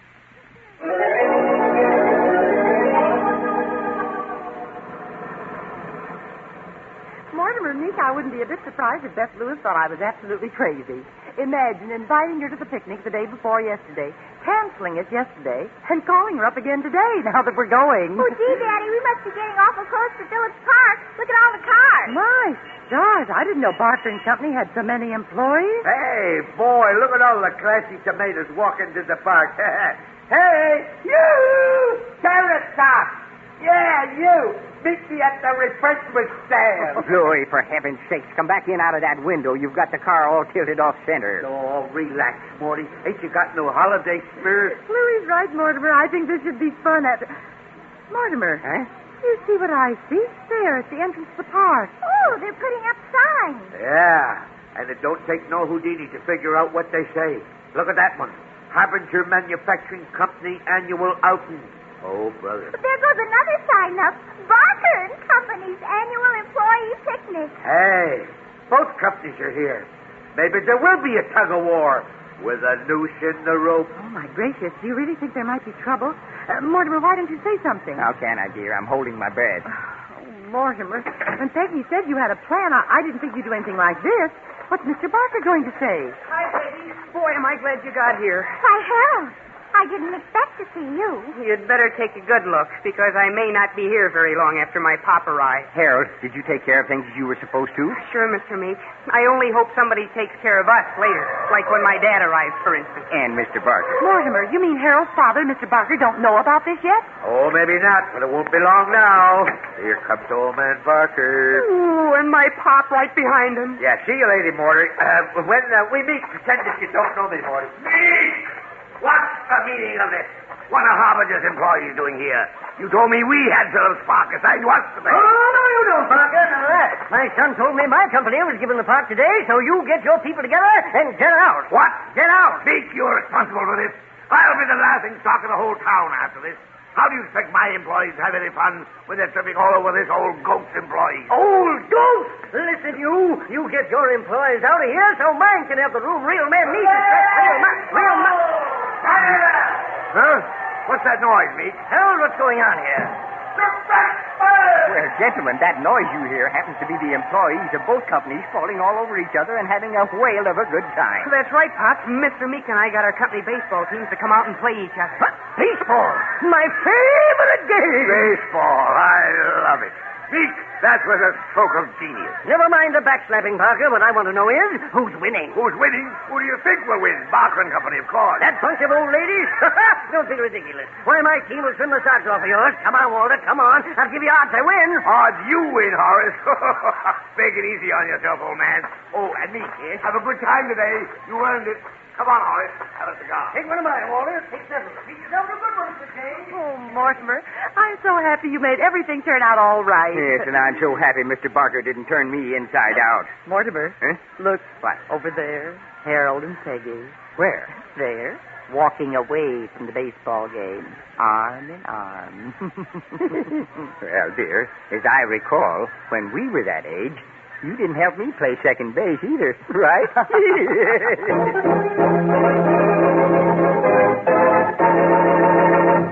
Now, maybe you think you're a dyed-in-the-wool expert on toasted cheese sandwiches. But unless you've tasted them made with delicate, natural-flavored, all-sweet margarine, why, you're just a beginner. Simply spread white bread generously with the smooth, creamy goodness of all-sweet. All-sweet is so wonderfully economical that you can be as extravagant as you please with it. And you'll want to spread glorious golden all-sweet from crust to crust. Because by doing that, you're actually doubling the food energy of each piece of bread. Next, place the cheese between the slices of bread and finish up this delectable treat by browning the sandwiches in hot, melted all-sweet.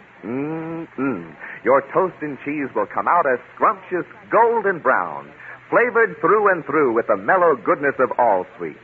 And say, this tempting dish is wonderfully nutritious, too. Remember, there are at least 15,000 units of vitamin A in every delightful pound of all-sweet. Yes, regardless of price, you couldn't find a more delicious, more nutritious table spread than all-sweet. The margarine with the delicate, natural flavor.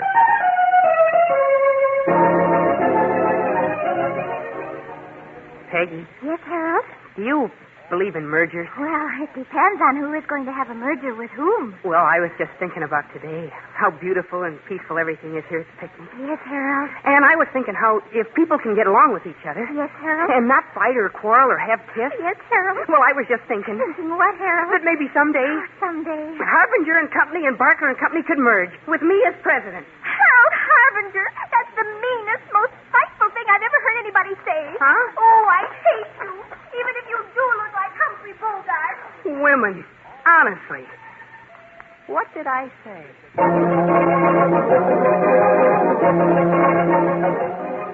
Meet the Meeks, starring Forrest Lewis and Beryl Vaughn, is written and directed by Les Weinrott.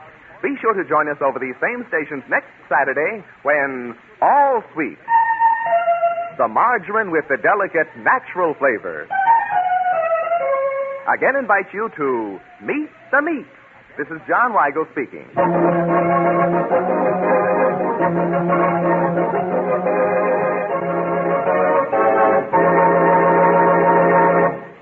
This is NBC, the National Broadcasting Company.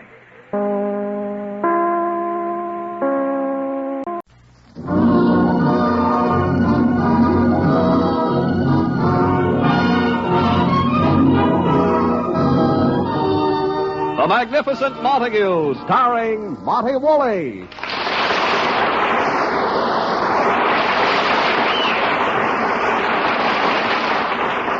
Yes, it's The Magnificent Montague, the Saturday night transcribed feature on NBC's All-Star Festival of Comedy, Music, Mystery, and Drama. Brought to you by Chesterfield. Always milder, better tasting, cooler smoking, plus no unpleasant aftertaste. By Anacin for fast relief from pain of headache, neuritis, and neuralgia. And by RCA Victor, world leader in radio, first in recorded music, and first in television. Before we hear from the Magnificent Montague, let's hear from Chesterfield. You see it in the newspapers. No unpleasant aftertaste. You hear it on the radio. No unpleasant aftertaste. You see it on television. No unpleasant aftertaste when you smoke Chesterfield. It's the biggest plus in cigarette history. Science discovered it. You can prove it. Science discovered that of all brands tested, Chesterfield, and only Chesterfield, leaves no unpleasant aftertaste. Prove it yourself. Smoke a pack of Chesterfields. They're always milder, better tasting, cooler smoking. And Chesterfield is the cigarette that leaves no unpleasant aftertaste. That's the biggest plus in cigarette history. No unpleasant aftertaste. Science discovered it. Prove it yourself. Buy Chesterfields today. And now, the Magnificent Montague.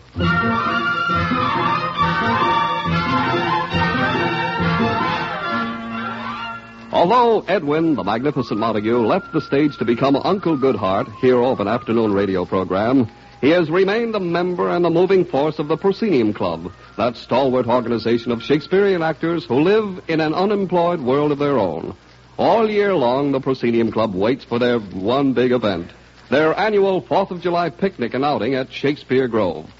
It is the morning of the great event. In the Montague apartment, his wife, Lily, and Agnes, the maid, are making up lunch baskets. Agnes is very happy. Have you got the mustard, mustard, mustard? Have you got the pickles, pickles, pickles? Have you got the relish, relish, relish? Have you got the... Agnes? Yeah, honey? Oh, you have the lunch basket almost packed. What a picnic. Look at this food. Fried chicken, potato salad, deviled eggs, chocolate cake. Boy, are those ants going to live. Oh, everything looks so... Oh, wait, Agnes. What, honey? I just remembered. Edwin hates deviled eggs. So what?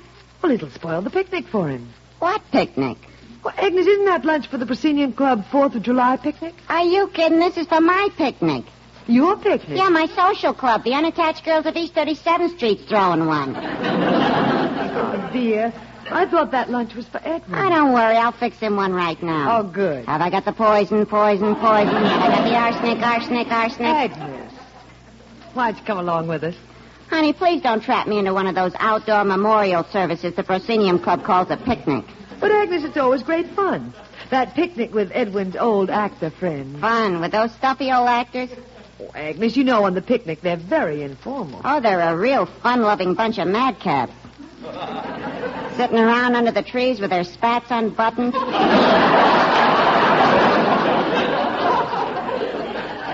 Agnes, you know there's always swimming. Now, that's worth seeing. The swimming suits those old fogies climb into. They may be a little conservative and old-fashioned. Whatever it is, it's the only place you can still see a double-breasted bathing suit with a belt in the back. Oh, come now, Agnes. The campfire with those long, dull recitations from Shakespeare. And then your husband takes over with his annual rendering of Hamlet's soliloquy. I can still hear the voice ringing through the woods. It really gets them. It must. Last year, 200 moose came running looking for me. Oh, Agnes, it won't be the same without you. No, honey, I'm all set to go with the unattached girls of East 37th Street. The entertainment committee's lined up a boat ride up to Bear Mountain. The invitation says campfire, songs, and dancing. Dancing at Bear Mountain? Oh, then you all have dates. Dates? Those girls? Are you kidding? Well, who are you going to dance with? The bears, I guess. Oh, Agnes. Wait till the bears get a load of my club. There'll be an early hibernation this year. Oh, come along to the Proscenium Club picnic with us, Agnes. Edwin will be... Uh-oh, I hear him. He's out. Now comes the warming of the magnificent Montague's tonsils. Air raid, go to your shelter. Agnes, please. Good morning, Lily. Good morning, Edwin. Gad, you look lovely this morning, Lily. Good morning, Mr. Montague. Gad. Oh, now, Edwin, Agnes is very attractive this morning. Attractive? Lily, must she always wear those curlers in her hair when she's trying to attract lightning? Look who's talking about beauty, the face with the hanging gardens. Oh, please stop. Now, both of you. It's so nice to have a man around the house, and we're stuck with a monster. Independence Day. This is the beginning of the 4th. Must we have a maid who talks as if she just finished a 5th? Agnes, don't answer him. Bring in Edwin's breakfast. Breakfast. My morning tussle with Tomaine. Oh, stop picking on her. You have a big day in front of you. Right after your radio broadcast this afternoon, we're going to the Proscenium Club annual picnic. Yes, Lily. Tonight, around the campfire with all my faithful friends of the stage around me, I can forget for a moment that I, the magnificent Montague, deserted the theater for radio. From Hamlet to Uncle Goodhart 5 times a week. Aye, what a rogue and peasant slayer am I. My offense is rank, oh guilty conscience. Villainy, I am thy chief. What do you want with your eggs, Ham? I mean, what do you want with your eggs? Ham?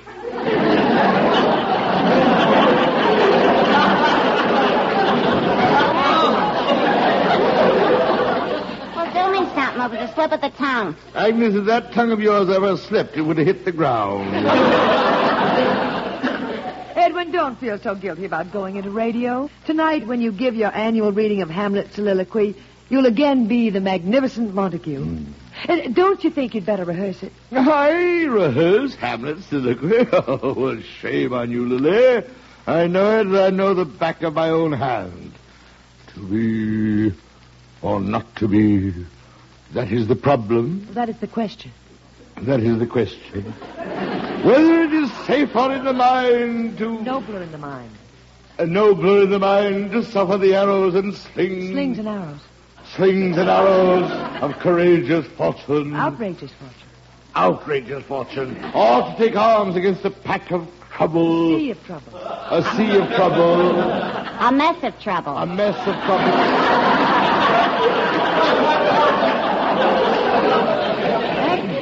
This is fun. Quiet. To die, to sleep. To sleep, perchance to wake. Perchance to dream. Perchance to dream. Perchance to snore. Perchance to... Lily, get her out of here. Quiet, Agnes. Go on. To die, to sleep. To sleep, perchance to dream. Aye, there's the rub. Oh, bravo, Edwin. And you thought I didn't remember it. Mr. Montague, you sure know it like the back of your own hand. Thank you. You must have been wearing gloves for 50 years. Excuse me, Agnes, for exposing your delicate brain to culture. Hereafter, with you in the room, we will only quote from the racing form. Oh, never mind, Agnes, Edwin. You sounded wonderful. They'll cheer you at the campfire tonight. Now, I've got to get things ready for the picnic. Wait, Lily. What is it, Edwin? Lily, I'm not going. Edwin! Well, you haven't missed a Proscenium Club 4th of July picnic in your whole life. I know, but Lily, this year I can't face it. Edwin. Lily, the club never found out. I've deserted their ranks for the gold of radio. I'm not going. It's a mockery. Edwin, the Proscenium picnic is more than just a group of Shakespearean actors having an outing. I know. It's the 4th of July. It's more than just the date of the signing of the Declaration of Independence. It's where we first met. On the day it was signed.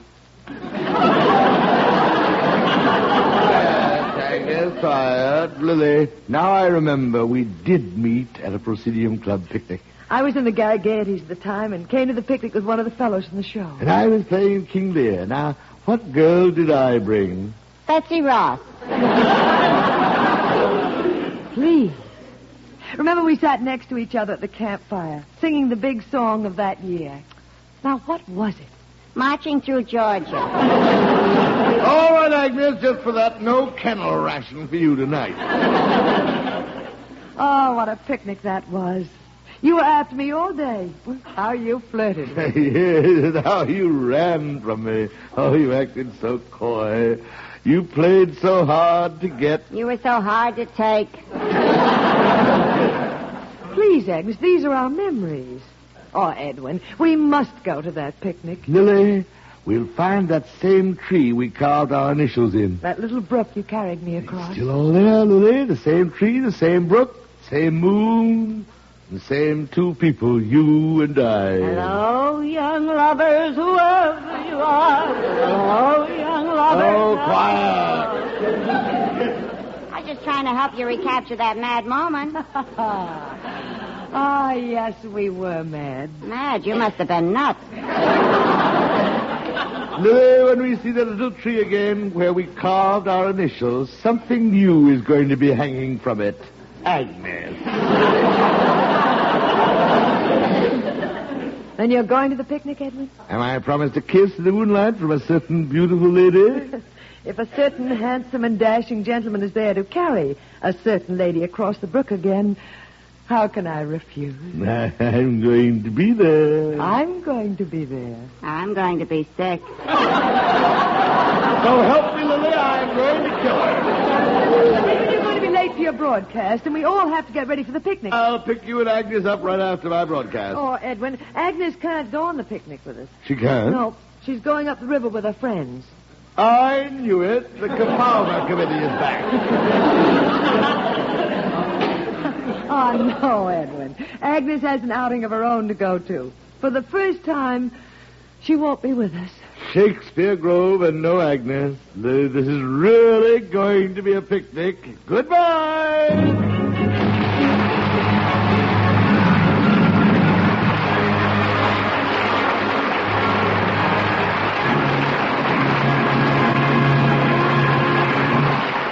We'll be back with the magnificent Montague in just a moment. If you suffer from pains of headaches, neuritis, and neuralgia, you should discover what many thousands have known for years, that Anacin brings incredibly fast, effective relief. Anacin is like a doctor's prescription. That is, Anacin contains not just one, but a combination of medically proven active ingredients in easy-to-take tablet form. Probably at some time you have received an envelope containing Anacin tablets from your physician or dentist. Thousands of people have been introduced to Anacin this way. Try Anacin yourself the next time you suffer from the pains of a headache, neuritis, and neuralgia. You'll be delighted at how quickly relief can come. Anacin is spelled Anacin. Your druggist has Anacin in handy boxes of 12 and 30 tablets and economical family-size bottles of 50 and 100 for your medicine cabinet. Ask for Anacin today. And now, back to the magnificent Montague.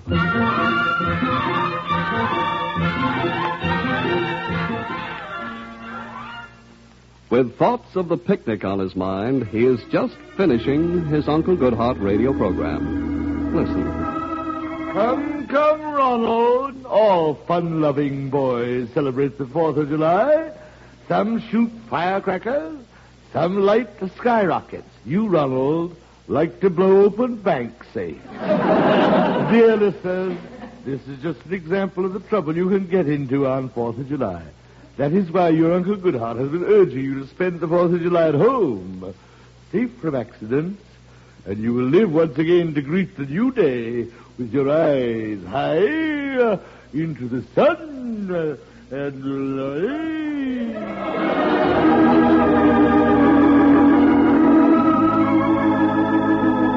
So ends another episode of Uncle Goodhart. And now, stand by as we announce the lucky winners of the Uncle Goodhart letter writing contest. The prize-winning letter on the subject, How I Would Spend the 4th of July at Home with Uncle Goodhart, was written in by Mr. and Mrs. Stonewall Patu of Hemlock Hill, Tennessee. Mr. and Mrs. Patu are on their way to New York, all expenses paid to fulfill their heart's desire. They will spend the 4th of July in the happy home of Uncle Goodhart.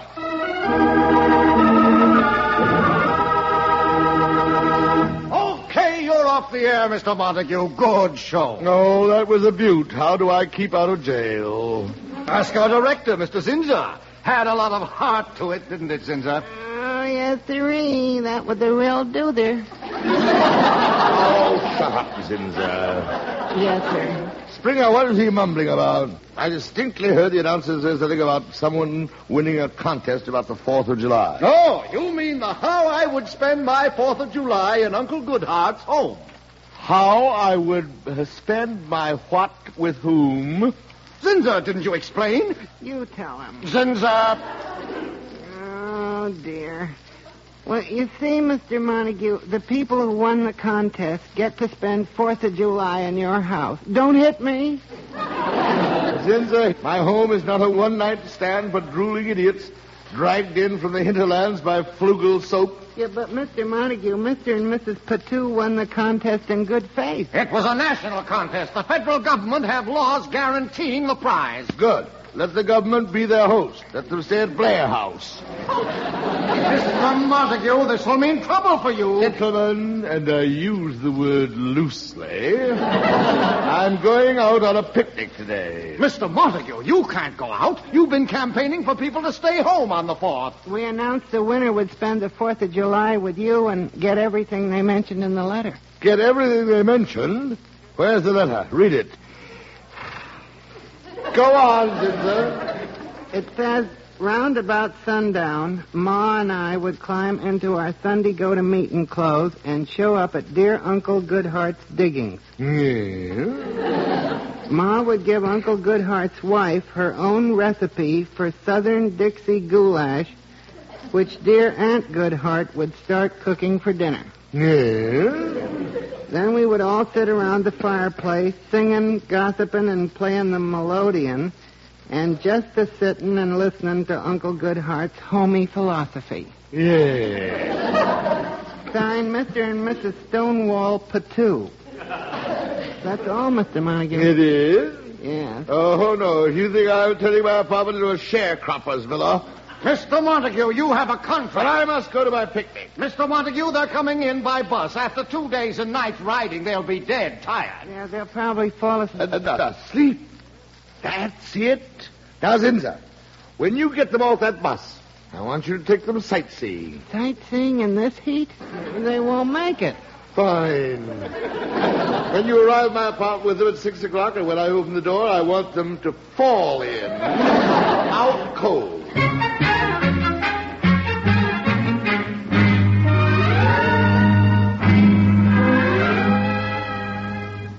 If there was any other way. Oh, this is a fine time to tell me to cancel my picnic. I got a right to live, too. Agnes, I told you we're expecting Mr. and Mrs. Patu. Well, I think it's shameful.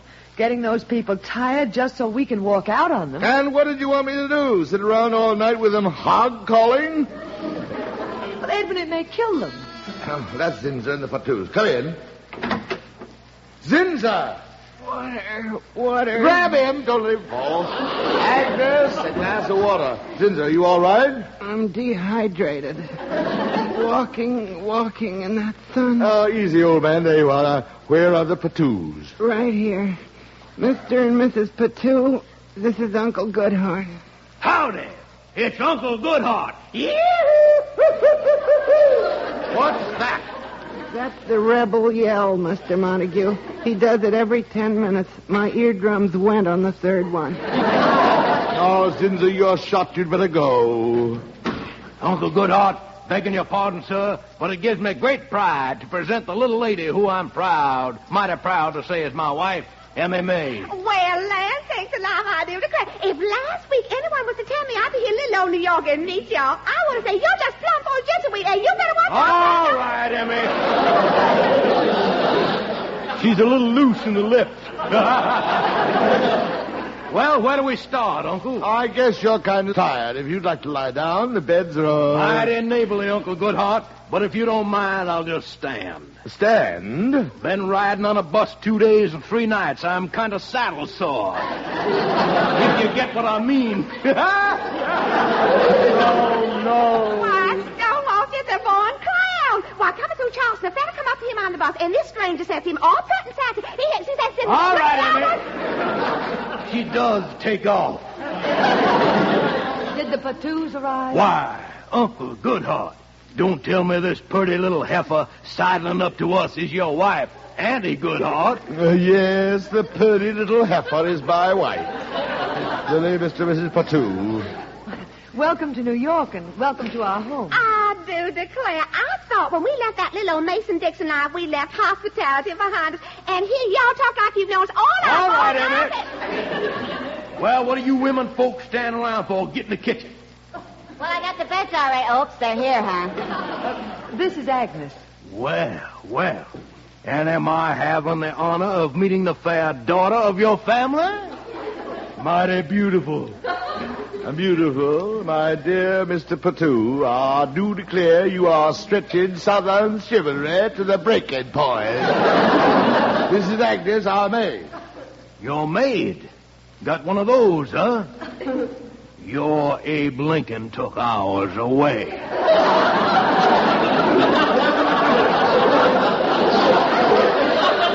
What are your plans, Uncle? Well, right now I'm thinking of personally firing on Fort Sumter and starting the whole war over again. Well, what are you women folks standing around here gassing for? I'm hungry. My stomach's hollering. Send it down, boy. Send it down. Well, dinner is... You all are going to eat on the Patoos tonight, just like I said in our letter. MMA, fetch me the suitcase. Suitcase? Yes, sir. We brung our own victuals. Here you are, Mrs. Goodhart. In this suitcase, we got all the makings for MMA's Dixie Goulash. It's chock full of hog jowls, turnip greens, hominy grits, fatback, chitlins, black-eyed peas, and for flavoring, a couple of squirrel heads. Careful when you open it up, honey. Been riding on top of the bus for 2 days. Might be a little high.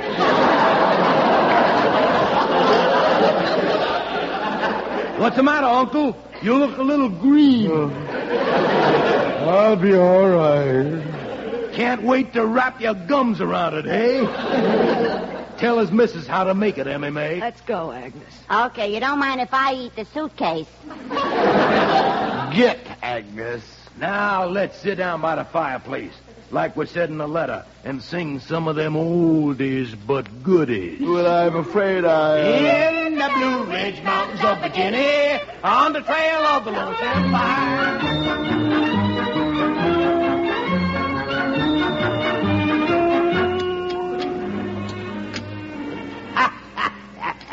Now, that was a meal. How about it, Mrs. Goodhart? There's still one squirrel head left. No, thank you.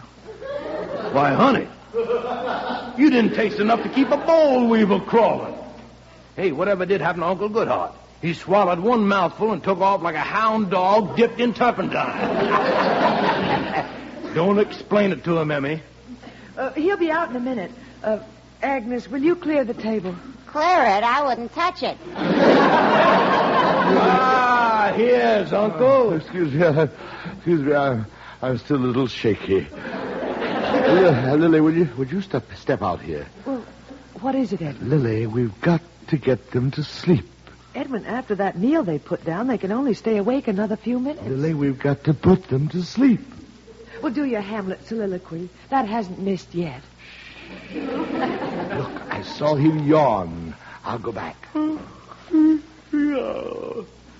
Mighty tired after that meal. Now, here, take this easy chair. Just sink into it. Yeah. Usually after dinner, Stonewall usually just sits around sucking on his teeth with his belt off, and his stomach just a growling and a growling and a growling. Say, how about another song? Camptown brings back 6 Wait, you just relax. Let me read you my philosophy, like you said in your letter. Ever hear of a writer called Shakespeare? Shakespeare? Can't say that I have. But MMA here, she was a high school teacher in Hemlock Hills. MMA, you ever hear of Shakespeare? No, but I declare we used to do a heap of reading out of the Sears Roebuck. All right, Emmy. Agnes, will you play the melodeon the studio sent out? Just like we're asked for in the letter. Go ahead, Agnes. Stand by with the pillows, Lily.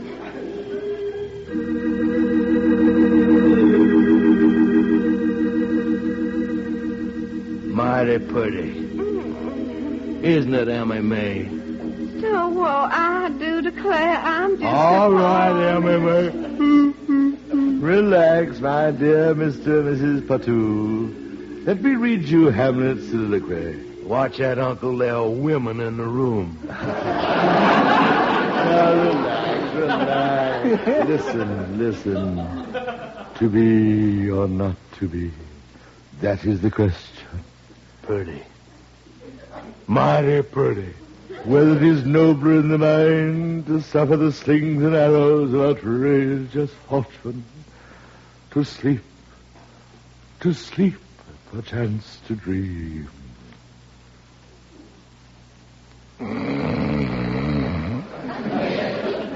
They're asleep. Already? Congratulations, that's a new record. Let's go. No, let's make sure they're asleep. Mr. Patou. Mrs. Patou. That's it, Lily. The lunch baskets. On to the picnic. Here, Edward, let's go. Hurry, Agnes. Coming. MMA? Yeah. Is the old goat and his wife gone? Yeah. I thought we'd be hung up with them forever. Oh, Stonewall, you're a caution. And now let's celebrate the 4th as it should be celebrated. Mrs. Patou, if you'll take my arm, we'll go out and get low dead. It's a glorious 4th of July.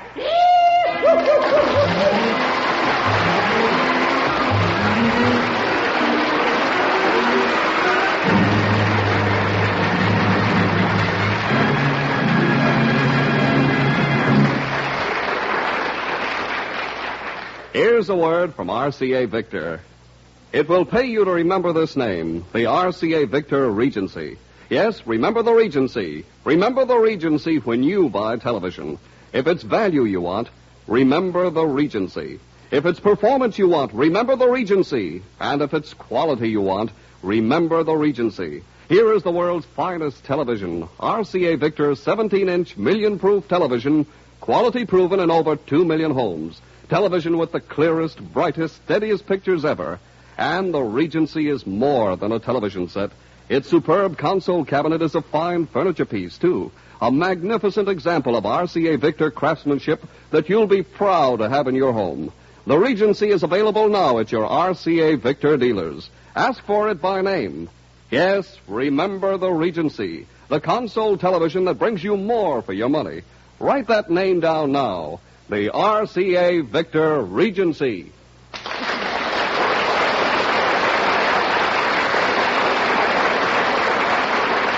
Listen again next week, friends, to The Magnificent Montague, starring Monty Woolley. The Saturday night transcribed feature on NBC's All-Star Festival of Comedy, Music, Mystery, and Drama. Brought to you by Allison for fast relief from pain of headache, neuritis, and neuralgia, and by RCA Victor, world leader in radio, first in recorded music, and first in television. The Magnificent Montague was written by Nat Hiken and Billy Friedberg. Ann Seymour was Lily. Pert Kelton was Agnes. Also heard tonight were Art Carney, Johnny Gibson, John Griggs, and Ann Petoniak. Jack Ward was at the organ. This is Don Pardo speaking.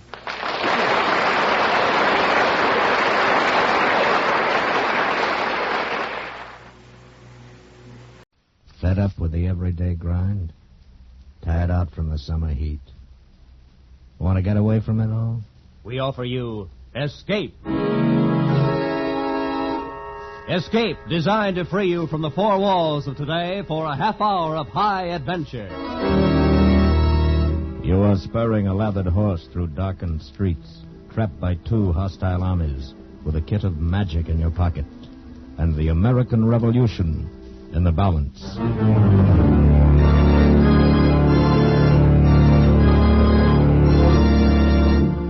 Tonight, we escape to an earlier day and to the workshop of a famous wizard, as Stephen Vincent Benet told it in his delightful story, A Tooth for Paul Revere.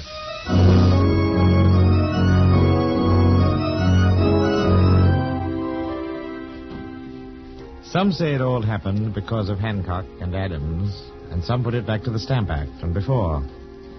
Then there's some that hold out for Paul Revere and his little silver box. But the way I heard it, the American Revolution broke out because of Lige Butterwick and his tooth. My great-aunt was a Butterwick, and I heard it from her. Every now and then she'd write it out and want to get it put in the history books, but they'd always put her off with some trifling sort of excuse. But the way she told it to us kids, sitting there before the flickering fire on some blustery, blowy night, it sounded spooky enough and wonderful enough to be as true as the Union. History books, bah. You don't get the right of things from such. In the story of a nation, it's the queer corners that count. The tales that get whispered down through families.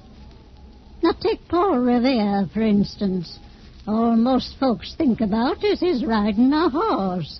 But he was a silversmith by trade, and there was a kind of magic in that hand of his. I could see just a little bit farther into the millstone than most folks. And in that little shop of his on those fateful nights, he sat over a miraculous flame and brewed the revolution in a silver teapot. And then he put it into a little silver box, no bigger than this. Yes, that's the way my great-aunt talked about Paul Revere, and the chills ran up our spines. But it takes all kinds to make a country, she used to say, and it isn't till the plain ones, like Lige Butterwick, get stirred up, that things really start to happen. Lige was just an ordinary sort of man, without special vision into a millstone.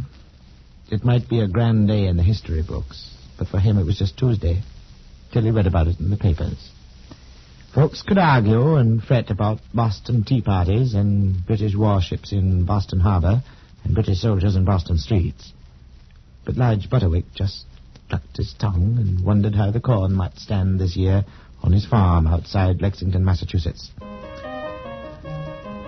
One day, Lige Butterwick woke up with a toothache. The hot salt pack and the tansy tea his wife fixed for him didn't seem to help much. On the third day, Mrs. Butterwick tied a string to the tooth and Lige stood by the door. You ready? Uh-huh. Well? Marthy, when it came to the pinch, couldn't quite do it. So, that's how Lige Butterwick came to ride into Lexington, Massachusetts that day. He just had to see somebody about that tooth. And when he got there, the town was in an uproar. Lige Butterwick. Eh? Oh, good day to you, neighbor Williams. Lige, I didn't expect to see you here today. It's my tooth. Tooth? What do you mean? Huh? Oh? Isn't it exciting? Exciting? The toothache? No, you idiot. All this. Have you seen them yet? Seen who? Why, Hancock and Adams, of course. John Hancock and Sam Adams. They're at the Parson Clark's. Only folks who come here to see was the barber. Figure he's the only one who can do something for my tooth. You don't fool me, Lige. You're probably just as excited as I am. Have you cleaned your musket? Musket? Why, it's 5 months the hunting season yet. That's where you're wrong, Lige. Looks like hunting season may be early this year. Huh? Keep your powder dry. Huh? And so Lige Butterwick came to Lexington, and it was a great day for the history books. And to him it was just Tuesday. And his tooth was jumping. And he went to see the barber as the likeliest man he knew to pull a tooth.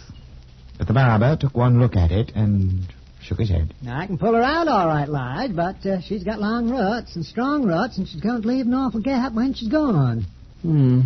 That's true. Now, what you really need, though it's caustic my business, One of these here artificial teeth to go there in the hole. Artificial teeth? Yeah. Land of mercy, it's flying in the face of nature. Nothing of the kind, Lodge. Artificial teeth is all the go these days. Lexington ought to keep up with the times. But it would do me no good to see you with an artificial tooth. Yes, indeed it would. It would do you good, but supposing I did want one, how in Tunket would I get it in Lexington? Now, you just leave that all to me. You'll have to go into Boston, but I know just the man. Here, if I can find it. I had his prospectus here somewhere. Oh, yes, here. See here? This fella called Revere in Boston that fixes him, and they say he's a boss workman. Revere? Yes, now you just listen to this here. Whereas many persons were so unfortunate as to lose their foreteeth. That's you, Lige. Oh, yeah. To their great detriment, not only in looks, but in speaking, both in public and private. This is to inform all such that they can have them replaced by artificial ones. I see. That will look as well as the natural and answer the end of speaking to all intents. Oh, yes, and then see, it goes on. His name. Yes, his name's right here. Paul Revere, goldsmith, near the head of Dr. Clark's Wharf in Boston. Sounds well enough, but what's it going to cost? Oh, I know Revere. Comes through here pretty often, as a matter of fact. Does? Yes, and he's a decent fella, even if he is a pretty big bug in son's liberty. Now, you just mentioned my name. Well, it's something I hadn't thought of, but in for penny, in for pound. Missed a day's work already, and that tooth's got to come out before I go stark staring mad. But what sort of man is this Revere, anyway? Oh, he's a regular wizard. A regular wizard with his tools. Wizard? I don't know about wizards, but if he can fix my tooth, I'll call him one. So, Lige Butterwick got back on his horse and started for Boston. He rode through the busy, excited streets of Lexington, and when he came opposite the residence of Parson Clark, he saw a little crowd collected, men staring. So he stopped his horse for a moment and looked. Mister, is that them? Is it who, son? Mr. Hancock and Mr. Adams, sir. There through the window. Tall, handsome man and the short man with a face like a bulldog. I wouldn't know, son. They're strangers to me. Get up. When he got to Boston, he began to feel queer. And it wasn't only his tooth. He hadn't been there for 4 years, and he'd expected to find it changed, but it wasn't that either. The sky was clear and beautiful, but Lige felt like there was thunder in the air. It was uncanny. And the people, there'd be little knots of them on the corners, but when you came up to them, they seemed to melt away. Or they'd look at you and stop talking. And then he came to the harbor. Out there in the port of Boston, riding black and grim, with the British warships. He'd known they'd be there, of course, but it was different somehow, seeing them with their guns pointed in at the town. Suddenly he felt uncomfortable. Felt he'd like to turn and go home. But he was hungry, and so he went to a tavern for a bite.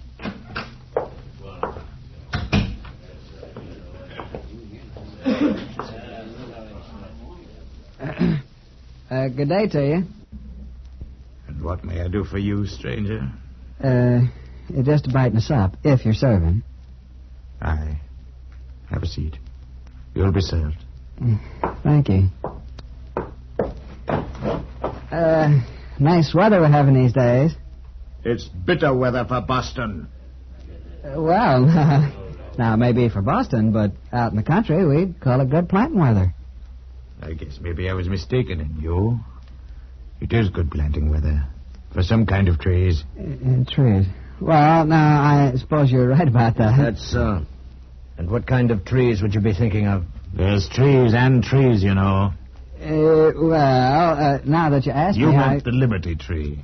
And may it soon be watered in the blood of tyrants. Now, the Royal Oak of England, and God save King George and loyalty! At him, boys!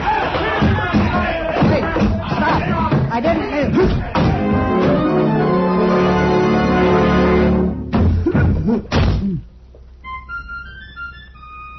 Glory. I always heard city folks were crazy. But politics must be getting serious in these American colonies when they start fighting about trees. Aye, and it is, friend. So they threw you out, too? Yes, blast them. But I want to shake your hand. Nobly done, friend. I'm glad to find another true-hearted man loyal to the crown in this pestilent, rebellious city. Well, I don't know as I quite agree with you about that.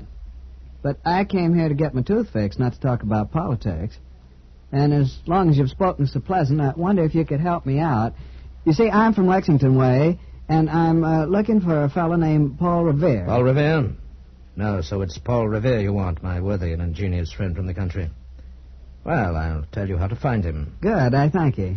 You go up to the first British soldier you see and ask the way, but you'd better give the password first. Password? Yes, you say to that British soldier, any lobsters for sale today? And then you ask about Revere. But why do I talk about lobsters first? Well, you see, the British soldiers wear red coats, so they like being asked about lobsters.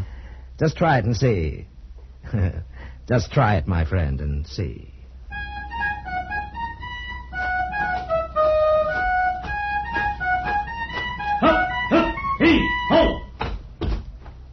Pardon me, sir. Do you have any lobsters for sale today? What? How dare you seize that man?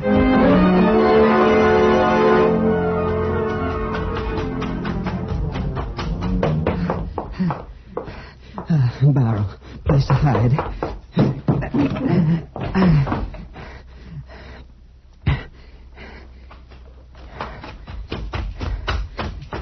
Down that way. Come on, Sergeant.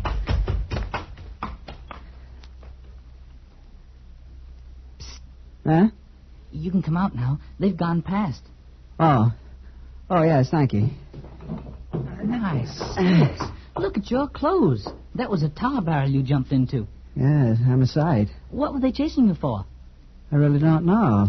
Guess I didn't give the right password. Password? Yes, but all the same, I don't think soldiers ought to act like that when you ask them a civil question. But city folks are soldiers. They can't make a fool out of me. I came here to get my tooth fixed and get it fixed to will if I have to surprise the whole British kingdom to do it. Good for you, sir. Can I be of any help to you? You can, boy.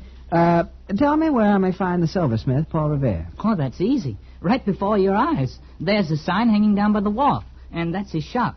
I work there. Well, now, those soldiers did me a good turn after all. Come on, boy. Now maybe I'll get my tooth fixed. Then Lige Butterwick was in the shop of Paul Revere, silversmith, goldsmith, jack of all trades, sculpturer of artificial teeth, brewer of revolutions, wizard. The shop itself was small and dark, with mysterious shadows lurking in the corners and the back. It was crammed full of the wondrous products of its owner's skillful hand, gold and silver objects of great beauty, prints of Boston and caricatures of the British, odd boxes and bottles filling the shelves. At this particular moment, it was also full of customers, and Lige Butterwick, with the cautious shyness of the countryman, sank back into a corner seat out of the way and watched as Paul Revere waited on several customers. And the last of these was a grand lady who looked like an irate turkey gobbler. Oh, Master Revere, I am so disappointed. When I took the things from the box, I could just have cried. It's I who am disappointed, madam. What was the trouble? Must have been carelessly packed. Was it badly dented? No. I'll speak to the boy. No, it wasn't dented. But I wanted a really impressive silver service, something I can use when the governor comes to dine with us. I certainly paid for the best. And what have you given me? I've given you the best work of which I'm capable, madam. It was in my hands for 6 months, and I think they're capable hands. Oh, I know you are a competent artisan, Master Revere, but... Silversmith, ma'am. Well, I don't care what you call it. I know I wanted a real service, something I could show my friends. And what have you given me? Oh, it's silver if you choose, but it's just as plain as a picket fence. Simple, plain. You pay me high compliments, madam. Compliments indeed. I'll send it back tomorrow. Why, there isn't as much as a lion or a unicorn on the cream jug. And I told you I wanted the sugar bowl covered with silver grapes. But you've given me something as bare as the hills of New England, and I won't stand it, I tell you. I'll send to London instead. Send away, madam. We're making new things in this country. New men, new silver, perhaps, who knows, a new nation. Plain, simple, bare as the hills and rocks of New England, graceful as the boughs of elm trees. If my silver were only like that indeed. That's what I wish to make it. As for you, madam, with your lions and unicorns and grape leaves and your nonsense of bad ornamentation done by bad silversmiths, your imported bad taste and your imported British manners, Puff! Away with you! Puff, puff, puff! Why, he can never. Puff, I say. Oh. William? Yes, sir? Put up the shutters. We're closing for the day. William, no word yet from Dr. Warren? Not yet, sir. Yeah, what's that? Well, who are you there in the corner? Well, Mr. Revere, it is Mr. Revere, isn't it? Yes, of course.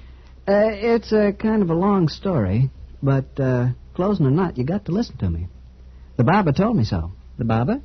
You see, I'm Lige Butterwick, and it's my tooth. Here, Tooth? You'd better begin at the beginning. But wait now. Here, you don't talk like a Boston man. Where'd you come from? Oh, around Lexington way. And you Lexington? Were you there this morning? Well, of course it was. That's where the barber I Never told you mind about. about barber. Were Miss Hancock and Mr. Adams still at Parson Clark's? Well, they might have been, for all I know.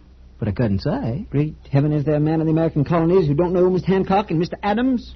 Oh, well, there seems to be me. But speaking of strangers, there was two of them staying at the parsonage when I rode past. One was a handsome man. The other man looked more like a bulldog. So they are still there. And the British ready to march. Did you see many soldiers as you came to my shop, Mr. Butterwick? See them. They chased me into a tar barrel. There was a whole parcel of them by the common with guns and flags. Looked as if they meant business. Thank you, Mr. Butterwick. You're a shrewd observer. You've done me and the colonies an invaluable service. Well, that's nice to know. But speaking of this tooth... You're a stubborn man, Mr. Butterwick. All the better. I like stubborn men. I wish we had more of them. Well, one good turn deserves another. You've helped me. I'll do my best for you. I've made artificial teeth, but drawing them is hardly my trade. All the same, let's have a look. Here, come over here by the light. Aye? And now, open. Ah? Yeah. Well, Mr. Butterwick, it appears to be compound agglutinated infraction of the upper molar. Oh. And I'm afraid I can't do anything about it tonight. But here's a draft that will ease the pain for a while. There. Drink. It's spicy and queer.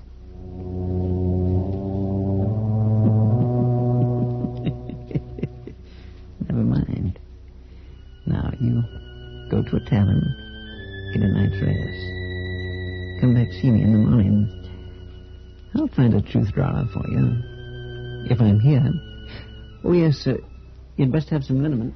It's a queer kind of shop you have here, Mr. Revere. Some folks think so. Say, what's in that little bottle? Where? Oh, there. That's a little chemical experiment of mine. I call it Essence of Boston. But there's a good deal of the east wind in it. Essence of Boston? Well, they did say you was a wizard. It's genuine magic, I suppose. Genuine magic, of course. And here's the box with your liniment. No, not that one. This one. Thank you. But that other little box there, the little silver one with the stars on it and the elm tree. Oh, yes. You like it? Pick it up. Mighty pretty work. Thank you. My own design. 13 stars there. See them? Uh-huh. You could make a very pretty design with stars. For a new country, say. If you wanted to. I've sometimes thought of it. But, what's in the box? It feels queer. What's in it? What's in the air around us? Gunpowder, war, making of a new nation. But the time isn't right yet. Not quite ripe. You mean that this here revolution that folks keep talking about? Yes. In this box? Glory be. Master Revere, it's come. The message from Dr. Warren. William, my riding boots. Now hurry, I must be off. Sorry, Mr. Butterwick, but I must rush. Take your liniment and come back tomorrow. Oh, yeah. Thank you, sir. I'm back tomorrow. I'll help you. Yes, Good day, sir. Good day. It wasn't till Lige Butterwick was alone in his room at the tavern where he was to stay the night that he realized what he had done. In the bustle and haste of leaving Mr. Revere's shop, he had picked up the wrong box. Instead of the box of liniment, he held in his hand the little silver box with the 13 stars upon it. He hadn't quite believed Mr. Revere when he talked about the box, but then everything had seemed so almighty queer since he'd arrived in Boston. And his tooth ached, and his head felt light, and he, being human, was curious. He looked for a keyhole, but there was none. The box wouldn't open. He shook it. Suddenly, it felt warm, as if there was something alive inside it. He held it to his ear.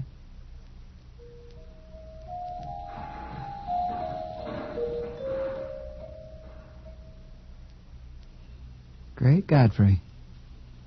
Now, Lige Butterwick was feeling scared. But he was feeling kind of good, too. And then he found out that he was talking to himself. Well, I'm not a Britisher. I'm a New Englander. And maybe there's something beyond that. Something people like Hancock and Adams know about. And if it has to come with the revolution, well, I guess it has to come. Can't stay Britishers forever here in this country. But what am I going to do with this box? Too big a job for one man. Guess we'll have to take this back to Paul Revere.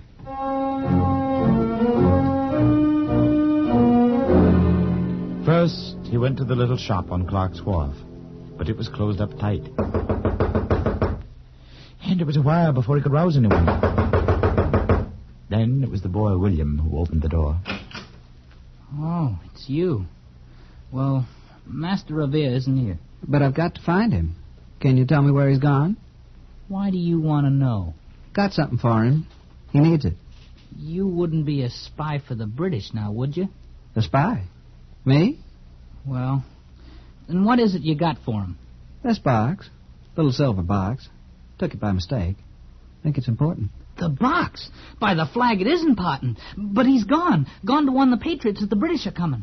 Which way, boy? Which way did he go? Across the river, to Charlestown. All right, thank you, boy. I'll be following.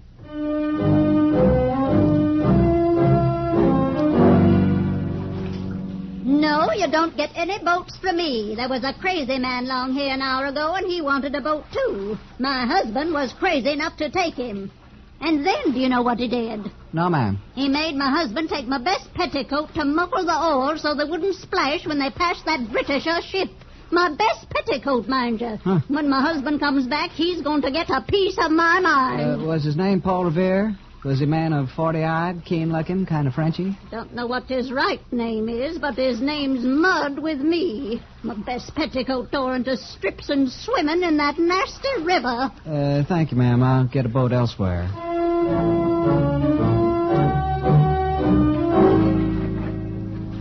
Mr. Butterwick, sir, be careful. Your own is right under the stern of a British man of war. Don't worry, I see it. Please, Mr. Butterwick, shh. Ahoy there! Good day, Mr. President. I guess not. Thought I had a boat. Be careful, Mr. Butterwick. All right, boy.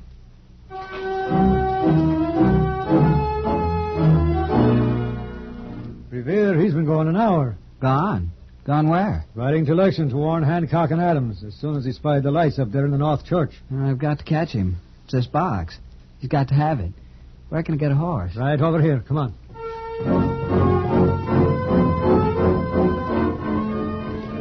Out through the darkened streets of Charlestown he rode, on into the black of the countryside.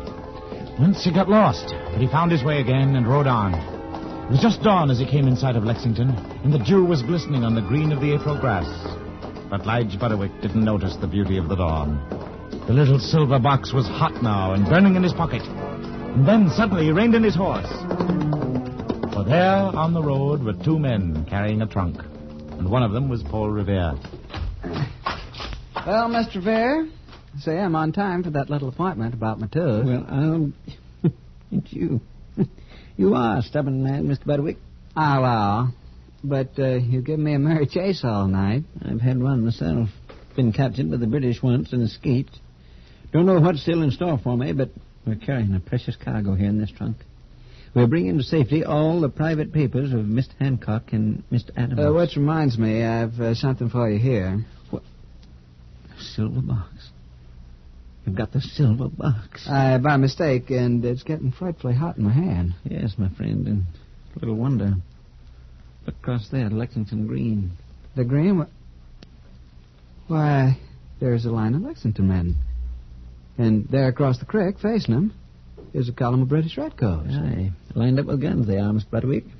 They've come to arrest Mr. Hancock and Mr. Adams, and the Minutemen stand before them. Mr. Revere, I'm a peaceable man. I've had little notion of politics. But I don't like what I saw in Boston. I don't like soldiers chasing peaceable citizens into tar barrels for uppity ladies with imported British manners. And I don't like British redcoats on Lexington Green. That I don't. Mr. Patriotic, what you doing? I'm stamping on your silver box, Mr. Revere. I'm breaking it open. Do you know what you've done? You've let out the American Revolution. Look, they've fired the first shots. Well, I guess it's about time. And I guess I'd better be going now. But, Mr. Patriotic, where are you going? Home. Got a musket on the wall there. I'll be needing it. But here, what about your tooth? Oh, a tooth's just a tooth. But a country's a country. Anyhow, doesn't ache anymore.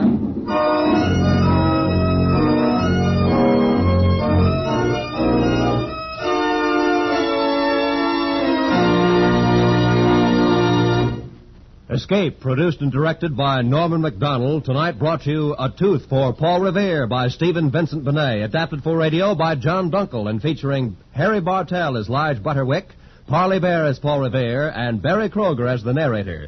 Special music by Ivan Ditmars. Next week, you are deep in a fabulous cavern in the mountain, surrounded by a horde of angry natives from a lost world, held at the mercy of the most beautiful woman in the world, the terrible queen called She.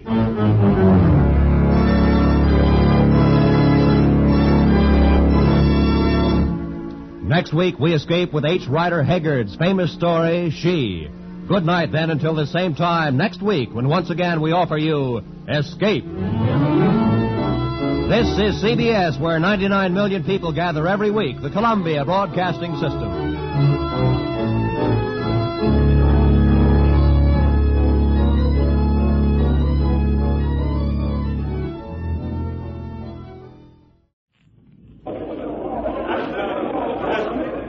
This is John Daly at the State House in Philadelphia. A powerful opponent of the Declaration of Independence has emerged here on this fourth evening of July 1776. An opponent strong enough to rally the latent opposition to separation from the mother country. Mr. John Dickinson, Pennsylvania's leading delegate to the Continental Congress, has just told reporters that he intends to speak on the floor before the final vote is taken. This in a supreme effort to block this declaration, which would commit our 13 colonies to revolutionary war with England. Mr. Dickinson agreed that he is staking his political future on the outcome of the vote. He anticipates that if he fails to block passage of the Declaration of Independence, he will be ejected from the Congress and be... July 4th, 1776, the State House in Philadelphia. You are there. John Dickinson, John Adams, Thomas Jefferson. CBS takes you back to the evening when the colonial leaders fought their showdown battle on the issue of independence from England, with the fate of the continent hanging in the balance. All things are as they were then, except for one thing. When CBS is there, you are there. You Are There is based on authentic historical fact and quotation. And now, July 4th, 1776, the Philadelphia State House and John Daly. Dining during the recess, which is now officially over. We hurried from the inn to this microphone here on the floor of the Congress to bring you this news. Mr. Dickinson has not arrived yet. He should be along at any minute, but meanwhile, the news has preceded him, and it's having an explosive effect on the delegates who are present. As a matter of fact, the weather isn't helping things either. It's very hot here in Philadelphia tonight, and in their heavy waistcoats, ruffles, and wigs, the delegates in the hall are perspiring profusely. Even more irritating are the horse flies from a nearby stable which come in through the open windows. These flies are nasty, so much so that Mr. Thomas Jefferson of Virginia, the author of the Declaration, has said that it is not at all unlikely that this debate will be ended not by sharp logic of the delegates, but by the even sharper bite of the horseflies. Major George Fielding Eliot has been talking to the delegates and is now ready with his analysis of the possibilities inherent in Mr. Dickinson's announcement. So I switch you now to our CBS headquarters booth here in the Congress. Come in, Major Eliot. Mr. Dickinson's views carry great weight here. His announcement, therefore, comes as a shock to those delegates who want the Declaration of Independence passed. Mr. John Adams, from the Massachusetts Bay Colony, leader of the Independence Party, had hoped the Declaration would go through unanimously, but that's no longer possible. Indeed, the Declaration may not even pass. Mr. Adams and Mr. Dickinson personify the present political conflict. Mr. Adams is the son of a Massachusetts lawyer. He was educated for the law in New England. He agrees with the men who dumped the East India Company's tea into Boston Harbor. Although Mr. Adams prides himself on being a plain man, the delegates regard him as arrogant and intolerant of all who differ with his views. Mr. Dickinson, on the other hand, was born to wealth. He received his education at London's Middle Temple. He has a mild, amiable, sincere manner. He opposes independence because of his conviction that all political injustices can be righted by legal methods without recourse to violence or revolution. Just a moment. John Adams and Thomas Jefferson have entered the hall. So, back to John Daly. Mr. Jefferson! Mr. Jefferson! Yes? Mr. Jefferson, you've heard the news that Mr. Dickinson will speak against independence. May we have your comment? I have the greatest respect for Mr. Dickinson's courage and integrity. Mr. Adams and I wish we could say as much for his political judgment. This Congress, sir, is in no mood for any more of Mr. Dickinson's temporizing. In the course of this debate, the delegates have learned to know Mr. Dickinson for what he is. A spineless aristocrat at best, at worst an agent of the enemy. Well, Mr. Adams, we're very glad to have your comment also. Are you accusing Mr. Dickinson of being in the pay of the British? I hardly think Mr. Adams if you intended please, Mr. Jefferson. Sir, Mr. Dickinson has consistently sabotaged the work of this body by fallacious appeals to reason and by parliamentary devices, but no more of that. The Declaration of Independence will be put to a vote as soon as President Hancock arrives and calls this meeting to order. And I am confident that the gentleman will be unable to sway the Congress from the course on which it is now well launched.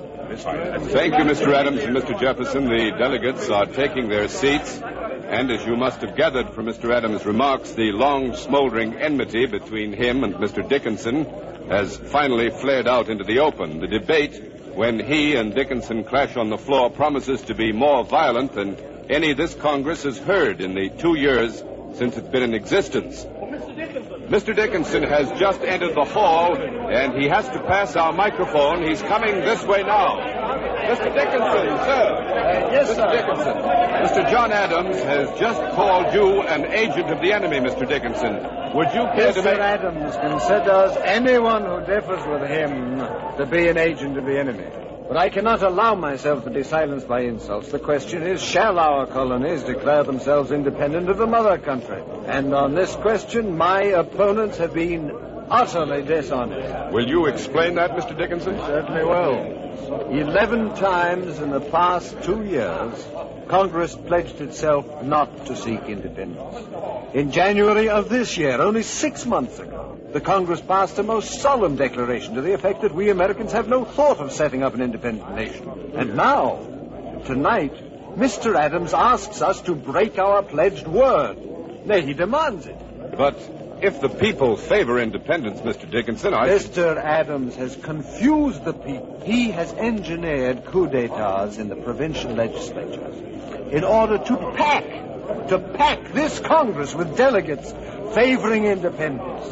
He has organized gangs of hoodlums to roam the streets of the cities and towns, attacking those who oppose revolution. But isn't it true, Mr. Dickinson, that at least 50% of the population favors independence? Is it right for one half of the population to impose its views on the other half by terror? Can these colonies hope to achieve victory in a revolutionary war when half of the people oppose it? I predict that if the Congress passes the Declaration of Independence, the result will be civil war, useless bloodshed, and ruinous defeat. Good afternoon. Good afternoon, Mr. Dickinson. The delegate from Pennsylvania is walking to his seat now. Mr. John Hancock, the president of the Congress, has entered the chamber, but it will very probably be a few moments yet before he calls the Congress to order. Mr. Dickinson said that a considerable portion of the people are opposed to independence. Well, Ken Roberts is outside the State House, where a representative crowd of Philadelphians are awaiting the result of the vote. So let's find out what they think about independence. Go ahead, Ken Roberts. With me at our CBS microphone is Mrs. Agnes Hatcher, who lives on Water Street. Mrs. Hatcher, do you favor separation from England? I hate separation. My husband was killed fighting for separation. Oh, I'm sorry. It's John Adams that should be sorry, and Mr. Jefferson. Why don't they make peace and end this killing? But, Mrs. Hatcher, would you want peace at any price? Will you tell me why my husband should die at Boston fighting the Bay Colonies battles? If the men of New England have a quarrel with the British, let them do the fighting and dying themselves.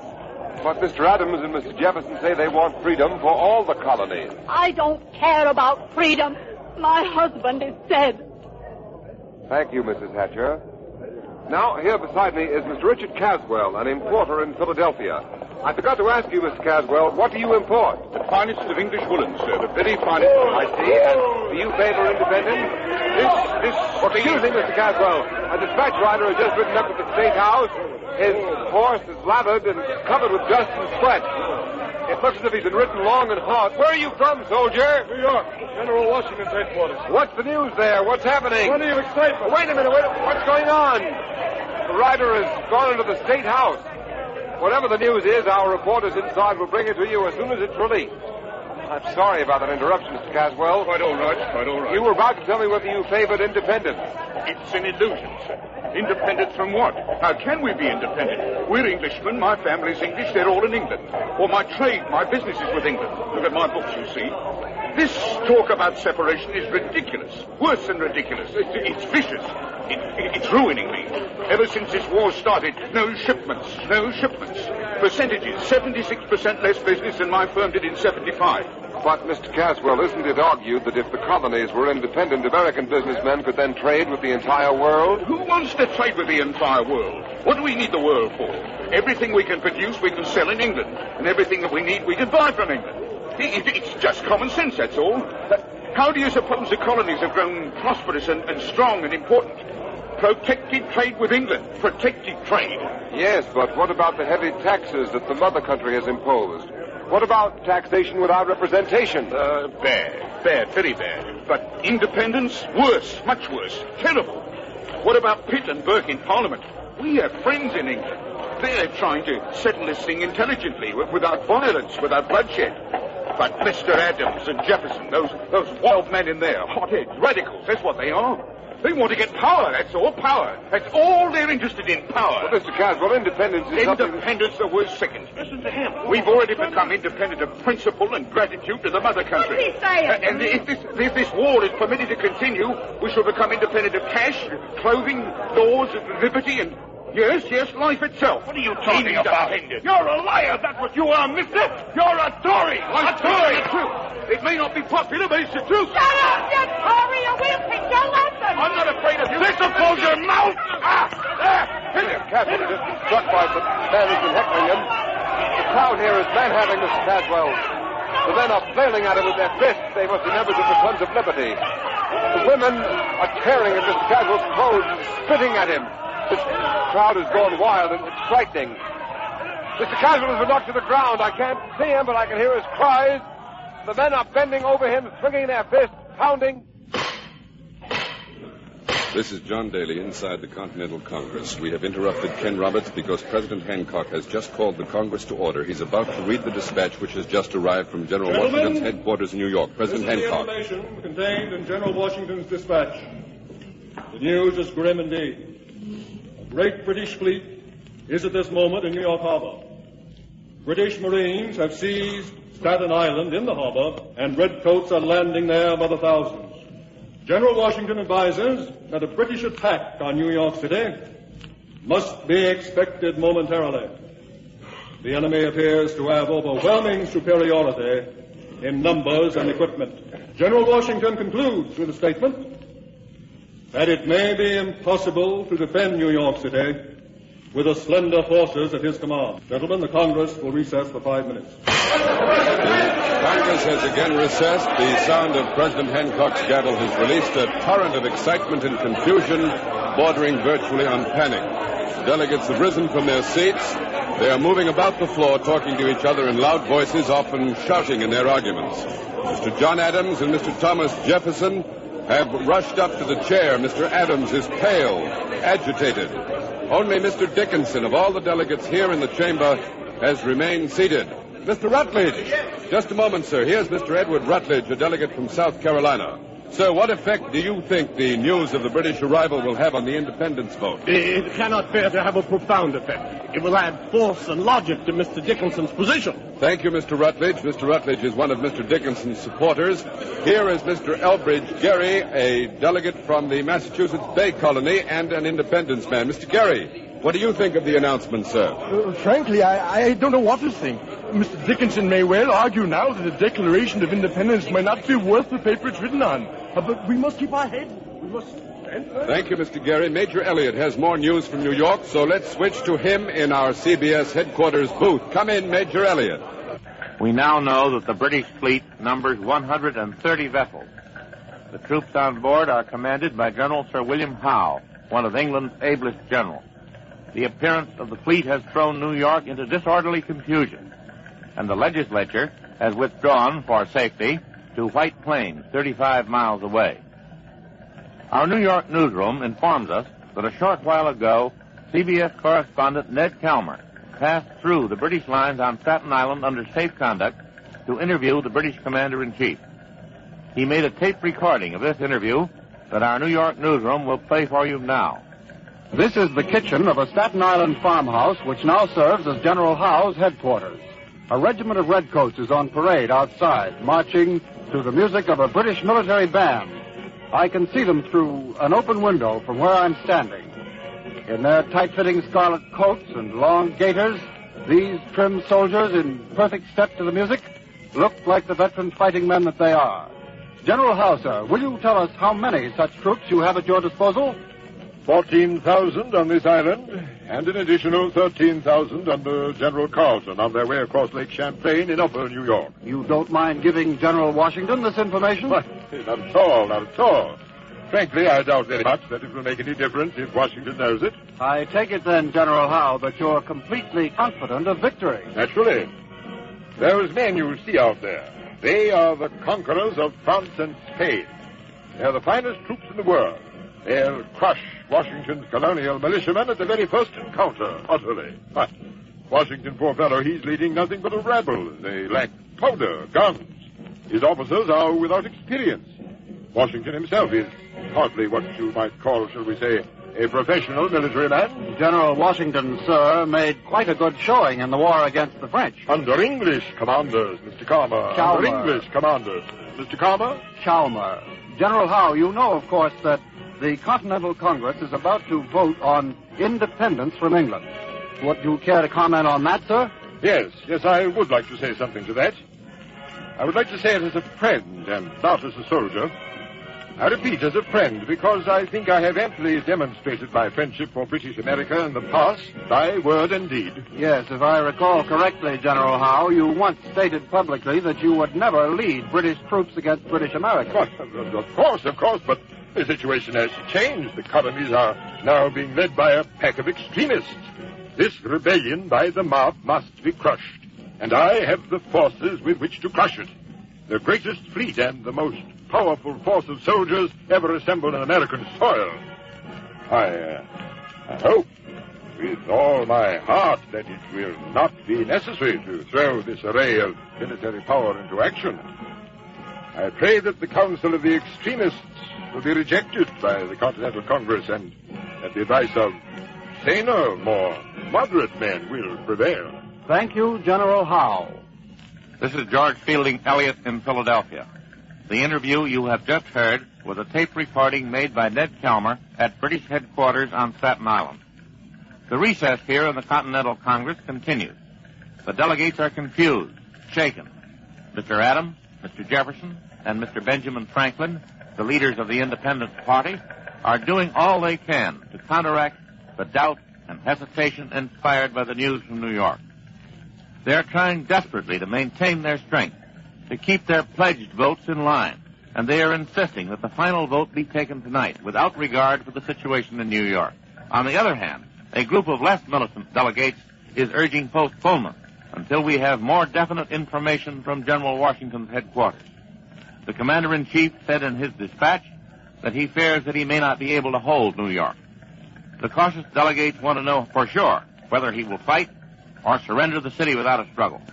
Our CBS correspondent, Bud Collier, is now at General Washington's headquarters. He may have some last-minute information. Therefore, we take you now to General Washington's headquarters in New York.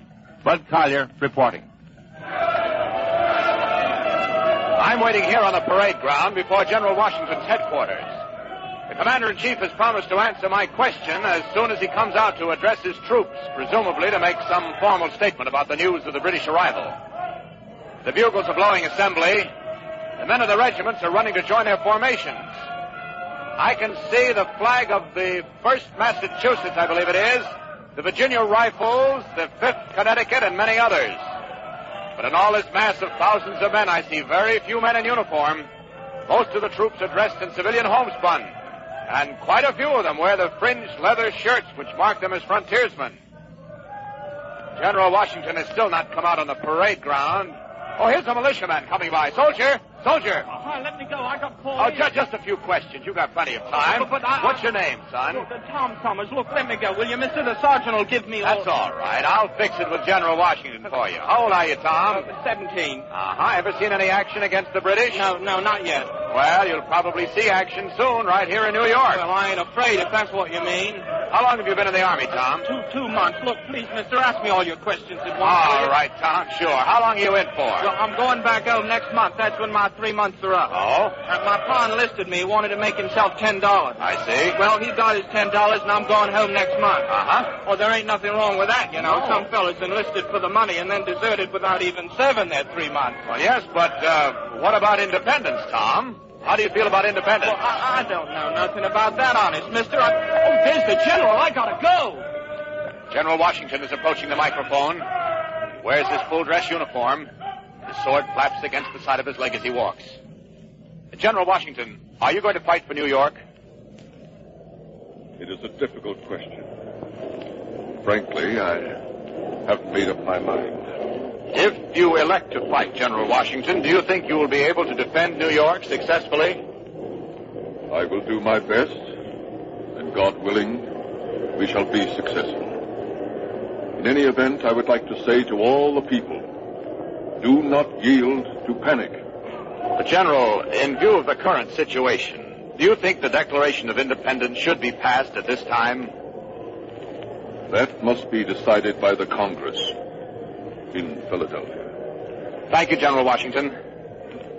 Commander-in-Chief is walking away across the field now, his shoulders slightly bent, his jaw thrust forward in the manner of a man who bears an enormous responsibility for which he is ill-prepared. This is Bud Collier in New York. I return you now to the Continental Congress in Philadelphia.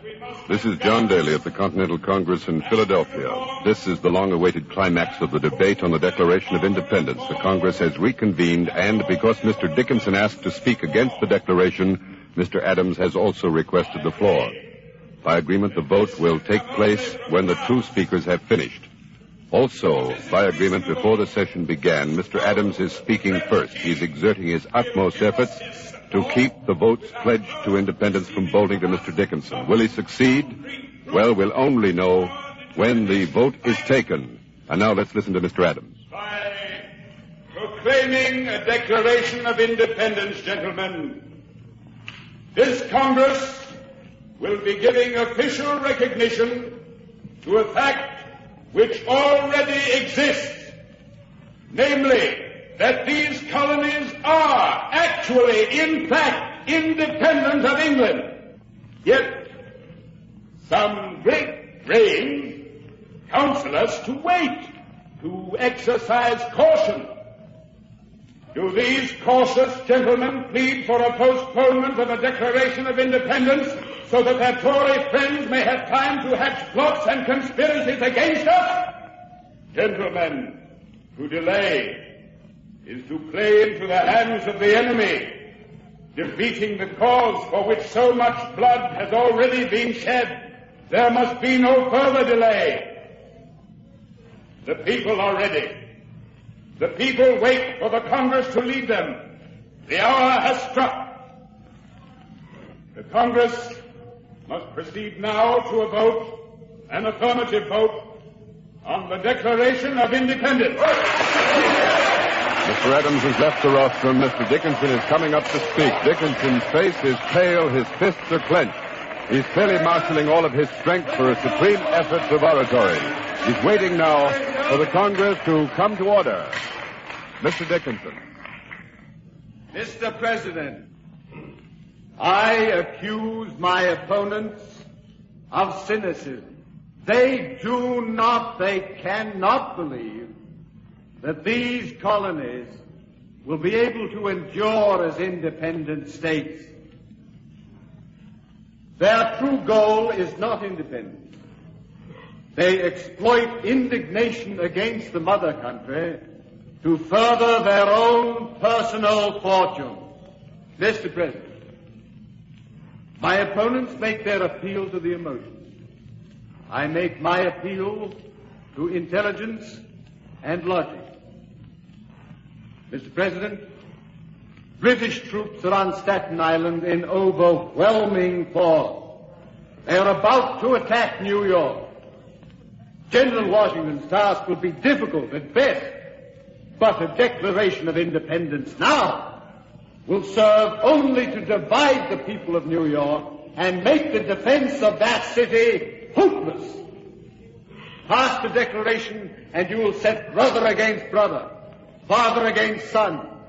The colonies will become not only the scene of warfare with a mother country, but civil war as well. And in the bloody, senseless, fratricidal struggle, there is no possibility of success. Proclaim independence this evening, gentlemen, and you gain nothing. You merely invite the whirlwind of destruction. I urge you to vote against it. I beg, I plead, I beseech you, vote against independence. Mr. Dickinson's plea has been received without applause. The delegates are calling the question, and there seems to be no objection. Oh, but wait a minute. Several of the delegates have risen. However, they're not going to ask for the floor. These delegates are leaving the hall. 4, 5, there go 3 more. Others are leaving also, and I can recognize some of them as men who have been openly undecided. Apparently, they're unwilling to vote, caught on the horns of a dilemma, swayed, no doubt, both by Mr. Adams and Mr. Dickinson. This is a great, a fearful moment of decision. Some of these men are apparently not capable of facing up to it. President Hancock. Embodying the Declaration of Independence. The vote will be by colonies, each colony voting as a unit.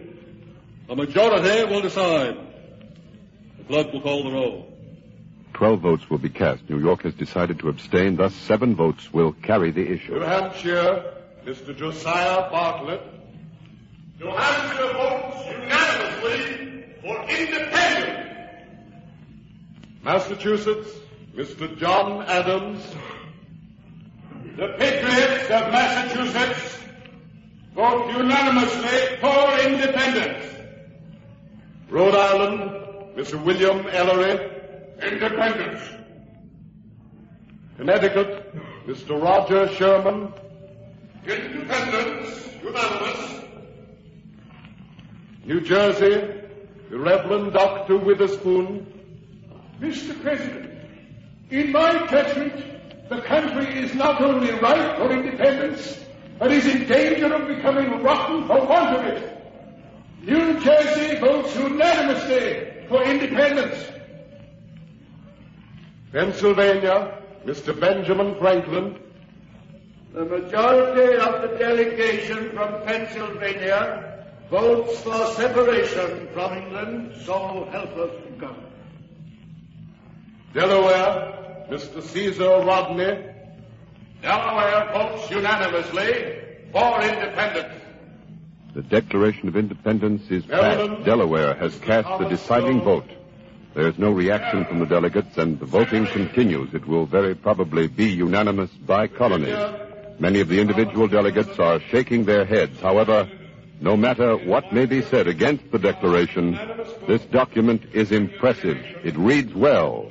It begins, when in the course of human events change is necessary, and then continues, and I quote, "We hold these truths to be self-evident, that all men are created equal, that they are endowed by their Creator with certain unalienable rights, that among these are life, liberty, and the pursuit of happiness." July 4th, Secure these rights. 1776.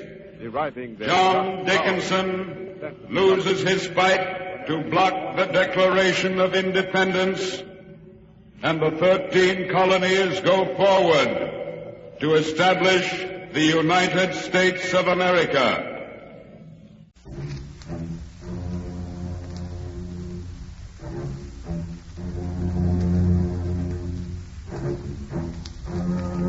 In the name of the law, we bring you another of the thrilling stories in this exciting series, taken from actual police case files.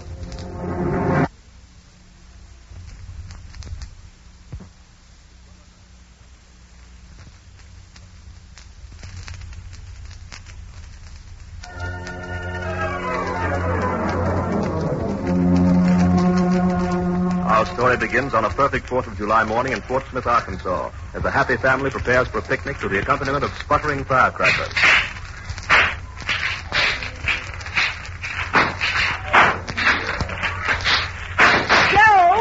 Joe, stop shooting off those firecrackers and come and help me. Now what do you want, Julia? Bring those chicken and that ham out here on the porch where I can pack them in the basket. All right, Julia, I'm a-bringing them.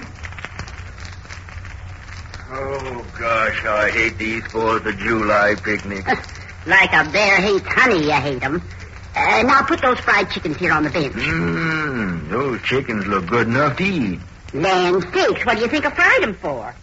Now, Mary and the others will be here any minute. We've got to hurry if we want to get to Big Clear Creek in time for dinner. What with the crowds on the road and all. Oh, gosh, Julia, I'd rather eat my victuals here at home on the porch instead of out where the ants begin. That's what you always say, Joe Barrett. But we couldn't keep you away from a picnic lest we put you in a straitjacket. Just a fugitive from a picnic, that's me. Well, here you are. Here's the ham. Ham? And the cheese. And the jelly. And the coffee. And the... Say, where's the tomatoes? In your hand, Joe, as usual. Rack 'em up in wax paper. Mary just loves nice ripe tomatoes. Oh, say, how about me? Mary won't even think about food today. The gal's in love. Isn't it grand? Just think, Mary and Harry engaged. I've known them ever since they were babies. Mary's a mighty fine girl. Sure, and Harry's a fine young man, but...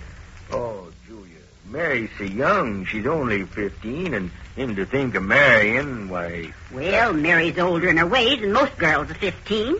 I'm glad she's marrying a good boy like Harry Jones. Where are my hard-boiled eggs? Now you know you shouldn't eat them.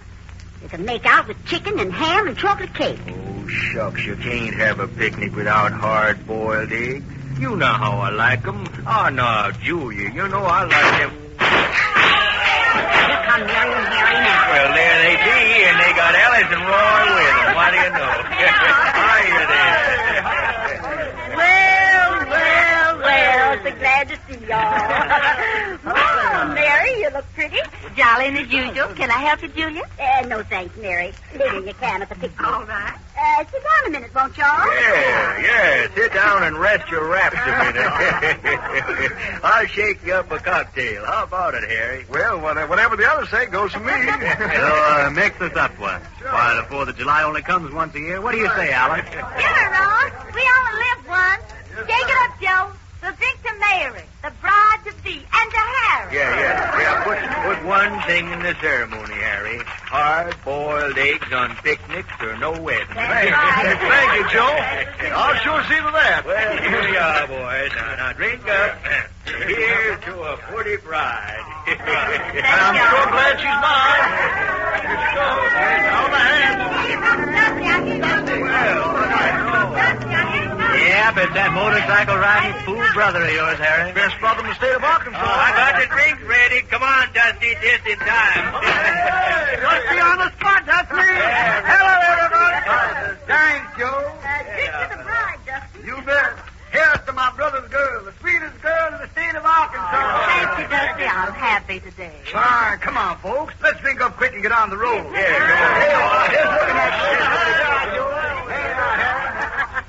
All right, folks, we all ready? Let's get in the car. Joe, you take the basket.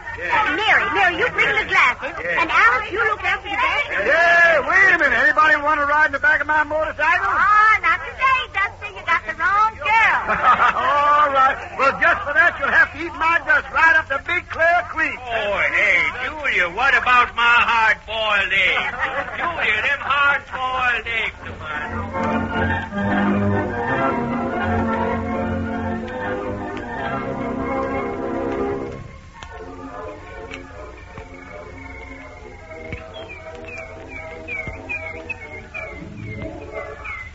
Oh, Mary, it's wonderful to have you out here in the country, all alone. Oh, the world seems to have stopped today, Harry. No time, no anything. Just you and me. And the flowers looking their prettiest. And all for you, Mary. Oh, you're lovely. Oh, Harry. Look at the water. Doesn't it look cool? Uh-huh. Oh, gee, it's so warm now. I wish I were in it. What's the 4th of July without a swim? Oh, you're such a kid, Mary. I wish I had my bathing suit. I'd duck right in that water. Mary, you're so impulsive. Sometimes I get scared. Oh, scared of what? Scared something will happen before we get married. Oh, Mary, kiss me. Hold me. Then I'll be sure you're really here. There, does that convince you? Oh, it sure does, honey. Harry! Oh, that's me better. Harry! Yes, Mrs. Barrett? Will you and Mary take this bucket and get some water? Sure will. Yes, we're glad to. My, hasn't it turned hot? Yeah, man was talking about a swim. Don't be too long. Joe's yelling for his victuals already. I brought him some eggs, and I'll be boiling them as soon as I get that water. Else he'll never stop talking. Wait, Harry! Wait, Mary! Wait for me! I'll wait, Alice.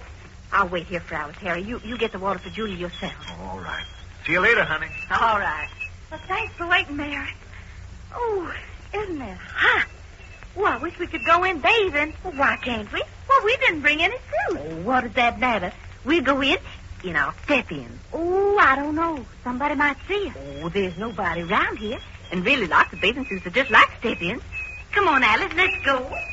Well, there goes my dress. Well, and here goes my right slipper. Mary, if I had a figure like yours, I'd be in Hollywood right now. Oh, Big Clear Creek in Crawford County, Arkansas is good enough for me. Well, here I go into the water. Oh, gee, come on in, Alice. This is just marvelous. Well, is it very deep? Oh, no, it's not so deep, and it's cool and fresh. Oh, it's awful cold. Come on in, Alice. Oh, I am. All right, come on. As soon as I get this dress on. Hurry on. Here I come. Wonderful. Okay. I'm going to swim up the creek. You coming along? Not me. I'm not that good at fish. Well, you mind if I swim up around the bend? No. I'll thank you. All right, Alice. See you later.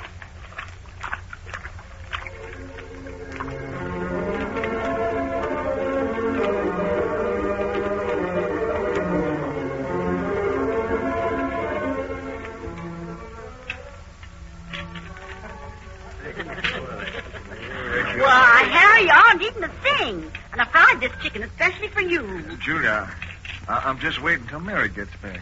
I wonder why she and Alice are so long. Just imagine a man not able to eat cause his gal, ain't he? Pass a ham, please. Wait till you've been married as long as Julie and me, Harry. You won't lose your appetite easy. Ham, please. Here's the ham. Thanks, Dusty. I suppose I am foolish. This chicken is good, Julian. Boy, is it. Saying you'd better hurry up on your share, Harry. Dusty won't leave anything.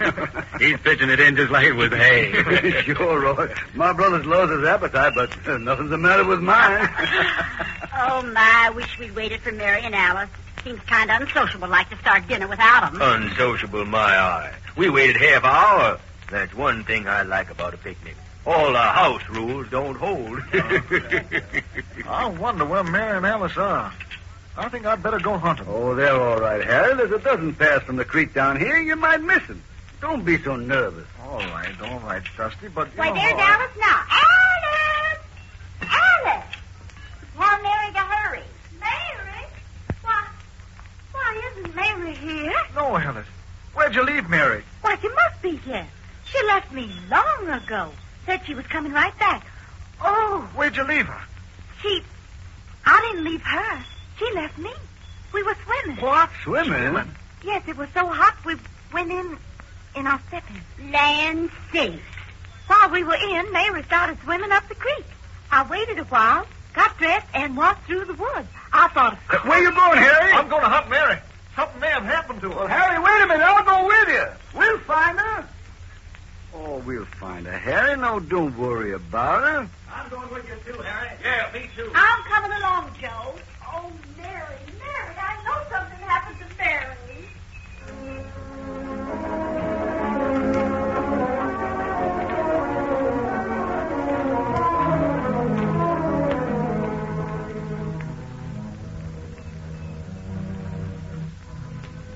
Dusty, I'm sure Mary's drowned. I'm sure of it. No, Harry. Now, don't take on so. We'll find her. She's all right. No, I'm sure she's drowned. You and I searched both sides of the creek. Joe and Roy are beating the woods. Now, look, suppose she fell asleep. Oh, she's playing a joke on us. Why, Mary is full of jokes. Harry? Yes, Roy. What is it? I'm coming. What is it, Roy? Look by that rock. Mary's clothes. It's a dress. Poor kid, she's drowned.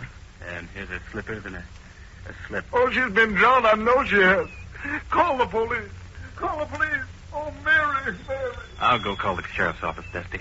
You stay here and do what you can for her. Sure, I will, Roy. No, Harry, we'll find her. She'll be all right. No, I knew it. Something told me. You know Mary, always up to something. We'll find her. We'll find her, sure. Let's look along the creek here. Oh, Mary. Mary.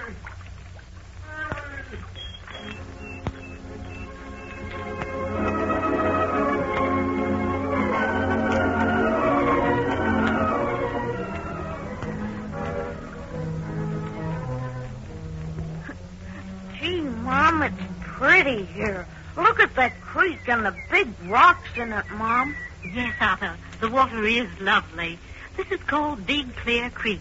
The water comes way down from the Ozarks. The Ozarks? Mm-hmm. Gee, I thought I would only read about them in books. Mom, I'm sure glad we could leave New York and have our vacation here. Vacation, Arthur. It was good of your father to send us here. All this distance to Arkansas for a visit. Look, Mom. Look at that rock around the bend. Which rock? Oh, I see now. The one where the girl is taking a sunbath. Well, she can't be taking a sunbath, Mom. Her head's in the water. Why, son, so it is. That is strange. Her feet are in the water on the other side, too. Yes, and her arm flung up that way. Oh, Mom, she ain't got hardly any clothes on. But she has on her underwear. Let's walk out in the creek on these rocks. Gee, Mom, what's the matter? You look pale. Oh, Otto, she's dead. Mom. She's dead. Mom, I don't want to see her anymore. Otto, don't look, son. Oh, the poor girl. Help! Help! What is it? What's the matter there? Come quick!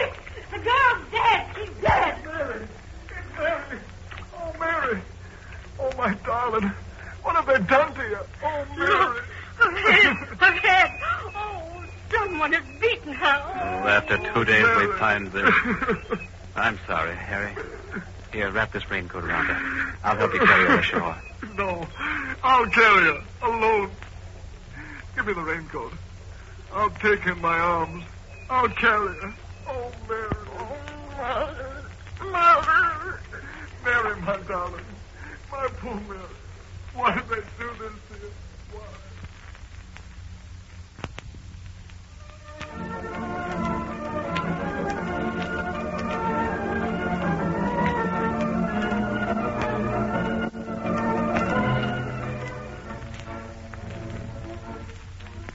Sheriff, the coroner's jury isn't satisfied that Mary Mayhaw was drowned. Oh, neither am I, O'Neill. Accidental death when the girl's body was found on a rock 6 inches out of water. There isn't enough current in Big Clear Creek at that spot to fling a body up on a rock that high, Sheriff. That's my idea, O'Neill. How far down the creek did they find her? 400 yards downstream from where she was last seen bathing. The current isn't that strong. Oh, you bet it's not. She was carried there. What does the coroner say? Well, he says the poor girl's neck was broken at the third vertebrae. She could have been diving. Nah, it was from a terrific blow with a club or a rock. It crushed her spine. That girl was dead when she was put on the rocks. Was there any water in her lungs? None. O'Neill, you're going to earn your money as deputy now. This is murder. Sheriff, I'm ready. I saw the body. Yes, you saw the body. The girl was only 15. Beautiful, happy, a bride to be. I know. That's what makes it more horrible. Just a child and yet a woman. O'Neill, I want you to get together all the people who were on that picnic. All right, Sheriff. You don't suspect any one of them, do you? They were all Mary Mayhaw's friends. Well, friend or no friend, one of them could have murdered Mary Mayhaw.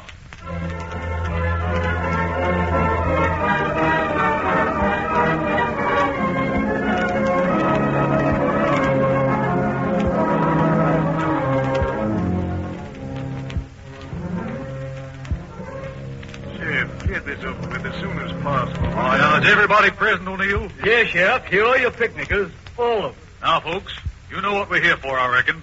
A girl was murdered, one of your party. Now I'm going to find out how it happened and who did it. I'm sure we're all anxious to help you, Sheriff, but I think you're barking up the wrong tree. We were all together when this thing happened. You all were the last to see Mary Mayhaw alive. That's why you're here. Now, have any of you anything to tell me, or must I do the talking? Oh, no, Sheriff. How can we tell you when we're all together? You know. So that's it, eh? All right, then I'll do some questioning. Which of you saw her alive last? I did, I guess. I was in swimming with her. Tell us the whole story. Well, it was warm, so Mary and I went in. Mary swam around the bend, and after a while I dressed and came back. That's all I know, I guess. The last time you saw Mary, then, was when she swam around the bend. Yes, that's the last time. What did you do then? I went back to the crowd. They were eating. And? And then they asked me where Mary was. I told them what I told you. Yes, I know. Miss Gray, Mr. Guilford here is your friend, isn't he? Roy? Sure, he's my friend. I've known him for years. Then why didn't you go in swimming with him? With Roy? Why, I just never thought of it. That's why, I guess. No, that ain't the reason. You had a date with someone, didn't you? You met someone at that creek now, didn't you? I did not. I most certainly Stop lying, Miss Gray. Who'd you meet when you went in swimming? Nobody, I'll tell you. I was there with Mary, nobody else. And you didn't see anybody else there either? No, nobody. Where were you, Guilford? Well, what do you mean? You know what I mean. Where were you when the girls went swimming? Well, I was with the others. Oh, no, not all the time you weren't. Where did you go? Talk, Guilford. Come on, tell the truth. Well, I didn't go anyplace. Yes, you did. You were away for a half hour before Miss Gray returned. Now, where'd you go? Oh, yes, I remember. I went for some wood. That's right. We were going to build a fire, and we needed some twigs. And it took you half an hour to find a few twigs. You expect us to believe that? Well, I don't care if you believe it or not. It's the truth. You liked Miss Mayhaw, didn't you, Guilford? Oh, no more than I did many other girls. Well, you liked her more than you did Miss Gray, didn't you? Well, that makes no... Well, no, I didn't. Mary was Harry's girl. That didn't make any difference to you now, did it? What do you mean, Sheriff? Ask your friend here what I mean. He'll tell you. Oh, don't believe him, Harry. He's only trying to make trouble. We're only trying to find out who killed Mary Mayhaw. Now tell us what you know, Guilford, or we'll tell you a few things, and you may not like that so much. All I have to say is that I didn't kill Mary, and I don't know who did. About that other thing, I did go out with Mary once or twice. I don't see what that has to do with solving this case. You went out with Mary. Why didn't you tell me, Roy? Oh, it was nothing, Alice. I'll fix you for that, Roy. You'll be sorry you messed around with my girl. How about you, Mr. Barrett? What were you doing while the girls were in swimming? I can answer that, Sheriff. My husband here was interfering with everyone on account of those hard-boiled eggs. Who are they? Oh, you don't understand. Real eggs, I mean. Joe's crazy about them, and he wants us to make some for him, right in the middle of setting the table. I see. Did you leave the party at all, Barrett? No, but I should have. Those girls down for the July picnics give me a pain. You gave Mary Mayhaw a drink intoxicating liquor before you went on this picnic, didn't you? What in the world are you driving at? You don't think I had anything to do with it, do you? It so happens that I'm the sheriff here, Barrett, and I'm asking the questions, not you. All right, Sheriff. Yes, Mary Mayhaw had a drink before she left, but so did we all. What about it? I say, we ain't getting anywhere, folks. Come here, Jordan. Which one, Sheriff? Me or my brother? You. You're the one who was engaged to Mary, aren't you? Yes. When was the last time you saw her? When she went in swimming. Did you see her go into the water? No. She said she'd like to go in alone. Then Mrs. Baird called me to do something. Later I found out she went in with Alice. You found out? Yes, from Alice. She came back, and when we asked where Mary was, she said she thought Mary had come back. Then you were the last one to see Mary Mayhaw alive, Miss Gray. I guess so. Outside of the one who killed her. Mrs. Barrett, who was missing besides these two girls? Well, I can't say for sure, but near as I can remember, Harry Jordan here was the only other one. He went for some water. I sent him. All the others were there with you? I think so, but I can't be sure, Sheriff. Joe here was making such a fuss about... What about Guilford? He was there. Yes, later he left for a little while to get some twigs, he said. Yeah, he said. Jordan. And me, Sheriff? No, not this time. Your brother now, Dusty. Yes, sir, Sheriff. What is it? Were you away from the party at any time while these girls were swimming? Not that I remember. Well, Dusty, yes, you were. Well, come to think of it, I was for a little while. I went for some water. Oh, so you went for some water, too? Yes. Mr. Barrett here wanted some hard-boiled eggs, so I figured I'd surprise him and get some water and... But Mrs. Barrett sent me for the water. Yes, I know. That was after I'd gone. Now, just a minute. And you went before your brother did? I don't know. That is, I might have. I really don't remember. You went for water? What'd you expect to carry it in? I had the only bucket. Well, you remember, Harry. I had a canvas bucket in my motorcycle kit. I was going to get the... I remember now. Remember what? What's the matter, Miss Gray? I just recalled something. Something that might be important. Oh, yeah? Well, come on. What is it? Well, you remember asking me if I saw anybody when Mary and I went in swimming? Yes, I remember. Now, did you? No, I didn't see anybody. Well, Say, what's the idea? You playing with us or something? No, but I heard something. Something that I just thought of. Oh, you did? Well, come on, tell us. What was it? Well, when Mary swam around the bend, I heard a motorcycle coming down the road. It stopped, and then I heard a voice, a man's voice, say, "Must be fun in there." And then he said something else, but I couldn't understand what it was. Dusty rides a motorcycle, but I don't know whether... Oh, just a minute. Come over Get here, out of my Joe. way. Get out of my way. I'll shoot you, Joe. I'll try to get away. You can't make it. You did it, Dusty. You, my own brother. You killed my girl. I'd have killed you for that. Harry, wait a minute. I didn't mean it. I didn't mean to kill her. It was an accident. I didn't mean it. Come on, Jordan. Talk, and talk straight. Well, I knew the girls were going for a swim. I heard them talking about it. And so I took my motorcycle and I rode up to the bend in the creek.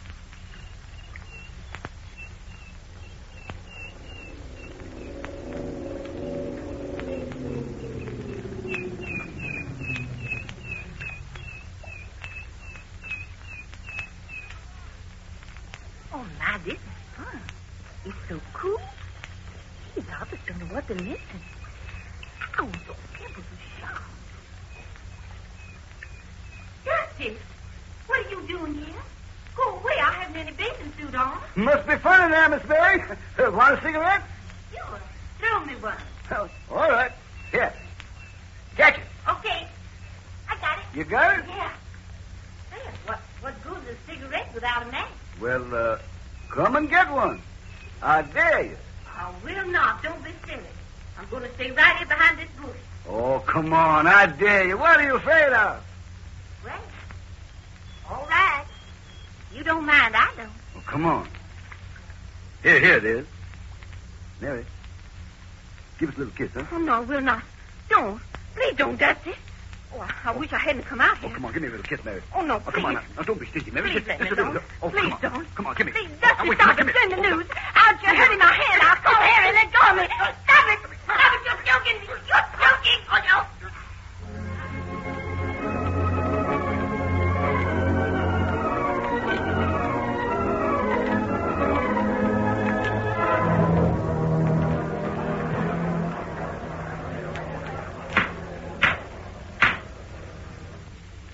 Clyde Jordan, you have heard the verdict of the jury. Guilty of manslaughter in the first degree. Manslaughter of the girl your own brother intended to marry. I hereby sentence you to 7 years in state prison.